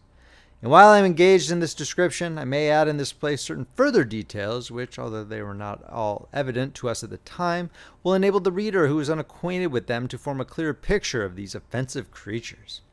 In 3 other points, their physiology differed strangely from ours. Their organisms did not sleep, any more than the heart of man sleeps. Since they had no extensive muscular mechanism to recuperate, that periodical extinction was unknown to them. They had little or no sense of fatigue, it would seem. On Earth they could never have moved without effort, yet even to the last they kept in action. In 24 hours they did 24 hours of work, as even on Earth is perhaps the case with the ants. In the next place, wonderful as it seems in a sexual world, the Martians were absolutely without sex, and therefore without any of the tumultuous emotions that arise from that difference among men. A young Martian, there can now be no dispute, was really born upon Earth during the war. It was found attached to its parent, partially budded off, just as young lily bulbs bud off, or like the young animals in the freshwater polyp. In man, in all the higher terrestrial animals, such a method of increase has disappeared, but even on this earth it was certainly the primitive method. Among the lower animals, up even to those first cousins of the vertebrated animals, the tunicates, the 2 processes occurred side by side, but finally the sexual method superseded its competitor altogether. On Mars, however, just the reverse has apparently been the case. It is worthy of remark that a certain speculative writer of quasi-scientific repute, writing long before the Martian invasion, did forecast for man a final structure not unlike the actual Martian condition. His prophecy, I remember, appeared in November or December 1893 in a long-defunct publication, the Pall Mall Budget. And I recall a caricature of it in a pre-Martian periodical called Punch. He pointed out, writing in a foolish, facetious tone, that the perfection of mechanical appliances must ultimately supersede limbs. The perfection of chemical devices, digestion, that such organs as hair, external nose, teeth, ears, and chin were no longer essential parts of the human being, and that the tendency of natural selection would lie in the direction of their steady diminution through the coming ages. The brain alone remained a cardinal necessity. Only one other part of the body had a strong case for survival, and that was the hand, teacher and agent of the brain, while the rest of the body dwindled. The hands would grow larger. There's many a true word written in jest, and here in the Martians we have beyond dispute the actual accomplishment of such a suppression of the animal side of the organism by the intelligence. To me, it is quite credible that the Martians may be descended from beings not unlike ourselves, by a gradual development of brain and hands, the latter giving rise to the 2 bunches of delicate tentacles at last, at the expense of the rest of the body. Without the body, the brain would, of course, become a mere selfish intelligence without any of the emotional substratum of the human being. The last salient point in which the systems of these creatures differed from ours was in what one might have thought a very trivial particular. Microorganisms, which cause so much disease and pain on Earth, have either never appeared on Mars or Martian sanitary science eliminated them ages ago. 100 diseases, all the fevers and contagions of human life, consumption, cancers, tumors, and such morbidities, never enter the scheme of their life. And speaking of the differences between the life on Mars and terrestrial life, I may allude here to the curious suggestions of the red weed. Apparently the vegetable kingdom in Mars, instead of having green for a dominant color, is of a vivid blood red tint. At any rate, the seeds which the Martians, intentionally or accidentally, brought with them gave rise in all cases to red-colored growths. Only that known popularly as the red weed, however, gained any footing in competition with terrestrial forms. The red creeper was quite a transitory growth, and few people have seen it growing. For a time, however, the red weed grew with astonishing vigor and luxuriance. It spread up the sides of the pit by the 3rd or 4th day of our imprisonment, and its cactus-like branches formed a carmine fringe to the edges of our triangular window. And afterwards I found it broadcast throughout the country, especially wherever there was a stream of water. The Martians had what appears to have been an auditory organ, a single round drum at the back of the head body, and eyes with a visual range not very different from ours, except that, according to Phillips, blue and violet were as black to them. It is commonly supposed that they communicated by sounds and tentacular gesticulations. That is asserted, for instance, in the able but hastily compiled pamphlet, written evidently by someone not an eyewitness of Martian actions, to which I have already alluded, and which so far has been the chief source of information concerning them. Now, no surviving human being saw so much of the Martians' action as I did. I take no credit to myself for an accident, but the fact is so. And I assert that I watched them closely, time after time, and that I've seen 4, 5, and once 6 of them sluggishly performing the most elaborately complicated operations together without either sound or gesture. Their peculiar hooting invariably preceded feeding. It had no modulation and was, I believe, in no sense a signal, but merely the expiration of air preparatory to the suctional operation. I have a certain claim to at least an elementary knowledge of psychology, and in this matter I am convinced, as firmly as I am convinced of anything, that the Martians interchanged thoughts without any physical intermediation. And I have been convinced of this in spite of strong preconceptions. Before the Martian invasion, as an occasional reader here and there may remember, I had written with some little vehemence against the telepathic theory. The Martians wore no clothing. Their conceptions of ornament and decorum were necessarily different from ours, and not only were they evident, much less sensible of changes of temperature than we are, but changes of pressure do not seem to have affected their health at all seriously. Yet though they wore no clothing, it was in the other artificial additions to their bodily resources that their great superiority over man lay. We men, with our bicycles and road skates, our Lilienthal soaring machines, our guns and sticks, and so forth, are just in the beginning of the evolution that the Martians have worked out. They have become practically mere brains, wearing different bodies according to their needs, just as men wear suits of clothes and take a bicycle in a hurry or an umbrella in the wet. And of their appliances, perhaps nothing is more wonderful to a man than the curious fact that what is the dominant feature of almost all human devices and mechanism is absent. The wheel is absent. Among all the things they brought to earth, there's no trace or suggestion of their use of wheels. One would have at least expected it in locomotion. And in this connection, it is curious to remark that even on this earth, nature has never hit upon the wheel, or has preferred other expedients to its development. And not only do the Martians either not know of, which is incredible, or abstain from the wheel, but in their apparatus singularly little use is made of the fixed pivot or relatively fixed pivot, with circular motions that are about confined to one plane. Almost all the joints of the machinery present a complicated system of sliding parts moving over small but beautifully curved friction bearings.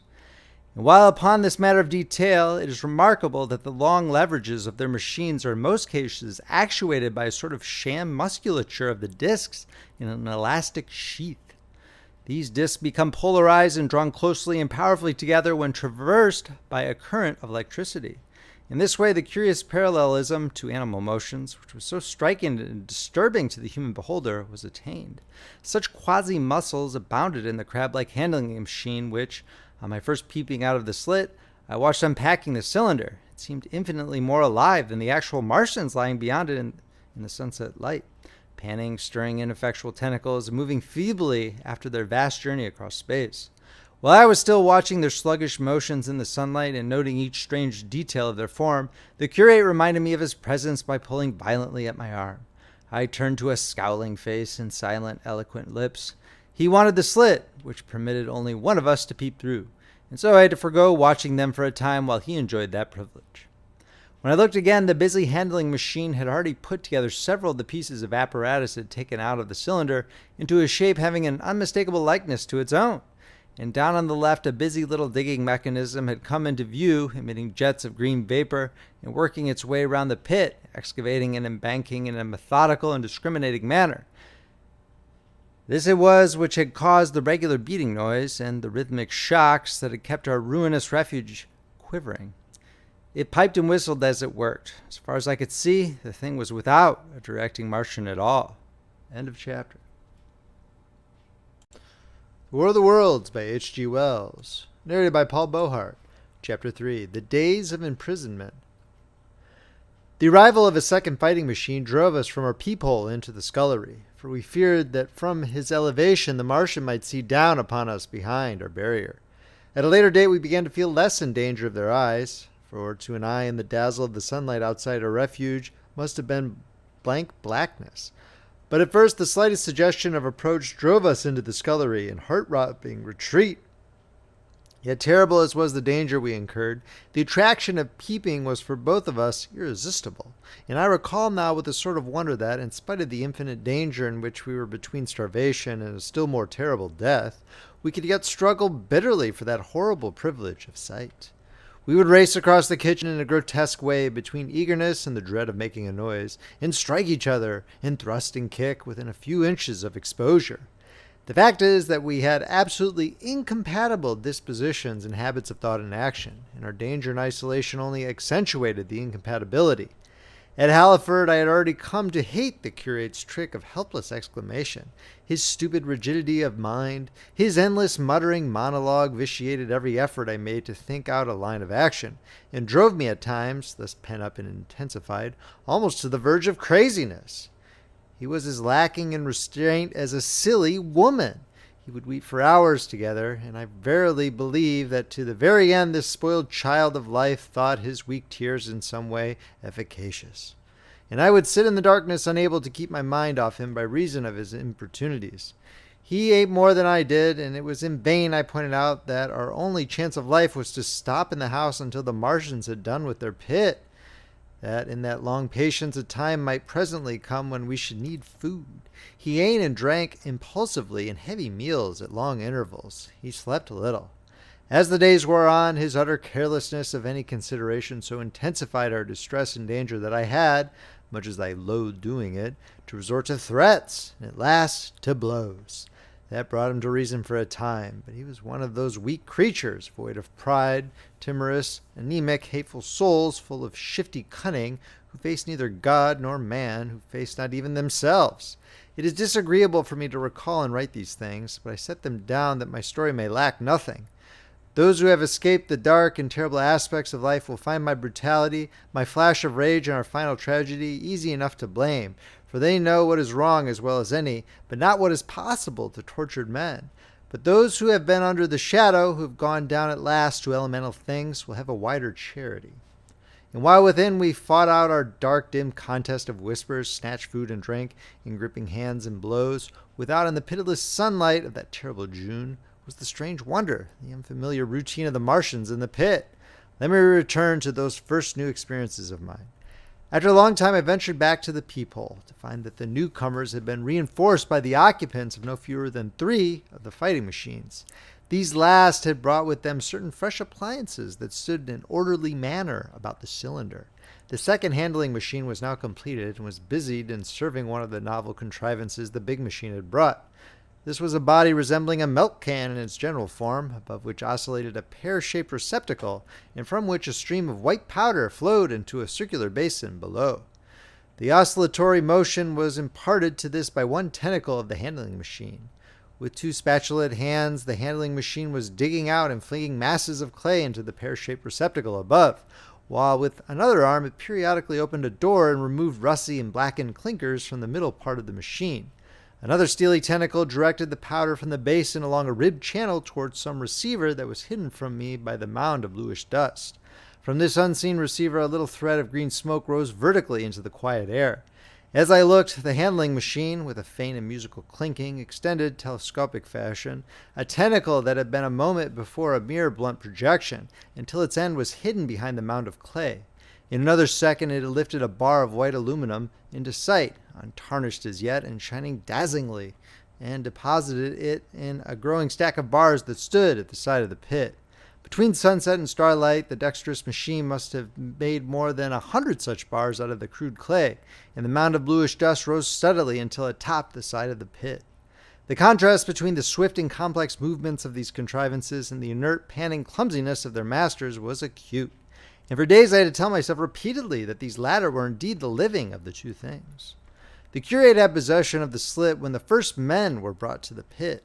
I was sitting below, huddled up, listening with all my ears. He made a sudden movement backward, and I, fearful that we were observed, crouched in a spasm of terror. He came sliding down the rubbish and crept beside me in the darkness, inarticulate, gesticulating, and for a moment I shared his panic.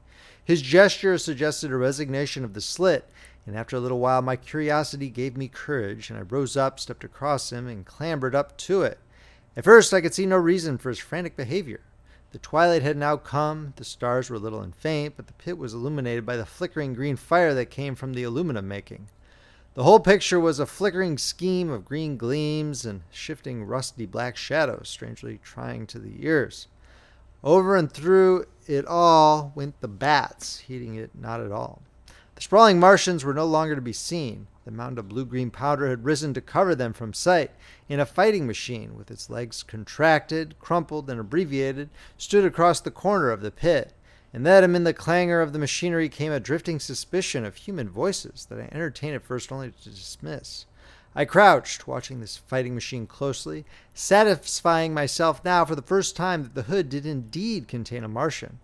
As the green flames lifted, I could see the oily gleam of his integument and the brightness of his eyes, and suddenly I heard a yell and saw a long tentacle reaching over the shoulder of the machine to the little cage that hunched upon its back.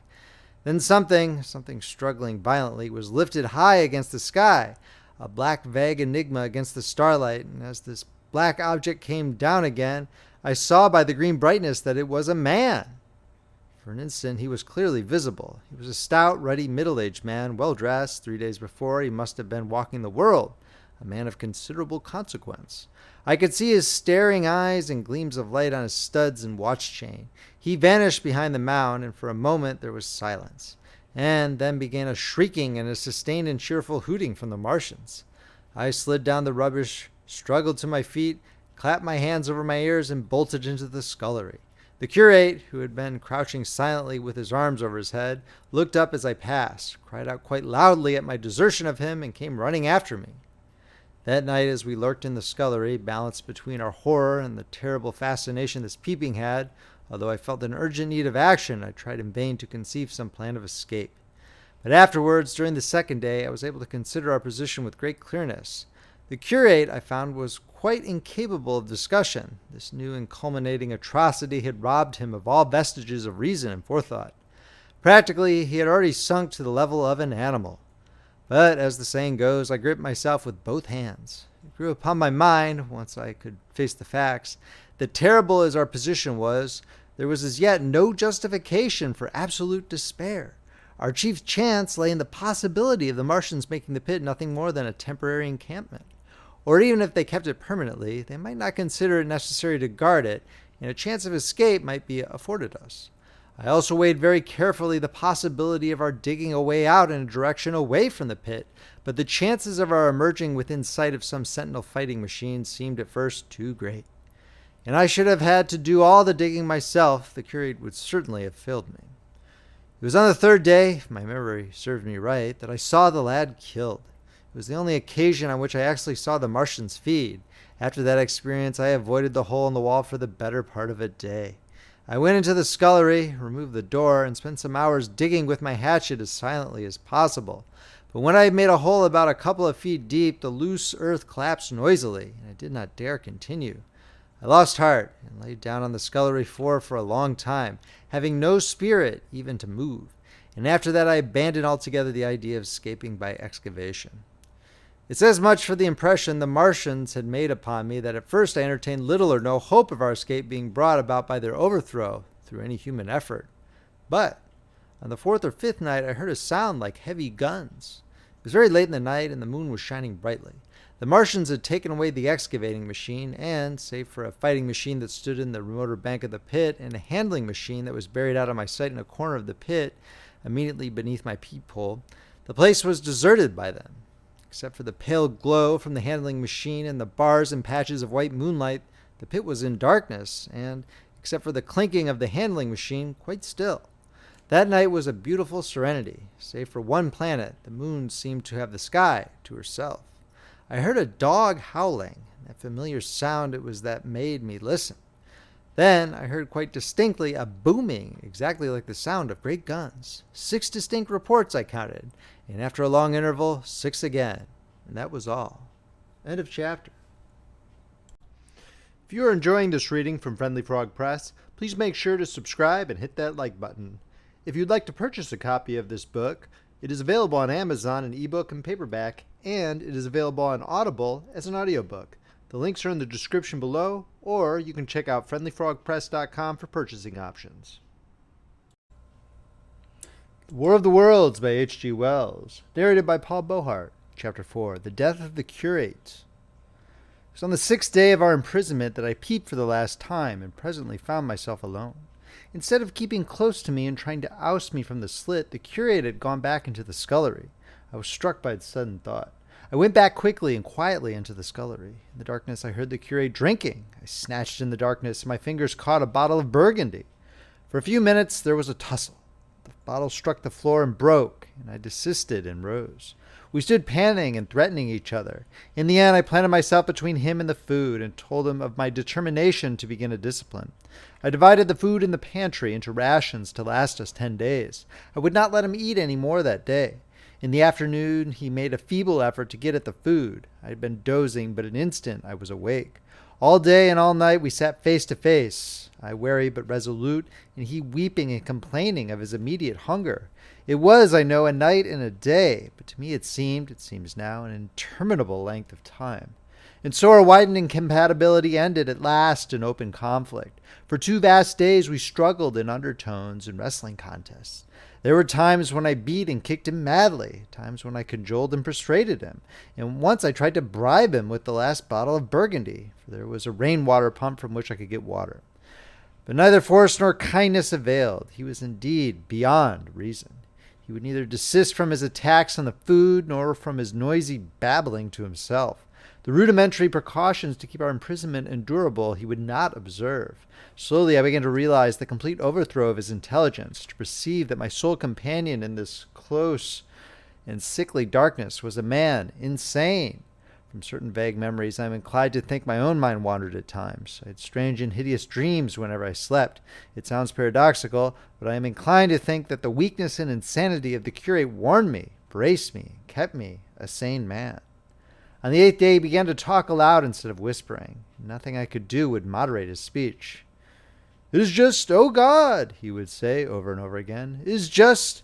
On me and mine be this punishment laid. We have sinned, we have fallen short. There was poverty, sorrow, the poor were trodden in the dust, and I held my peace. I preached acceptable folly, my God, what folly, when I should have stood up, though I died for it, and called upon them to repent. Repent! Oppressors of the poor and needy, the winepress of God." Then he would suddenly revert to the matter of the food I withheld from him, praying, begging, weeping, at last threatening. He began to raise his voice. I prayed him not to. He perceived a hold on me. He threatened he would shout and bring the Martians upon us. For a time that scared me, but any concession would have shortened our chance of escape beyond estimating. I defied him, although I felt no assurance that he might not do this thing. But that day, at any rate, he did not. He talked with his voice rising slowly through the greater part of the 8th and 9th days, threats, entreaties, mingled with a torrent of half-sane and always frothy repentance for his vacant sham of God's service, such as made me pity him. Then he slept a while, and began again with renewed strength, so loudly that I must needs make him desist. "Be still," I implored. He rose to his knees, for he had been sitting in the darkness near the copper. "I have been still too long," he said, in a tone that must have reached the pit, "and now I must bear my witness. Woe unto this unfaithful city! Woe, woe, woe, woe, woe! To the inhabitants of the earth by reason of the other voices of the trumpet." "Shut up," I said, rising to my feet in a terror lest the Martians should hear us. "For God's sake!" "Nay," shouted the curate at the top of his voice, standing likewise and extending his arms. "Speak, the word of the Lord is upon me." In 3 strides he was at the door leading into the kitchen. "I must bear my witness. I go. It has already been too long delayed." I put out my hand and felt the meat chopper hanging to the wall. In a flash I was after him. I was fierce with fear. Before he was halfway across the kitchen I had overtaken him. With one last touch of humanity I turned the blade back and struck him with the butt. He went headlong forward and lay stretched on the ground. I stumbled over him and stood panting. He lay still. Suddenly I heard a noise without. The run and smash of slipping plaster, and the triangular aperture in the wall was darkened. I looked up and saw the lower surface of a handling machine coming slowly across the hole. One of its gripping limbs curled amid the debris. Another limb appeared, feeling its way over the fallen beams. I stood petrified, staring. Then I saw through a sort of glass plate near the edge of the body, the face, as we may call it, and the large dark eyes of a Martian, peering. And then a long metallic snake of tentacle came feeling slowly through the hole. I turned by an effort, stumbled over the curate, and stopped at the scullery door. The tentacle was now some way, 2 yards or more, in the room, and twisting and turning, with queer sudden movements, this way and that. For a while I stood fascinated by that slow, fitful advance. Then, with a faint hoarse cry, I forced myself across the scullery. I trembled violently. I could scarcely stand upright. I opened the door of the coal cellar and stood there in the darkness, staring at the faintly lit doorway into the kitchen and listening. Had the Martian seen me? What was it doing now? Something was moving to and fro there, very quietly. Every now and then it tapped against the wall, or started on its movements with a faint metallic ringing, like the movements of keys on a split ring. Then a heavy body, I knew too well what, was dragged across the floor of the kitchen towards the opening. Irresistibly attracted, I crept to the door and peeped into the kitchen. In the triangle of bright outer sunlight, I saw the Martian, in its Briareus of a handling machine, scrutinizing the curate's head. I thought at once that it would infer my presence from the mark of the blow I had given him. I crept back to the coal cellar, shut the door, and began to cover myself up as much as I could, and as noiselessly as possible in the darkness, among the firewood and coal therein. Every now and then I paused, rigid, to hear if the Martian had thrust its tentacles through the opening again. Then the faint metallic jingle returned. I traced it slowly, feeling over the kitchen. Presently I heard it nearer in the scullery, as I judged. I thought that its length might be insufficient to reach me. I prayed copiously. It passed, scraping faintly across the cellar door. An age of almost intolerable suspense intervened. Then I heard it fumbling at the latch. It had found the door. The Martians understood doors. I worried at the catch for a minute, perhaps, and then the door opened. In the darkness, I could just see the thing, like an elephant's trunk more than anything else, waving towards me and touching and examining the wall, coals, wood, and ceiling. It was like a black worm swaying its blind head to and fro. Once even it touched the heel of my boot. I was on the verge of screaming. I bit my hand. For a time the tentacle was silent. I could have fancied it had been withdrawn. Presently, with an abrupt click, it gripped something. I thought it had me. It seemed to go out of the cellar again. For a minute I was not sure. Apparently it had taken a lump of coal to examine. I seized the opportunity of slightly shifting my position, which had become cramped, and then listened. I whispered passionate prayers for safety. Then I heard the slow, deliberate sound creeping towards me again. Slowly, slowly it drew near, scratching against the walls and tapping the furniture. While I was still doubtful, it rapped smartly against the cellar door and closed it. I heard it go into the pantry, and the biscuit tins rattled and a bottle smashed. And then came a heavy bump against the cellar door. Then silence that passed into an infinity of suspense. Had it gone? At last I decided that it had. It came into the scullery no more, but I lay all the 10th day in the close darkness, buried among coals and firewood, not daring even to crawl out for the drink for which I craved. It was the 11th day before I ventured so far from my security. End of chapter.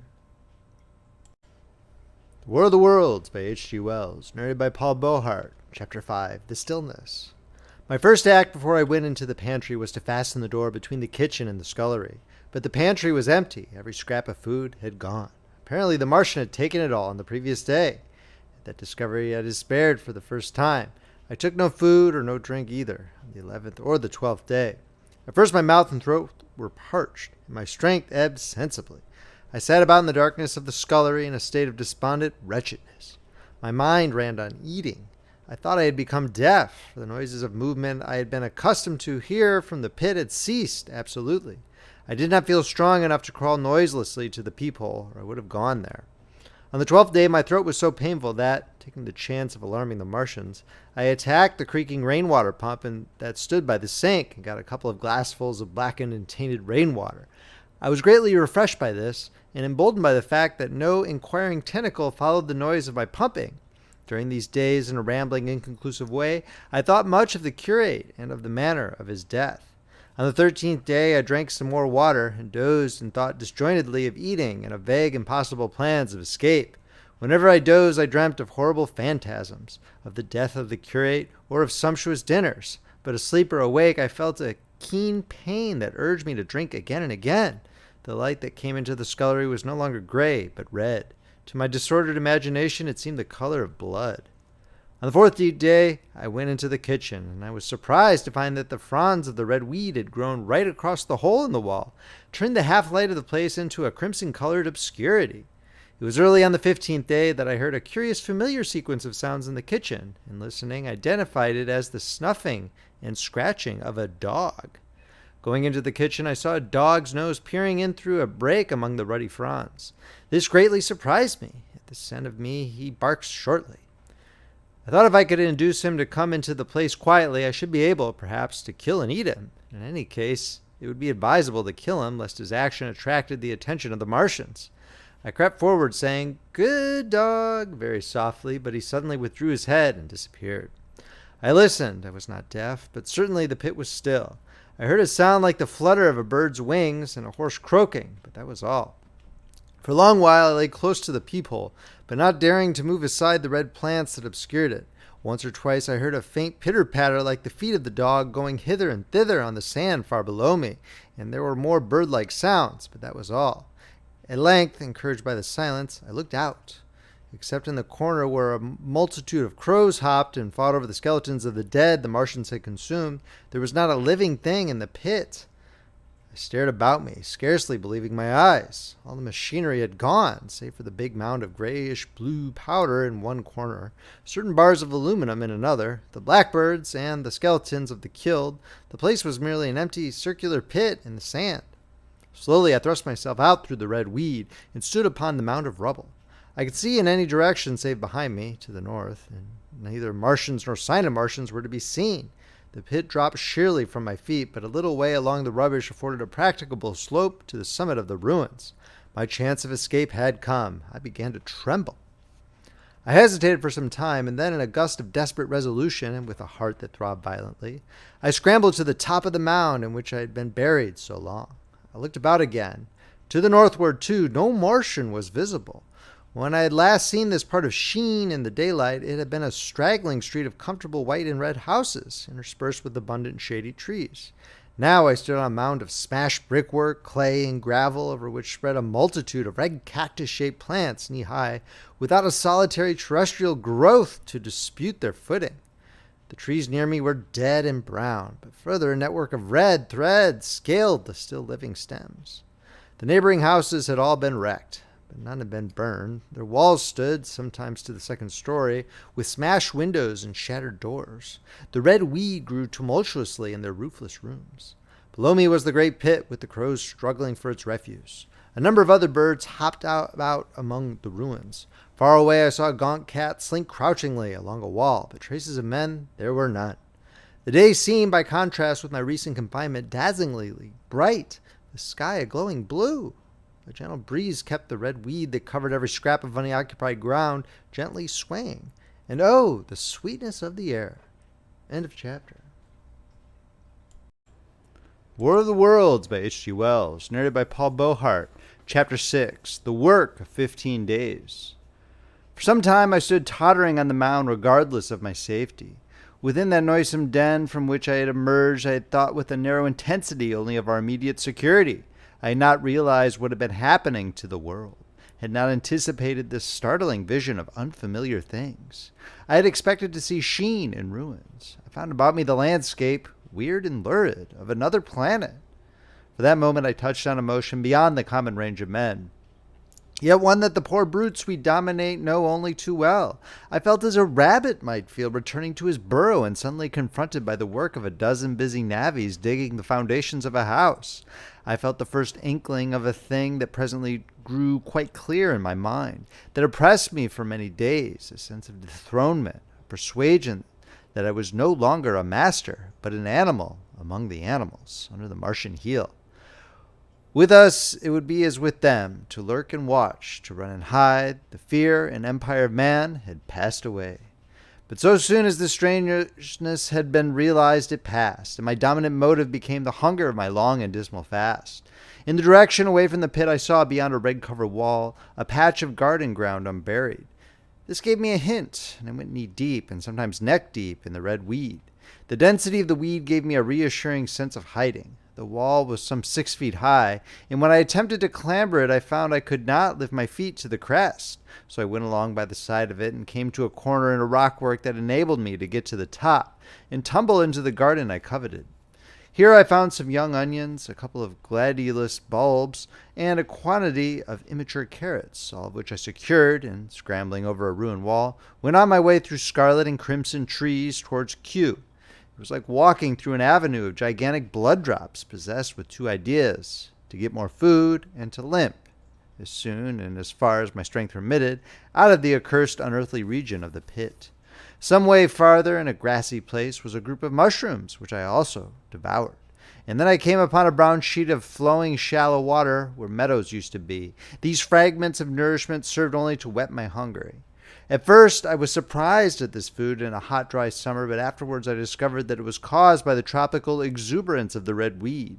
Directly this extraordinary growth encountered water, it straightway became gigantic and of unparalleled fecundity. Its seeds were simply poured down into the water of the Wey and Thames, and its swiftly growing and titanic water fronds speedily choked both these rivers. At Putney, as I afterwards saw, the bridge was almost lost in a tangle of this weed, and at Richmond, too, the Thames water poured in a broad and shallow stream across the meadows of Hampton and Twickenham. As the waters spread, the weed followed them, until the ruined villas of the Thames Valley were for a time lost in this red swamp, whose margin I explored, and much of the desolation the Martians had caused was concealed. In the end, the red weed succumbed almost as quickly as it had spread, a cankering disease due, it is believed, to the action of certain bacteria presently seized upon it. Now, by the action of natural selection, all terrestrial plants have acquired a resisting power against bacterial diseases. They never succumb without a severe struggle, but the red weed rotted like a thing already dead. The fronds became bleached and then shriveled and brittle. They broke off at the least touch, and the waters that had stimulated their early growth carried their last vestiges out to sea. My first act on coming to this water was, of course, to slake my thirst. I drank a great deal of it, and, moved by an impulse, gnawed some fronds of red weed. But they were watery and had a sickly metallic taste. I found the water was sufficiently shallow for me to wade securely, although the red weed impeded my feet a little, but the flood evidently got deeper towards the river, and I turned back to Mortlake. I managed to make out the road by means of occasional ruins of its villas and fences and lamps, and so presently I got out of this spat and made my way to the hill going up towards Roehampton, and came out on Putney Common. Here the scenery changed from the strange and unfamiliar to the wreckage of the familiar. Patches of ground exhibited the devastation of a cyclone. In a few score yards I would come upon perfectly undisturbed spaces, houses with their blinds trimly drawn and doors closed, as if they had been left for a day by the owners, or as if their inhabitants slept within. The red weed was less abundant. The tall trees along the lane were free from the red creeper. I hunted for food among the trees, finding nothing, and I also raided a couple of silent houses, but they had already been broken into and ransacked. I rested for the remainder of the daylight in a shrubbery, being in my enfeebled condition too fatigued to push on. All this time I saw no human beings, and no signs of the Martians. I encountered a couple of hungry-looking dogs, but both hurried circuitously away from the advances I made them. Near Roehampton I had seen 2 human skeletons, not bodies, but skeletons, picked clean. And in the wood by me I found the crushed and scattered bones of several cats and rabbits and the skull of a sheep. But though I gnawed parts of these in my mouth, there was nothing to be got from them. After sunset I struggled on along the road towards Putney, where I think the heat ray must have been used for some reason. And in the garden beyond Roehampton I got a quantity of immature potatoes, sufficient to stay my hunger. From this garden one looked down upon Putney and the river. The aspect of the place in the dusk was singularly desolate. Blackened trees, blackened desolate ruins, and down the hill the sheets of the flooded river, red-tinged with the weed. And over all, silence. It filled me with indescribable terror to think how swiftly that desolating change had come. For a time I believed that mankind had been swept out of existence, and that I stood there alone, the last man left alive. Hard by the top of Putney Hill I came upon another skeleton, with the arms dislocated and removed several yards from the rest of the body. As I proceeded I became more and more convinced that the extermination of mankind was save for such stragglers as myself, already accomplished in this part of the world. The Martians, I thought, had gone on and left the country desolated, seeking food elsewhere. Perhaps even now they were destroying Berlin or Paris, or it might be they had gone northward. End of chapter. The War of the Worlds by H.G. Wells. Narrated by Paul Beauheart. Chapter 7. The Man on Putney Hill. I spent that night in the inn that stands at the top of Putney Hill, sleeping in a made bed for the first time since my flight to Leatherhead. I will not tell the needless trouble I had breaking into that house. Afterwards I found the front door was on the latch, nor how I ransacked every room for food, until just on the verge of despair, in what seemed to me to be a servant's bedroom, I found a rat-gnawed crust and 2 tins of pineapple. The place had been already searched and emptied. In the bar I afterwards found some biscuits and sandwiches that had been overlooked. The latter I could not eat. They were too rotten, but the former not only stayed my hunger, but filled my pockets. I lit no lamps, fearing some Martian might come beating that part of London for food in the night. Before I went to bed, I had an interval of restlessness, and prowled from window to window, peering out for some sign of these monsters. I slept little. As I lay in bed, I found myself thinking consecutively, a thing I do not remember to have done since my last argument with the curate. During all the intervening time, my mental condition had been a hurrying succession of vague emotional states or a sort of stupid receptivity. But in the night my brain, reinforced, I suppose, by the food I had eaten, grew clear again, and I thought. 3 things struggled for possession of my mind: the killing of the curate, the whereabouts of the Martians, and the possible fate of my wife. The former gave me no sensation of horror or remorse to recall. I saw it simply as a thing done, a memory infinitely disagreeable, but quite without the quality of remorse. I saw myself then as I see myself now, driven step by step towards that hasty blow, the creature of a sequence of accidents leading inevitably to that. I felt no condemnation, yet the memory, static, unprogressive, haunted me. In the silence of the night, with that sense of the nearness to God that sometimes comes into the stillness and the darkness, I stood my trial, my only trial, for that moment of wrath and fear.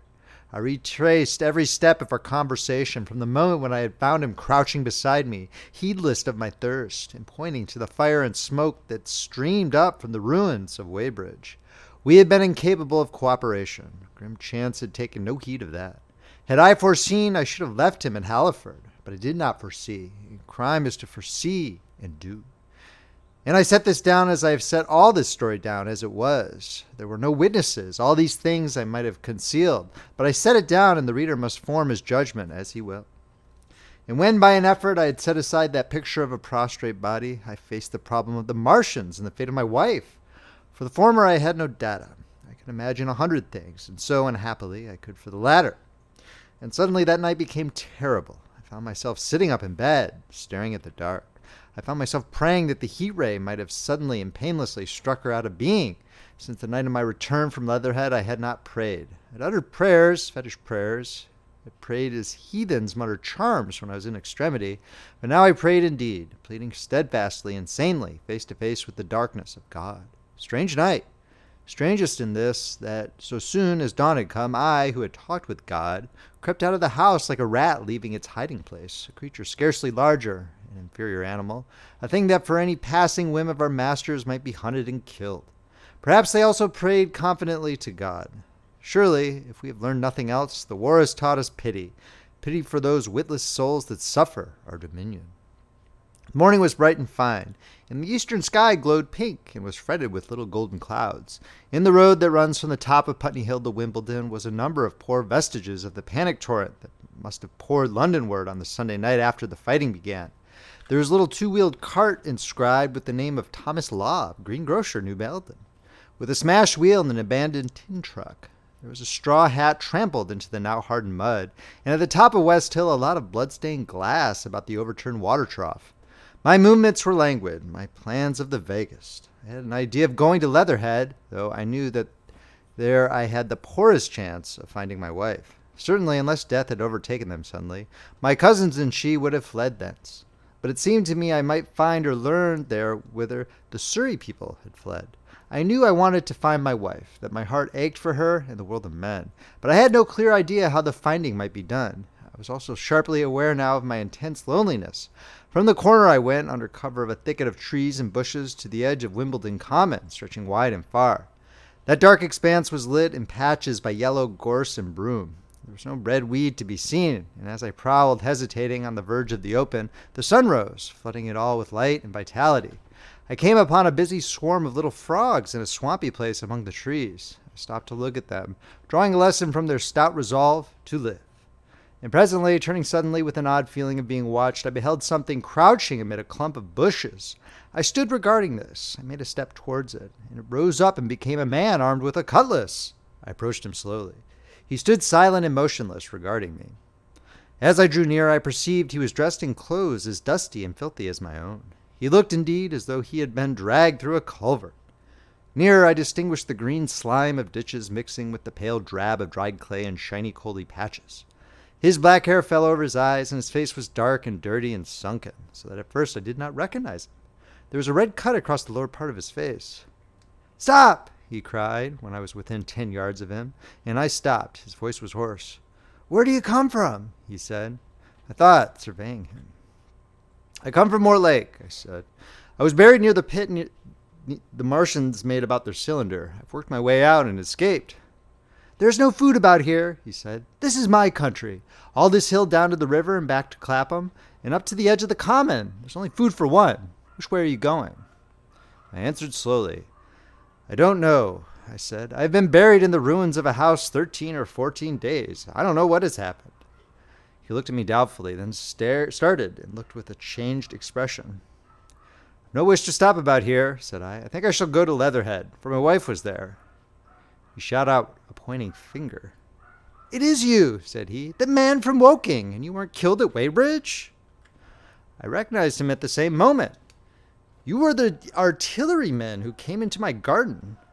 "Good luck," he said. "We are lucky ones. Fancy you." He put out a hand and I took it. "I crawled up a drain," he said, "but they didn't kill everyone, and after they went away I got off towards Walton across the fields. But it's not 16 days altogether, and your hair is gray." He looked over his shoulder suddenly. "Only a rook," he said. "One gets to know that birds have shadows these days. This is a bit open. Let us crawl under those bushes and talk." "Have you seen any Martians?" I said, "since I crawled out?" "They've gone away across London," he said. "I guess they've got a bigger camp there. Of a night all over there, Hampstead way. The sky's alive with their lights. It's like a great city, and in the glare you can just see them moving. By daylight you can't, but nearer, I haven't seen them." He counted on his fingers. 5 days. And I saw a couple across Hammersmith way carrying something big. And the night before last, he stopped and spoke impressively. "It was just a matter of lights, but it was something up in the air. I believe they built a flying machine and are learning to fly." I stopped on hands and knees, for we had come to the bushes. "Fly?" "Yes," he said, "fly." I went on with a little bower and sat down. "It is all over with humanity," I said. "They can do that. They will simply go round the world." He nodded. "They will, but it will relieve things over here a bit. And besides," he looked at me, "aren't you satisfied it is up with humanity?" "I am. We're down. We're beat." I stared. Strange as it may seem, I had not arrived at this fact, a fact perfectly obvious so soon as he spoke. I had still held a vague hope, rather I had kept a lifelong habit of mind. He repeated his words. "We're beat." They carried absolute conviction. "It's all over," he said. "They've lost one, just one. They've made their footing good and crippled the greatest power in the world. They've walked over us. The death of that one at Weybridge was an accident. These are only pioneers. They kept on coming, these green stars. I've seen none these 5 or 6 days, but I've no doubt they're falling somewhere every night. Nothing's to be done. We're under. We're beat." I made him no answer. I sat staring before me, trying in vain to devise some countervailing thought. "This isn't a war," said the artilleryman. "It never was a war any more than there's war between man and ants." Suddenly I recalled the night in the observatory. "After the 10th shot they fired no more, at least, until the first cylinder came." "How do you know?" said the artilleryman. I explained. He thought. "Something wrong with the gun," he said. "But what if there is? They'll get it right again. And even if there's a delay, how can it alter the end? It's just men and ants. There's the ants, builds their cities, live their lives, have wars, revolutions until the men want them out of the way. And then they go out of the way. That's what we are now, just ants, only..." "Yes," I said. "We're eatable ants." We sat looking at each other. And what will they do with us? I said. That's what I've been thinking, he said. That's what I've been thinking. After Weybridge, I went south, thinking. I saw what was up. Most of the people were hard as at squealing and exciting themselves, but I'm not so fond of squealing. I've been in sight of death once or twice. I'm not an ornamental soldier, and at the best and worst death, it's just death. And it's the man that keeps on thinking comes through. I saw everyone tracking away south. Says I, food won't last this way, and I turned right back. I went for the Martians like a sparrow goes for man, all round. He waved a hand to the horizon. They're starving in heaps, bolting, treading on each other. He saw my face and halted awkwardly. No doubt lots who had money have gone away to France, he said. He seemed to hesitate whether to apologize, met my eyes, and went on. There's food all about here. Canned things in shops, wines, spirits, mineral waters, and the water mains and drains are empty. Well, I was telling you what I was thinking. Here's intelligent things, I said, and it seems they want us for food. First, they'll smash us up, ships, machines, guns, cities, all the order and organization. All that will go. If we were the size of ants, we might pull through, but we're not. It's all too bulky to stop. That's the first certainty, eh? I assented. It is. I've thought it out. Very well then. Next. At present, we're caught up as we're wanted. A Martian has only to go a few miles to get a crowd on the run. And I saw one day out by Wandsworth, picking houses to pieces and routing among the wreckage. But they won't keep on doing that. So as soon as they've settled all our guns and ships and smashed our railways and done all the things they're doing over there, they will begin catching us systematic, picking the best and storing us in cages and things. That's what they will start doing in a bit. Lord, they haven't begun on us yet. Don't you see that? Not begun? I exclaimed. Not begun. All that's happened so far is through our not having the sense to keep quiet, worrying them with guns and such foolery, and losing our heads and rushing off in crowds to where there wasn't any more safety than where we were. They don't want to bother us yet. They're making their things, making all the things they couldn't bring with them, getting things ready for the rest of their people. Very likely, that's why the cylinders have stopped for a bit, for fear of hitting those who are here. And instead of our rushing about blind on the howl or getting dynamite on the chance of busting them up, we've got to fix ourselves up according to the new state of affairs. That's how I figure it out. It isn't quite according to what a man wants for his species, but it's about what the facts point to. And that's the principle I acted upon. Cities, nations, civilization, progress. It's all over. Game's up. We're beat. But if that is so, what is there to live for? The artilleryman looked at me for a moment.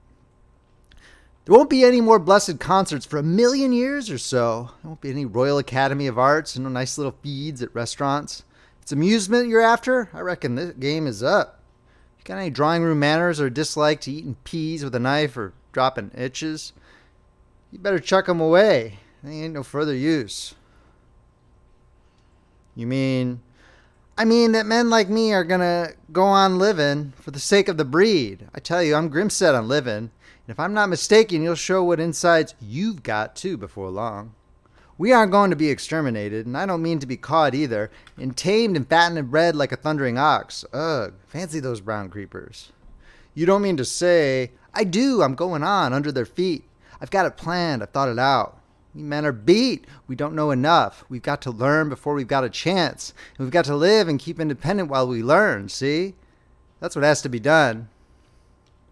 I stared, astonished, and stirred profoundly by the man's resolution.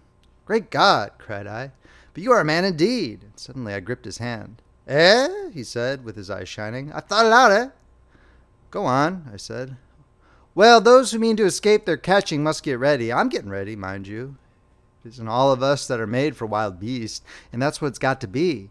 That's why I watched you. I had my doubts. You're slender. I didn't know that it was you see, or just how you'd been buried. All the sort of people that lived in these houses and all those damn little clerks that used to live down that way, they'd be no good. They haven't any spirit in them, no proud dreams and no proud lusts. And a man who hasn't one or the other, Lord, what is he but funk and precautions? They just used to skedaddle off to work. I've seen hundreds of them. Bit of breakfast in hand, running wild and shining to catch their little season ticket train, for fear they'd get dismissed if they didn't, working at businesses they were afraid to take the trouble to understand, skedaddling back for fear they wouldn't be in time for dinner, keeping indoors after dinner for fear of the back streets, and sleeping with the wives they married, not because they wanted them, but because they had a bit of money that would make for safety in their little miserable skedaddle through the world. lives insured and a bit invested for fear of accidents. And on Sundays, fear of the hereafter, as if hell was built for rabbits. Well, the Martians will just be a godsend to these. Nice roomy cages, fattening food, careful breeding, no worry. After a week or so chasing about the fields and lands on empty stomachs, they'll come and be caught cheerful. They'll be quite glad after a bit. They'll wonder what people did before there were Martians to take care of them. And the bar loafers and mashers and singers, I can imagine them, he said with a sort of somber gratification. There'll be any amount of sentiment and religion loose among them. There's hundreds of things I saw with my eyes that I've only begun to see clearly these last few days. There's lots will take things as they are, fat and stupid, and lots will be worried by a sort of feeling that it's all wrong and that they ought to be doing something. Now, whenever things are so that a lot of people feel they ought to be doing something, the weak, and those who go weak with a lot of complicated thinking always make for a sort of do-nothing religion, very pious and superior, and submit to persecution and the will of the Lord. Very likely you've seen the same thing. Its energy in a gale of funk and turn clean inside out. These cages will be full of psalms and hymns and piety, and those of a less simple sort will work in a bit of, eroticism. He paused. Very likely these Martians will make pets of some of them, train them to do tricks, who knows, get sentimental over the pet boy who grew up and had to be killed, and some, maybe, they will train to hunt us. No, I cried, that's impossible, no human being. What's the good of going on with such lies, said the artilleryman. There's men who do it cheerful, what nonsense to pretend there isn't. And I succumbed to his conviction. They come after me, he said, Lord, if they come after me, and subsided into a grim meditation. I sat contemplating these things. I could find nothing to bring against this man's reasoning. In the days before the invasion, no one would have questioned my intellectual superiority to his. I, a professed and recognized writer on philosophical themes, and he, a common soldier. And yet he had already formulated a situation that I had scarcely realized. What are you doing? I said presently. What plans have you made? He hesitated. Well, it's like this, he said. What have we to do? We have to invent a sort of life where men can live and breed and be sufficiently secure to bring the children up.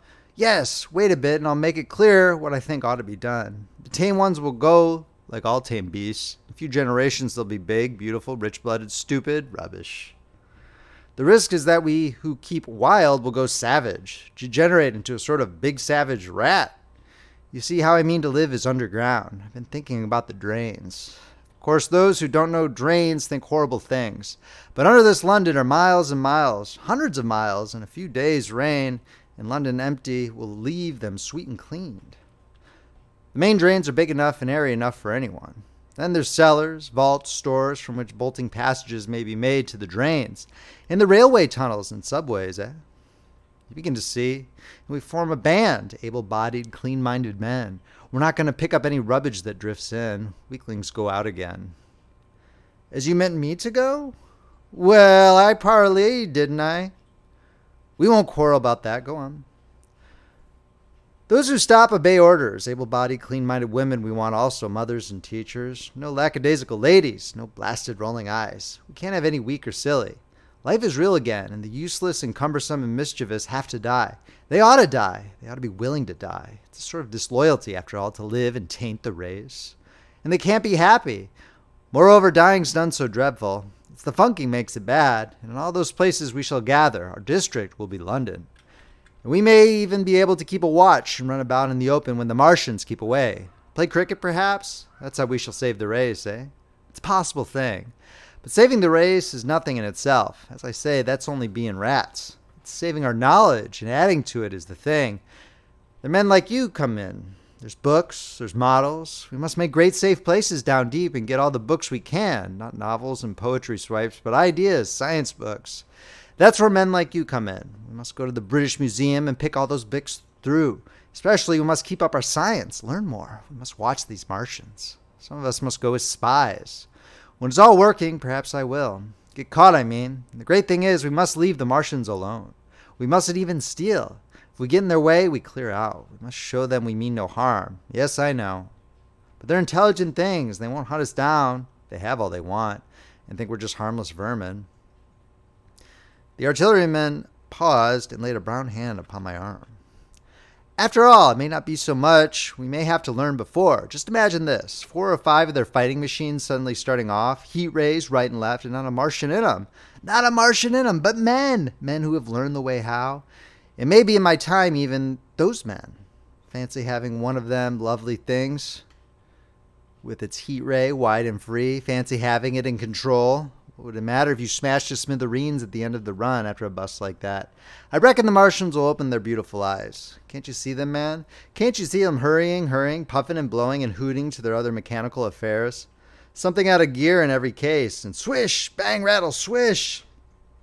Just as they are fumbling over it, swish comes the heat ray, and behold, man has come back to his own. For a while, the imaginative daring of the artillerymen and the tone of assurance and courage he assumed completely dominated my mind. I believed unhesitatingly, both in his forecast of human destiny and in the practicability of his astonishing scheme. And the reader who thinks me susceptible and foolish must contrast his position, reading steadily with all his thoughts about the subject in mind, crouching fearfully in the bushes and listening, distracted by apprehension. We talked in this manner through the early morning time, and later crept out of the bushes, and after scanning the sky for Martians, hurried precipitately to the house on Putney Hill where he had made his lair. It was the coal cellar of the place, and when I saw the work he had spent a week upon, it was a burrow scarcely 10 yards long, which he designed to reach to the main drain on Putney Hill, I had my first inkling of the gulf between his dreams and his powers. Such a hole I could have dug in a day, but I believed in him sufficiently to work with him all that morning until past midday at his digging. We had a garden barrow and shot the earth we removed against the kitchen range. We refreshed ourselves with a tin of mock turtle soup and wine from the neighboring pantry. I found a curious relief from the aching strangeness of the world in this steady labor. As we worked, I turned his project over in my mind, and presently objections and doubts began to arise. But I worked there all the morning, so glad was I to find myself with a purpose again. After working an hour, I began to speculate on the distance one had to go before the cloaca was reached. The chances we had of missing it altogether. My immediate trouble was why we should dig this long tunnel when it was possible to get into the drain at once down one of the manholes and work back to the house. It seemed to me, too, that the house was inconveniently chosen and required a needless length of tunnel. And just as I was beginning to face these things, the artillerymen stopped digging and looked at me. "We're working well," he said. He put down a spade. "Let us knock off a bit," he said. "I think it's time we reconnoitered from the roof of the house." I was for going on, and after a little hesitation he resumed his spade, and then suddenly I was struck by a thought. I stopped, and so did he at once. "Why were you walking about the common," I said, "instead of being here?" "Taking the air," he said. "I was coming back. It's safer by night." "But the work?" "Oh, one can't always work," he said, and in a flash I saw the main plan. He hesitated, holding his spade. "We ought to reconnoiter now," he said, "because if any come near, they may hear the spades and drop upon us unawares." I was no longer disposed to object.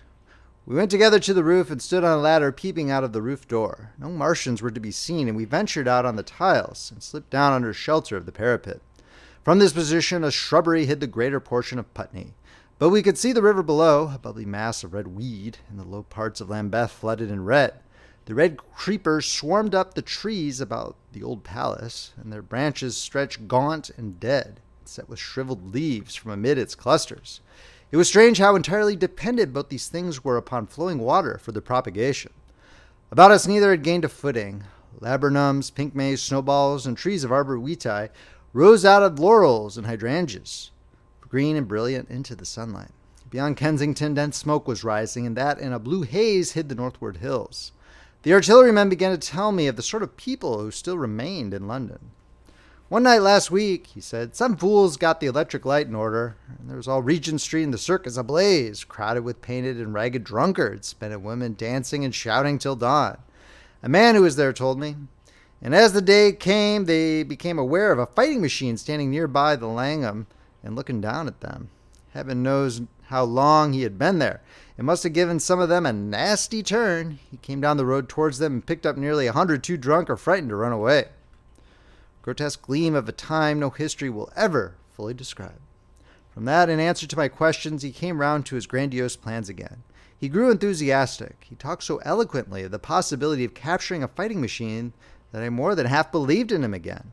But now that I was beginning to understand something of his quality, I could divine the stress he laid on doing nothing precipitately. And I noted that now there was no question that he personally was to capture and fight the great machine. After a time, we went down to the cellar. Neither of us seemed disposed to resume digging, and when he suggested a meal, I was nothing loath. He became suddenly very generous, and when we had eaten, he went away and returned with some excellent cigars. We lit these, and his optimism glowed. He was inclined to regard my coming as a great occasion. "There's some champagne in the cellar," he said. "We can dig better on this Thames side Burgundy," said I. "No," said he. "I am host today. Champagne, great God! We've a heavy enough task before us. Let's take a rest and gather strength while we may. Look at these blistered hands." And pursuant to this idea of a holiday, he insisted upon playing cards after we had eaten. He taught me euchre, and after dividing London between us, I taking the northern side and he the southern, we played for parish points. Grotesque and foolish as this will seem to the sober reader, it is absolutely true. What is more remarkable, I found the card game and several others we played extremely interesting. Strange mind of man, that with our species upon the edge of extermination and appalling degradation, with no clear prospect before us but the chance of a horrible death, we could sit following the chance of this painted pasteboard and playing the Joker with vivid delight. Afterwards, he taught me poker, and I beat him at 3 tough chess games. When dark came, we decided to take the risk and lit a lamp. After an interminable string of games, we supped, and the artilleryman finished the champagne. We went on smoking the cigars. He was no longer the energetic regenerator of his species I had encountered in the morning. He was still optimistic, but it was a less kinetic and more thoughtful optimism. I remembered he wound up with my health, proposed in a speech of small variety and considerable intermittence. I took a cigar and went upstairs to look at the lights of which he had spoken that blazed so greenly along the Highgate hills. At first I stared unintelligently across the London Valley. The northern hills were shrouded in darkness. The fires near Kensington glowed redly, and now and then an orange-red tongue of flame flashed up and vanished in the deep blue night. All the rest of London was black. Then nearer I perceived a strange light, a pale, violent purple fluorescent glow, quivering under the night breeze. For a space I could not understand it, and then I knew that it must be the red weed from which this faint irradiation proceeded. With that realization, my dormant sense of wonder and my sense of the proportion of things awoke again. I glanced from that to Mars, red and clear, glowing high in the west, and then gazed long and earnestly at the darkness of Hampstead and Highgate. I remained a very long time upon the roof, wondering at the grotesque changes of the day. I recalled my mental states from the midnight prayer to the foolish card playing. I had a violent revulsion of feeling. I remember I flung away the cigar with a certain wasteful symbolism. My folly came to me with glaring exaggeration. I seemed a traitor to my wife and to my kind. I was filled with remorse. I resolved to leave this strange, undisciplined dreamer of great things to his drink and gluttony, and to go on into London. There, it seemed to me, I had the best chance of learning that the Martians and my fellowmen were doing. I was still upon the roof when the late moon rose. End of chapter. If you are enjoying this reading from Friendly Frog Press, please make sure to subscribe and hit that like button. If you'd like to purchase a copy of this book, it is available on Amazon in eBook and paperback, and it is available on Audible as an audiobook. The links are in the description below, or you can check out friendlyfrogpress.com for purchasing options. The War of the Worlds by H.G. Wells, narrated by Paul Beauheart, Chapter 8, Dead London. After I had parted from the artillerymen, I went down the hill, and by the high street across the bridge to Fulham. The red weed was tumultuous at that time and nearly choked the bridge roadway, but its fronds were already whitened in patches by the spreading disease that presently removed it so swiftly. At the corner of the lane that runs to Putney Bridge Station, I found a man lying. He was as black as a sweep with the black dust, alive, but helplessly and speechlessly drunk. I get nothing from him but curses and furious lunges at my head. I think I should have stayed by him but for the brutal expression of his face. There was black dust along the roadway from the bridge onwards, and it grew thicker in Fulham. The streets were horribly quiet. I got food, sour, hard, and moldy, but quite eatable, in a baker's shop here. Some way towards Walham Green, the streets became clear of powder, and I passed a white terrace of houses on fire. The noise of the burning was an absolute relief. Going on towards Brompton, the streets were quiet again. Here I came once more upon the black powder in the streets and upon dead bodies. I saw altogether about a dozen in the length of the Fulham road. They had been dead many days, so that I hurried quickly past them. The black powder covered them over and softened their outlines. One or two had been disturbed by dogs. Where there was no black powder, it was curiously like a Sunday in the city, with the closed shops, the houses locked up, and the blinds drawn. the desertion and the stillness. In some places, plunderers had been at work, but rarely at other than the provision and wine shops. A jeweler's window had been broken open in one place, but apparently the thief had been disturbed, and a number of gold chains and a watch lay scattered on the pavement. I did not trouble to touch them. Farther on was a tattered woman in a heap on a doorstep. The hand that hung over her knee was gashed and bled down her rusty brown dress, and a splash magnum of champagne formed a pool across the pavement. She seemed asleep, but she was dead. The farther I penetrated into London, the profounder grew the stillness. But it was not so much the stillness of death, it was the stillness of suspense, of expectation. At any time the destruction that had already singed the northwestern borders of the metropolis and had annihilated Ealing and Kilburn might strike among these houses and leave them smoking ruins. It was a city condemned and derelict. In South Kensington, the streets were clear of dead and of black powder. It was near South Kensington that I first heard the howling. It crept almost imperceptibly upon my senses. It was a sobbing alternation of two notes. Ooh-la, ooh-la, ooh-la, ooh-la, keeping on perpetually. When I passed streets that ran northward, it grew in volume, and houses and buildings seemed to deaden and cut it off again. It came in a full tide down Exhibition Road. I stopped, staring toward Kensington Gardens, wondering at this strange, remote wailing, as if that mighty desert of houses had found a voice for its fear and solitude. Ooh-la, ooh-la, ooh-la, ooh-la, wailed that superhuman note, great waves of sound sweeping down the broad, sunlit roadway between the tall buildings on each side. I turned northwards, marveling towards the iron gates of Hyde Park. I had half a mind to break into the Natural History Museum and find my way up to the summits of the towers in order to see across the park. But I decided to keep to the ground, where quick hiding was possible, and so went on up the Exhibition Road. All the large mansions on each side of the road were empty and still, and my footsteps echoed against the sides of the houses. At the top near the park gate, I came upon a strange sight. A bus overturned, and the skeleton of a horse picked clean. I puzzled over this for a time, and then went on to the bridge over the Serpentine. The voice grew stronger and stronger, though I could see nothing above the housetops on the north side of the park, save a haze of smoke to the northwest. Ooh-la, ooh-la, ooh-la, ooh-la, cried the voice, coming, as it seemed to me, from the district about Regent's Park. The desolating cry worked upon my mind. The mood that had sustained me passed. The wailing took possession of me. I found I was intensely weary, footsore, and now again hungry and thirsty. It was already past noon. Why was I wandering alone in the city of the dead? Why was I alone when all London was lying in state in its black shroud? I felt intolerably lonely. My mind ran on old friends that I had forgotten for years. I thought of the poisons in the chemist shops, of the liquors that wine merchants stored. I recalled the two sodden creatures of despair, who, as far as I knew, shared the city with myself. I came into Oxford Street by the Marble Arch, and here again were black powder and several bodies, and an evil, ominous smell from the gratings of the cellars in some of the houses. I grew very thirsty after the heat of my long walk. With infinite trouble, I managed to break into a public house and get food and drink. I was weary after eating and went into the parlor behind the bar and slept on a black horsehair sofa I found there. I woke to find that dismal howling still in my ears. Ooh-la, ooh-la, ooh-la, ooh-la. It was now dusk, and after I had routed out some biscuits and a cheese in the bar, there was a meat safe, but it contained nothing but maggots. I wandered on through the silent residential squares to Baker Street. Portman Square is the only one I can name, and so came out at last upon Regent's Park. And as I emerged from the top of Baker Street, I saw far away over the trees in the clearness of the sunset the hood of the Martian giant from which this howling proceeded. I was not terrified. I came upon him as if it were a matter of course. I watched him for some time, but he did not move. He appeared to be standing and yelling, for no reason that I could discover. I tried to formulate a plan of action. That perpetual sound of ooh-la, ooh-la, ooh-la, ooh-la confused my mind. Perhaps I was too tired to be very fearful. Certainly I was more curious to know the reason of this monotonous crying than afraid. I turned back away from the park and struck into Park Road, intending to skirt the park, went along under the shelter of the terraces and got a view of this stationary howling Martian from the direction of St. John's Wood.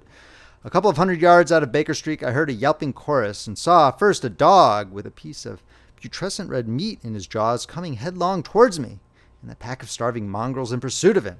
He made a wide curve to avoid me, as though he feared I might prove a fresh competitor.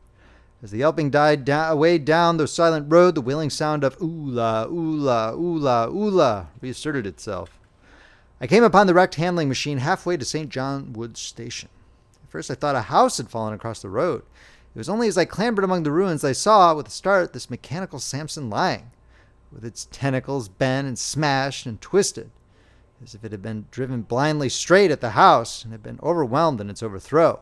It seemed to me then that this might have happened by a handling machine escaping from the guidance of its Martian. I could not clamber among the ruins to see it. The twilight was now so far advanced with the blood with which its seat was smeared and the gnawed gristle of the Martian that the dogs had left were invisible to me. Wondering still more at all that I had seen, I pushed on towards Primrose Hill. Far away through a gap in the trees, I saw a second Martian, as motionless as the first, standing in the park towards the zoological gardens, silent. A little beyond the ruins, about the smash handling machine, I came upon the red weed again and found the Regent's Canal, a spongy mass of dark red vegetation. As I crossed the bridge, the sound of oola, oola, oola, oola ceased. It was as it were cut off. The sounds came like a thunderclap. The dusky houses about me stood faint and tall and dim. The trees towards the park were growing black. All about me the red weed clambered among the ruins, writhing to get above me in the dimness. Night, the mother of fear and mystery, was coming upon me, but while that voice sounded the solitude, the desolation had been endurable. By virtue of it, London had still seemed alive, and the sense of life about me had upheld me. Then suddenly a change, the passing of something, I knew not what, and then a stillness that could be felt, nothing but this gaunt quiet. London about me gazed at me spectrally. The windows in the white houses were like the eye sockets of skulls. About me, my imagination found 1,000 noiseless enemies moving. Terror seized me, a horror of my temerity. In front of me, the road became pitchy black as though it was tarred, and I saw a contorted shape lying across the pathway. I could not bring myself to go on. I turned down St. John's Wood Road and ran headlong from this unendurable stillness towards Kilburn. I hid from the night and the silence until long after midnight in a cabman's shelter in Harrow Road. But before the dawn, my courage returned, and while the stars were still in the sky, I turned once more towards Regent's Park. I missed my way among the street and presently saw down a long avenue in the half-light of the early dawn the curve of Primrose Hill. On the summit, towering up to the fading stars, was a third Martian, erect and motionless like the others. An insane resolve possessed me. I would die and end it, and I would save myself even the trouble of killing myself. I marched on recklessly toward this Titan, and then, as I drew nearer and the light grew, I saw that a multitude of blackbirds was circling and clustering about the hood. At that, my heart gave a bound, and I began running along the road. I hurried through the red weed that choked St. Edmund's Terrace. I waded breast high across a torrent of water that was rushing down from the waterworks towards the Albert Road, and emerged upon the grass before the rising of the sun. Great mounds had been heaped about the crest of the hill, making a huge redoubt of it. It was the final and largest place the Martians had made, and from behind these heaps there rose a thin smoke against the sky. Against the sky line an eager dog ran and disappeared. The thought that had flashed into my mind grew real, grew credible.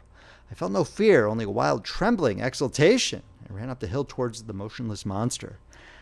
Out of the hood hung lank shreds of brown, at which the hungry birds pecked and tore. In another moment I scrambled up the earthen rampart and stood upon its crest, and the interior of the redoubt was below me. A mighty space it was, with gigantic machines here and there within it, huge mounds of material and strange shelter places. And scattered about it, some of their overturned war machines, some of the now rigid handling machines, and a dozen of them stark and silent, and laid in a row were the Martians, dead, slain by the putrefactive and diseased bacteria against which their systems were unprepared. Slain as the red weed was being slain. Slain after all man's devices had failed by the humblest things that God in his wisdom has put upon this earth. For so it had come about, as indeed I and many men might have foreseen had not terror and disaster blinded our minds. These germs of disease have taken toll of humanity since the beginning of things, taken toll of our pre-human ancestors since life began here. But by virtue of this natural selection of our kind, we have developed resisting power. To no germs do we succumb without a struggle, and to many, those that cause putrefaction in dead matter, for instance, our living frames are altogether immune. But there are no bacteria in Mars, and directly these invaders arrived, directly they drank and fed, our microscopic allies began to work their overthrow. Already when I watched them, they were irrevocably doomed, dying and rotting even as they went to and fro. It was inevitable. By the toll of 1 billion deaths, man has bought his birthright of the earth, and it is his against all comers. It would still be his were the Martians 10 times as mighty as they are, for neither do men live nor die in vain. Here and there they were scattered, nearly 50 altogether in that great gulf they had made, overtaken by a death that must have seemed to them as incomprehensible as any death could be. To me, also at that time, this death was incomprehensible. All I knew was that these things that had been alive and so terrible to men were dead. For a moment I believed that the destruction of Sennacherib had been repeated, that God had repented, that the angel of death had slain them in the night. I stood staring into the pit, and my heart lightened gloriously, even as the rising sun struck the world to fire about me with his rays. The pit was still in darkness. The mighty engines, so great and wonderful in their power and complexity, so unearthly in their tortuous forms, rose weird and vague and strange out of the shadows towards the light. A multitude of dogs, I could fear, fought over the bodies that lay darkly in the depth of the pit far below me.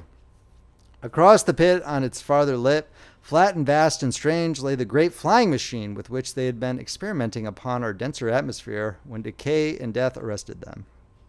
Death had come not a day too soon. At the sound of a cawing overhead, I looked up at the huge fighting machine that would fight no more forever. At the tattered red shreds of flesh that dripped down upon the overturned seats on the summit of Primrose Hill. I turned and looked down the slope of the hill to where, enhaloed now in birds, stood those other two Martians that I had seen overnight, just as death had overtaken them. The one had died, even as it had been crying to its companions. Perhaps it was the last to die. And its voice had gone on perpetually until the force of its machinery was exhausted. They glittered now, harmless tripod towers of shining metal in the brightness of the rising sun. All about the pit, and saved as by a miracle from everlasting destruction, stretched the great mother of cities. Those who have only seen London veiled in her somber robes of smoke can scarcely imagine the naked clearness and beauty of the silent wilderness of houses. Eastward, over the blackened ruins of the Albert Terrace and the splintered spire of the church, the sun blazed dazzlingly in a clear sky. And here and there, some faceted in the great wilderness of roofs caught the light and glared with a white intensity. Northward were Kilburn and Hampstead, blue and crowded with houses. Westward the great city was dimmed, and southward beyond the Martians the green waves of Regent's Park, the Langham Hotel and the dome of the Albert Hall, the Imperial Institute, and the giant mansions of the Brompton Road came out clear and little in the sunrise, the jagged ruins of Westminster rising hazily beyond. Far away in blue were the Surrey hills, and the towers of the Crystal Palace glittered like two silver rods. The dome of St. Paul's was dark against the sunrise, and injured, I saw for the first time, by a huge gaping cavity on its western side. And as I looked at this wide expanse of houses and factories and churches, silent and abandoned, as I thought of the multitudinous hopes and efforts, the innumerable hosts of lives that had gone to build this human reef, and of the swift and ruthless destruction that had hung over it all, when I realized that the shadow had been rolled back and that men might still live in the streets and this dear vast dead city of mine be once more alive and powerful, I felt a wave of emotion that was near akin to tears. The torment was over. Even that day, the healing would begin. The survivors of the people scattered over the country, leaderless, lawless, foodless, like sheep without a shepherd. The thousands who had fled by sea would begin to return. The pulse of life, growing stronger and stronger, would beat again in the empty streets and pour across the vacant squares. Whatever destruction was done, the hand of the destroyer was stayed. All the gaunt wrecks, the blackened skeletons of houses that stared so dismally at the sunlit grass of the hill, would presently be echoing with the hammers of the restorers and ringing with the tapping of their trowels. At the thought, I extended my hands towards the sky and began thanking God. In a year, thought I, in a year. With overwhelming force came the thought of myself, of my wife, and the old life of hope and tender helpfulness that had ceased forever. End of chapter. The World of Worlds by H.G. Wells, narrated by Paul Beauheart. Chapter 9, Wreckage. And now comes the strangest thing in my story, yet perhaps it is not altogether strange. I remember clearly and coldly and vividly all that I did that day until the time that I stood weeping and praising God upon the summit of Primrose Hill, and I forget. Of the next 3 days I know nothing. I've learned since that, so far from my being the first discoverer of the Martian overthrow, several such wanderers as myself had already discovered this on the previous night. One man, the first, had gone to St. Martin's le Grand, and, while I sheltered on the cabman's hut, had contrived to telegraph to Paris. Thence the joyful news had flashed all over the world. 1,000 cities, chilled by ghastly apprehensions, suddenly flashed into frantic illuminations. They knew of it in Dublin, Edinburgh, Manchester, Birmingham, at the time when I stood upon the verge of the pit. Already men, weeping with joy, as I have heard, shouting and staying their work to shake hands and shout, were making up trains, even as near as Crewe, to descend upon London. The church bells that had ceased a fortnight since suddenly caught the news until all England was well ringing. Men on cycles, lean-faced, unkempt, scorched along every country lane, shouting of unhoped deliverance, shouting to gaunt, staring figures of despair, and for the food. Across the Channel, across the Irish Sea, across the Atlantic, corn, bread, and meat were tearing to our relief. All the shipping in the world seemed going Londonward in those days. But of all this I have no memory. I drifted, a demented man. I found myself in a house of kindly people who had found me on the third day wandering, weeping, and raving through the streets of St. John's Woods. They have told me since that I was singing some insane doggerel about the last man left alive, hurrah, the last man left alive.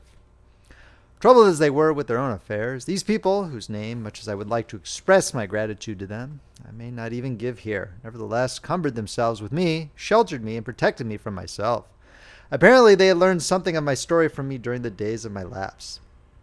Very gently, when my mind was assured again, did they break to me that they had learned of the fate of Leatherhead. 2 days after I was in prison, it had been destroyed, with every soul in it, by a Martian. He had swept it out of existence, as it seemed, without any provocation, as a boy might crush an anthill in the mere wantonness of power. I was a lonely man, and they were very kind to me. I was a lonely man and a sad one, and they bore with me. I remained with them 4 days after my recovery. All that time I felt a growing craving to look once more on whatever remained of the little life that seemed so happy and bright in my past. It was a mere hopeless desire to feast upon my misery. They dissuaded me. They did all they could to divert me from this morbidity. But at last I could resist the impulse no longer, and promising faithfully to return to them, and parting, as I will confess, from these 4-day friends with tears, I went out again into the streets that had lately been so dark and strange and empty. Already they were busy with returning people. In places even there were shops open, and I saw a drinking fountain running water. I remember how mockingly bright the day seemed as I went back on my melancholy pilgrimage to the little house at Woking. How busy the streets and vivid the moving life about me. So many people were abroad everywhere, busied in 1,000 activities, that it seemed incredible that any great proportion of the population could have been slain. But then I noticed how yellow were the skins of the people I met, how shaggy the hair of the men, how large and bright their eyes, and that every other man still wore his dirty rags. Their faces seemed all with one of two expressions: a leaping exultation and energy, or a grim resolution. Save for the expression of the faces, London seemed a city of tramps. The vestries were indiscriminately distributing bread sent us by the French government.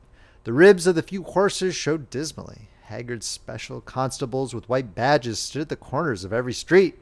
I saw little of the mischief wrought by the Martians until I reached Wellington Street, and there I saw the red weed clambering over the buttresses of Waterloo Bridge. At the corner of the bridge, too, I saw one of the common contrasts of that grotesque time, a sheet of paper flaunting against a thicket of the red weed, transfixed by a stick that kept it in place.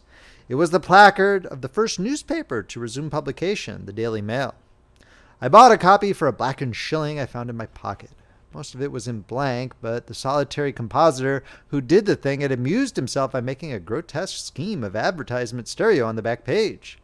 The matter he printed was emotional. The news organization had not as yet found its way back. I learned nothing fresh except that already in 1 week the examination of the Martian mechanisms had yielded astonishing results. Among other things, the article assured me what I did not believe at the time, that the secret of flying was discovered.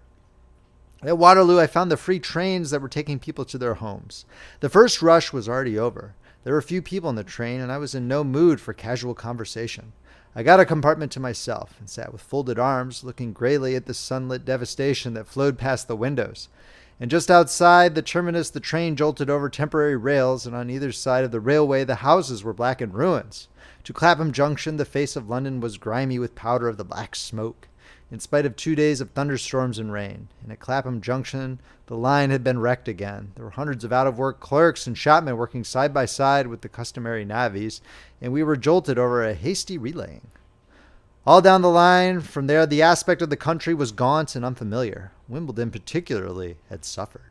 Walton, by virtue of its unburned pine woods, seemed the least hurt of any place along the line. The Wandle, the Mole, every little stream was a heaped mass of red weed in appearance between butcher's meat and pickled cabbage. The Surrey pine woods were too dry, however, for the festoons of the red climber. Beyond Wimbledon, within sight of the line and certain nursery grounds, were the heaped masses of earth about the sixth cylinder. A number of people were standing about it, and some sappers were busy in the midst of it. Over it flaunted a Union Jack, flapping cheerfully in the morning breeze. The nursery grounds were everywhere crimson with the weed, a wide expanse of livid color cut with purple shadows, and very painful to the eye. One's gaze went with infinite relief from the scorched grays and sullen reds of the foreground to the blue-green softness of the eastward hills. The line on the London side of Woking Station was still undergoing repair, so I descended at Byfleet Station and took the road to Maybury, past the place where I and the artillerymen had talked to the hussars, and on by the spot where the Martian had appeared to me in the thunderstorm. Here, moved by curiosity, I turned aside to find, among a tangle of red fronds, the warped and broken dog-cart with the whitened bones of the horse scattered and gnawed. For a time I stood regarding these vestiges.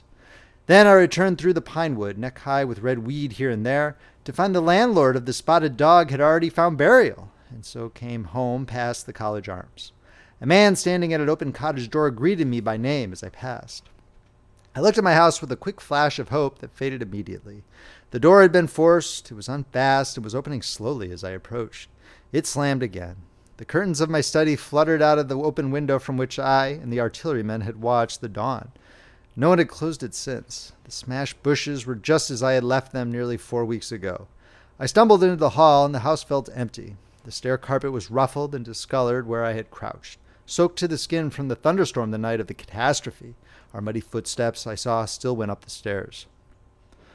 I followed them to my study and found lying on my writing table still, with the selenite paperweight upon it, the sheet of work I had left on the afternoon of the opening of the cylinder. For a space I stood reading over my abandoned arguments. It was a paper on the probable development of moral ideas with the development of the civilizing process, and the last sentence was the opening of a prophecy. In about 200 years, I had written, we may expect... The sentence ended abruptly. I remembered my inability to fix my mind that morning, scarcely a month gone by, and how I had broken off to get my daily chronicle from the newsboy. I remembered how I went down to the garden gate as he came along, and how I had listened to his odd story of men from Mars. I came down and went into the dining room. There were the mutton and the bread, both far gone now in decay, and a beer bottle overturned, just as I and the artillerymen had left them. My home was desolate. I perceived the folly of the faint hope I had cherished so long, and then a strange thing occurred. "There's no use," said a voice. "The house is deserted. No one has been here these 10 days. Do not stay here to torment yourself. No one has escaped but you." I was startled. Had I spoken my thought aloud? I turned, and the French window was open behind me. I made a step to it and stood looking out. And there, amazed and afraid, even as I stood amazed and afraid, were my cousin and my wife. My wife, white and tearless, she gave a faint cry. "I came," she said. "I knew. She put her hand to her throat, swayed. I made a step forward and caught her in my arms. End of chapter. War of the Worlds by H.G. Wells. Narrated by Paul Beauheart. Chapter 10, the Epilogue. I cannot but regret, now that I am concluding my story, how little I am able to contribute to the discussion of the many debatable questions which are still unsettled. In one respect, I shall certainly provoke criticism. My particular province is speculative philosophy. My knowledge of comparative physiology is confined to a book or two, but it seems to me that Carver's suggestions as to the reason of the rapid death of the Martians is so probable as to be regarded almost as a proven conclusion. I have assumed that in the body of my narrative. At any rate, in all the bodies of the Martians that were examined after the war, no bacteria except those already known as terrestrial species were found. That they did not bury any of their dead in the reckless slaughter they perpetrated point also to an entire ignorance of the putrefactive process. But probable as this seems, it is by no means a proven conclusion. Neither is the composition of the black smoke known, which the Martians used with such deadly effect, and the generator of the heat rays remains a puzzle. The terrible disasters at Ealing and South Kensington laboratories have disinclined analysts for further investigations upon the latter. Spectrum analysis of the black powder points unmistakably to the presence of an unknown element with a brilliant group of 3 lines in the green, and it is possible that it combines with argon to form a compound which acts at once with deadly effect upon some constituent in the blood. But such unproven speculations will scarcely be of interest to the general reader to whom this story is addressed. None of the brown scum that drifted down the Thames after the destruction of Shepperton was examined at the time, and now none is forthcoming. The results of an anatomical examinations of the Martians, so far as the prowling dogs had left such an examination possible, I've already given, but everyone is familiar with the magnificent and almost complete specimen in spirits at the Natural History Museum, and the countless drawings that have been made from it, and beyond that the interest of their physiology and structure is purely scientific. A question of graver and universal interest is the possibility of another attack from the Martians. I do not think that nearly enough attention is being given to this aspect of the matter. At present, the planet Mars is in conjunction, but with every return to opposition, I, for one, anticipate a renewal of their adventure. In any case, we should be prepared. It seems to me that it should be possible to define the position of the gun from which the shots are discharged, to keep a sustained watch upon this part of the planet, and to anticipate the arrival of the next attack. In that case, the cylinder might be destroyed with dynamite or artillery before it was sufficiently cool for the Martians to emerge, or they might be butchered by means of guns so soon as the screw opened. It seems to me that they have lost a vast advantage in the failure of their first surprise. Possibly they see it in the same light. Lessing has advanced excellent reasons for supposing that the Martians have actually succeeded in effecting a landing on the planet Venus. 7 months ago now, Venus and Mars were in alignment with the Sun. That is to say, Mars was in opposition from the point of view of an observer on Venus. Subsequently, a peculiar luminous and sinuous marking appeared on the unillumined half of the inner planet, and almost simultaneously a faint dark mark of a similar sinuous character was detected upon a photograph of the Martian disk. One needs to see the drawings of these appearances in order to appreciate fully their remarkable resemblance in character. At any rate, whether we expect another invasion or not, our views of the human future must be greatly modified by these events. We have learned now that we cannot regard this planet as being fenced in and a secure abiding place for man. We can never anticipate the unseen good or evil that may come upon us suddenly out of space. It may be that in the larger design of the universe, this invasion from Mars is not without its ultimate benefit for men. It has robbed us of that serene confidence in the future, which is the most fruitful source of decadence. The gifts to human science it has brought are enormous, and has done much to promote the conception of the commonweal of mankind. It may be that across the immensity of space, the Martians have watched the fate of these pioneers of theirs and learned their lesson, and that on the planet Venus they have found a secure settlement.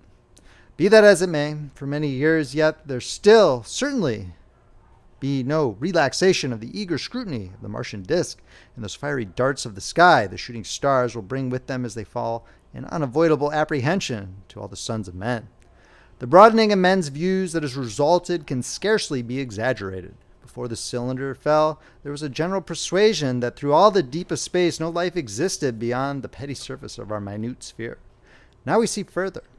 If the Martians can reach Venus, there is no reason to suppose that the thing is impossible for men. And when the slow cooling of the sun makes this earth uninhabitable, as at last it must do, it may be that the thread of life that has begun here will have streamed out and caught our sister planet within its toils.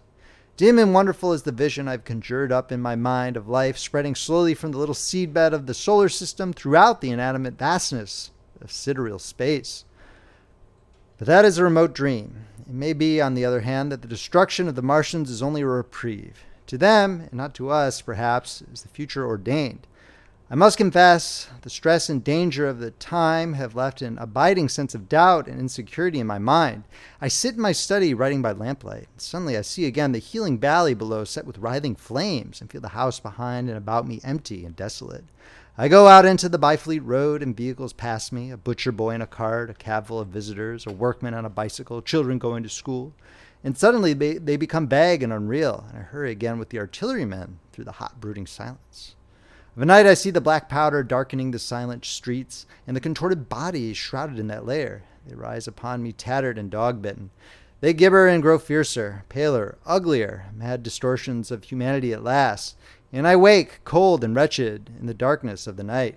I go to London and see the busy multitudes in Fleet Street and the Strand, and it comes across my mind that they are but the ghosts of the past, haunting the streets that I have seen silent and wretched, going to and fro, phantasms in a dead city, the mockery of life in a galvanized body. Strange, too, it is to stand on Primrose Hill, as I did but a day before writing this last chapter, to see the great province of houses, dim and blue through the haze of the smoke and mist, vanishing at last into the vague lower sky, to see the people walking to and fro among the flower beds on the hill, to see the sightseers about the Martian machine that stands there still, to hear the tumult of playing children, and to recall the time when I saw it all bright and clear-cut, hard and silent under the dawn of that last great day. And strangest of all is to hold my wife's hand again, and to think that I've counted her, and that she has counted me among the dead. The end. If you enjoyed this reading, please make sure to subscribe, hit that like button, and check out friendlyfrogpress.com, where you can see where our collection of ebooks, paperbacks, and audiobooks are available. Friendly Frog Press, where the classics come alive. This is Paul Beauheart, signing off.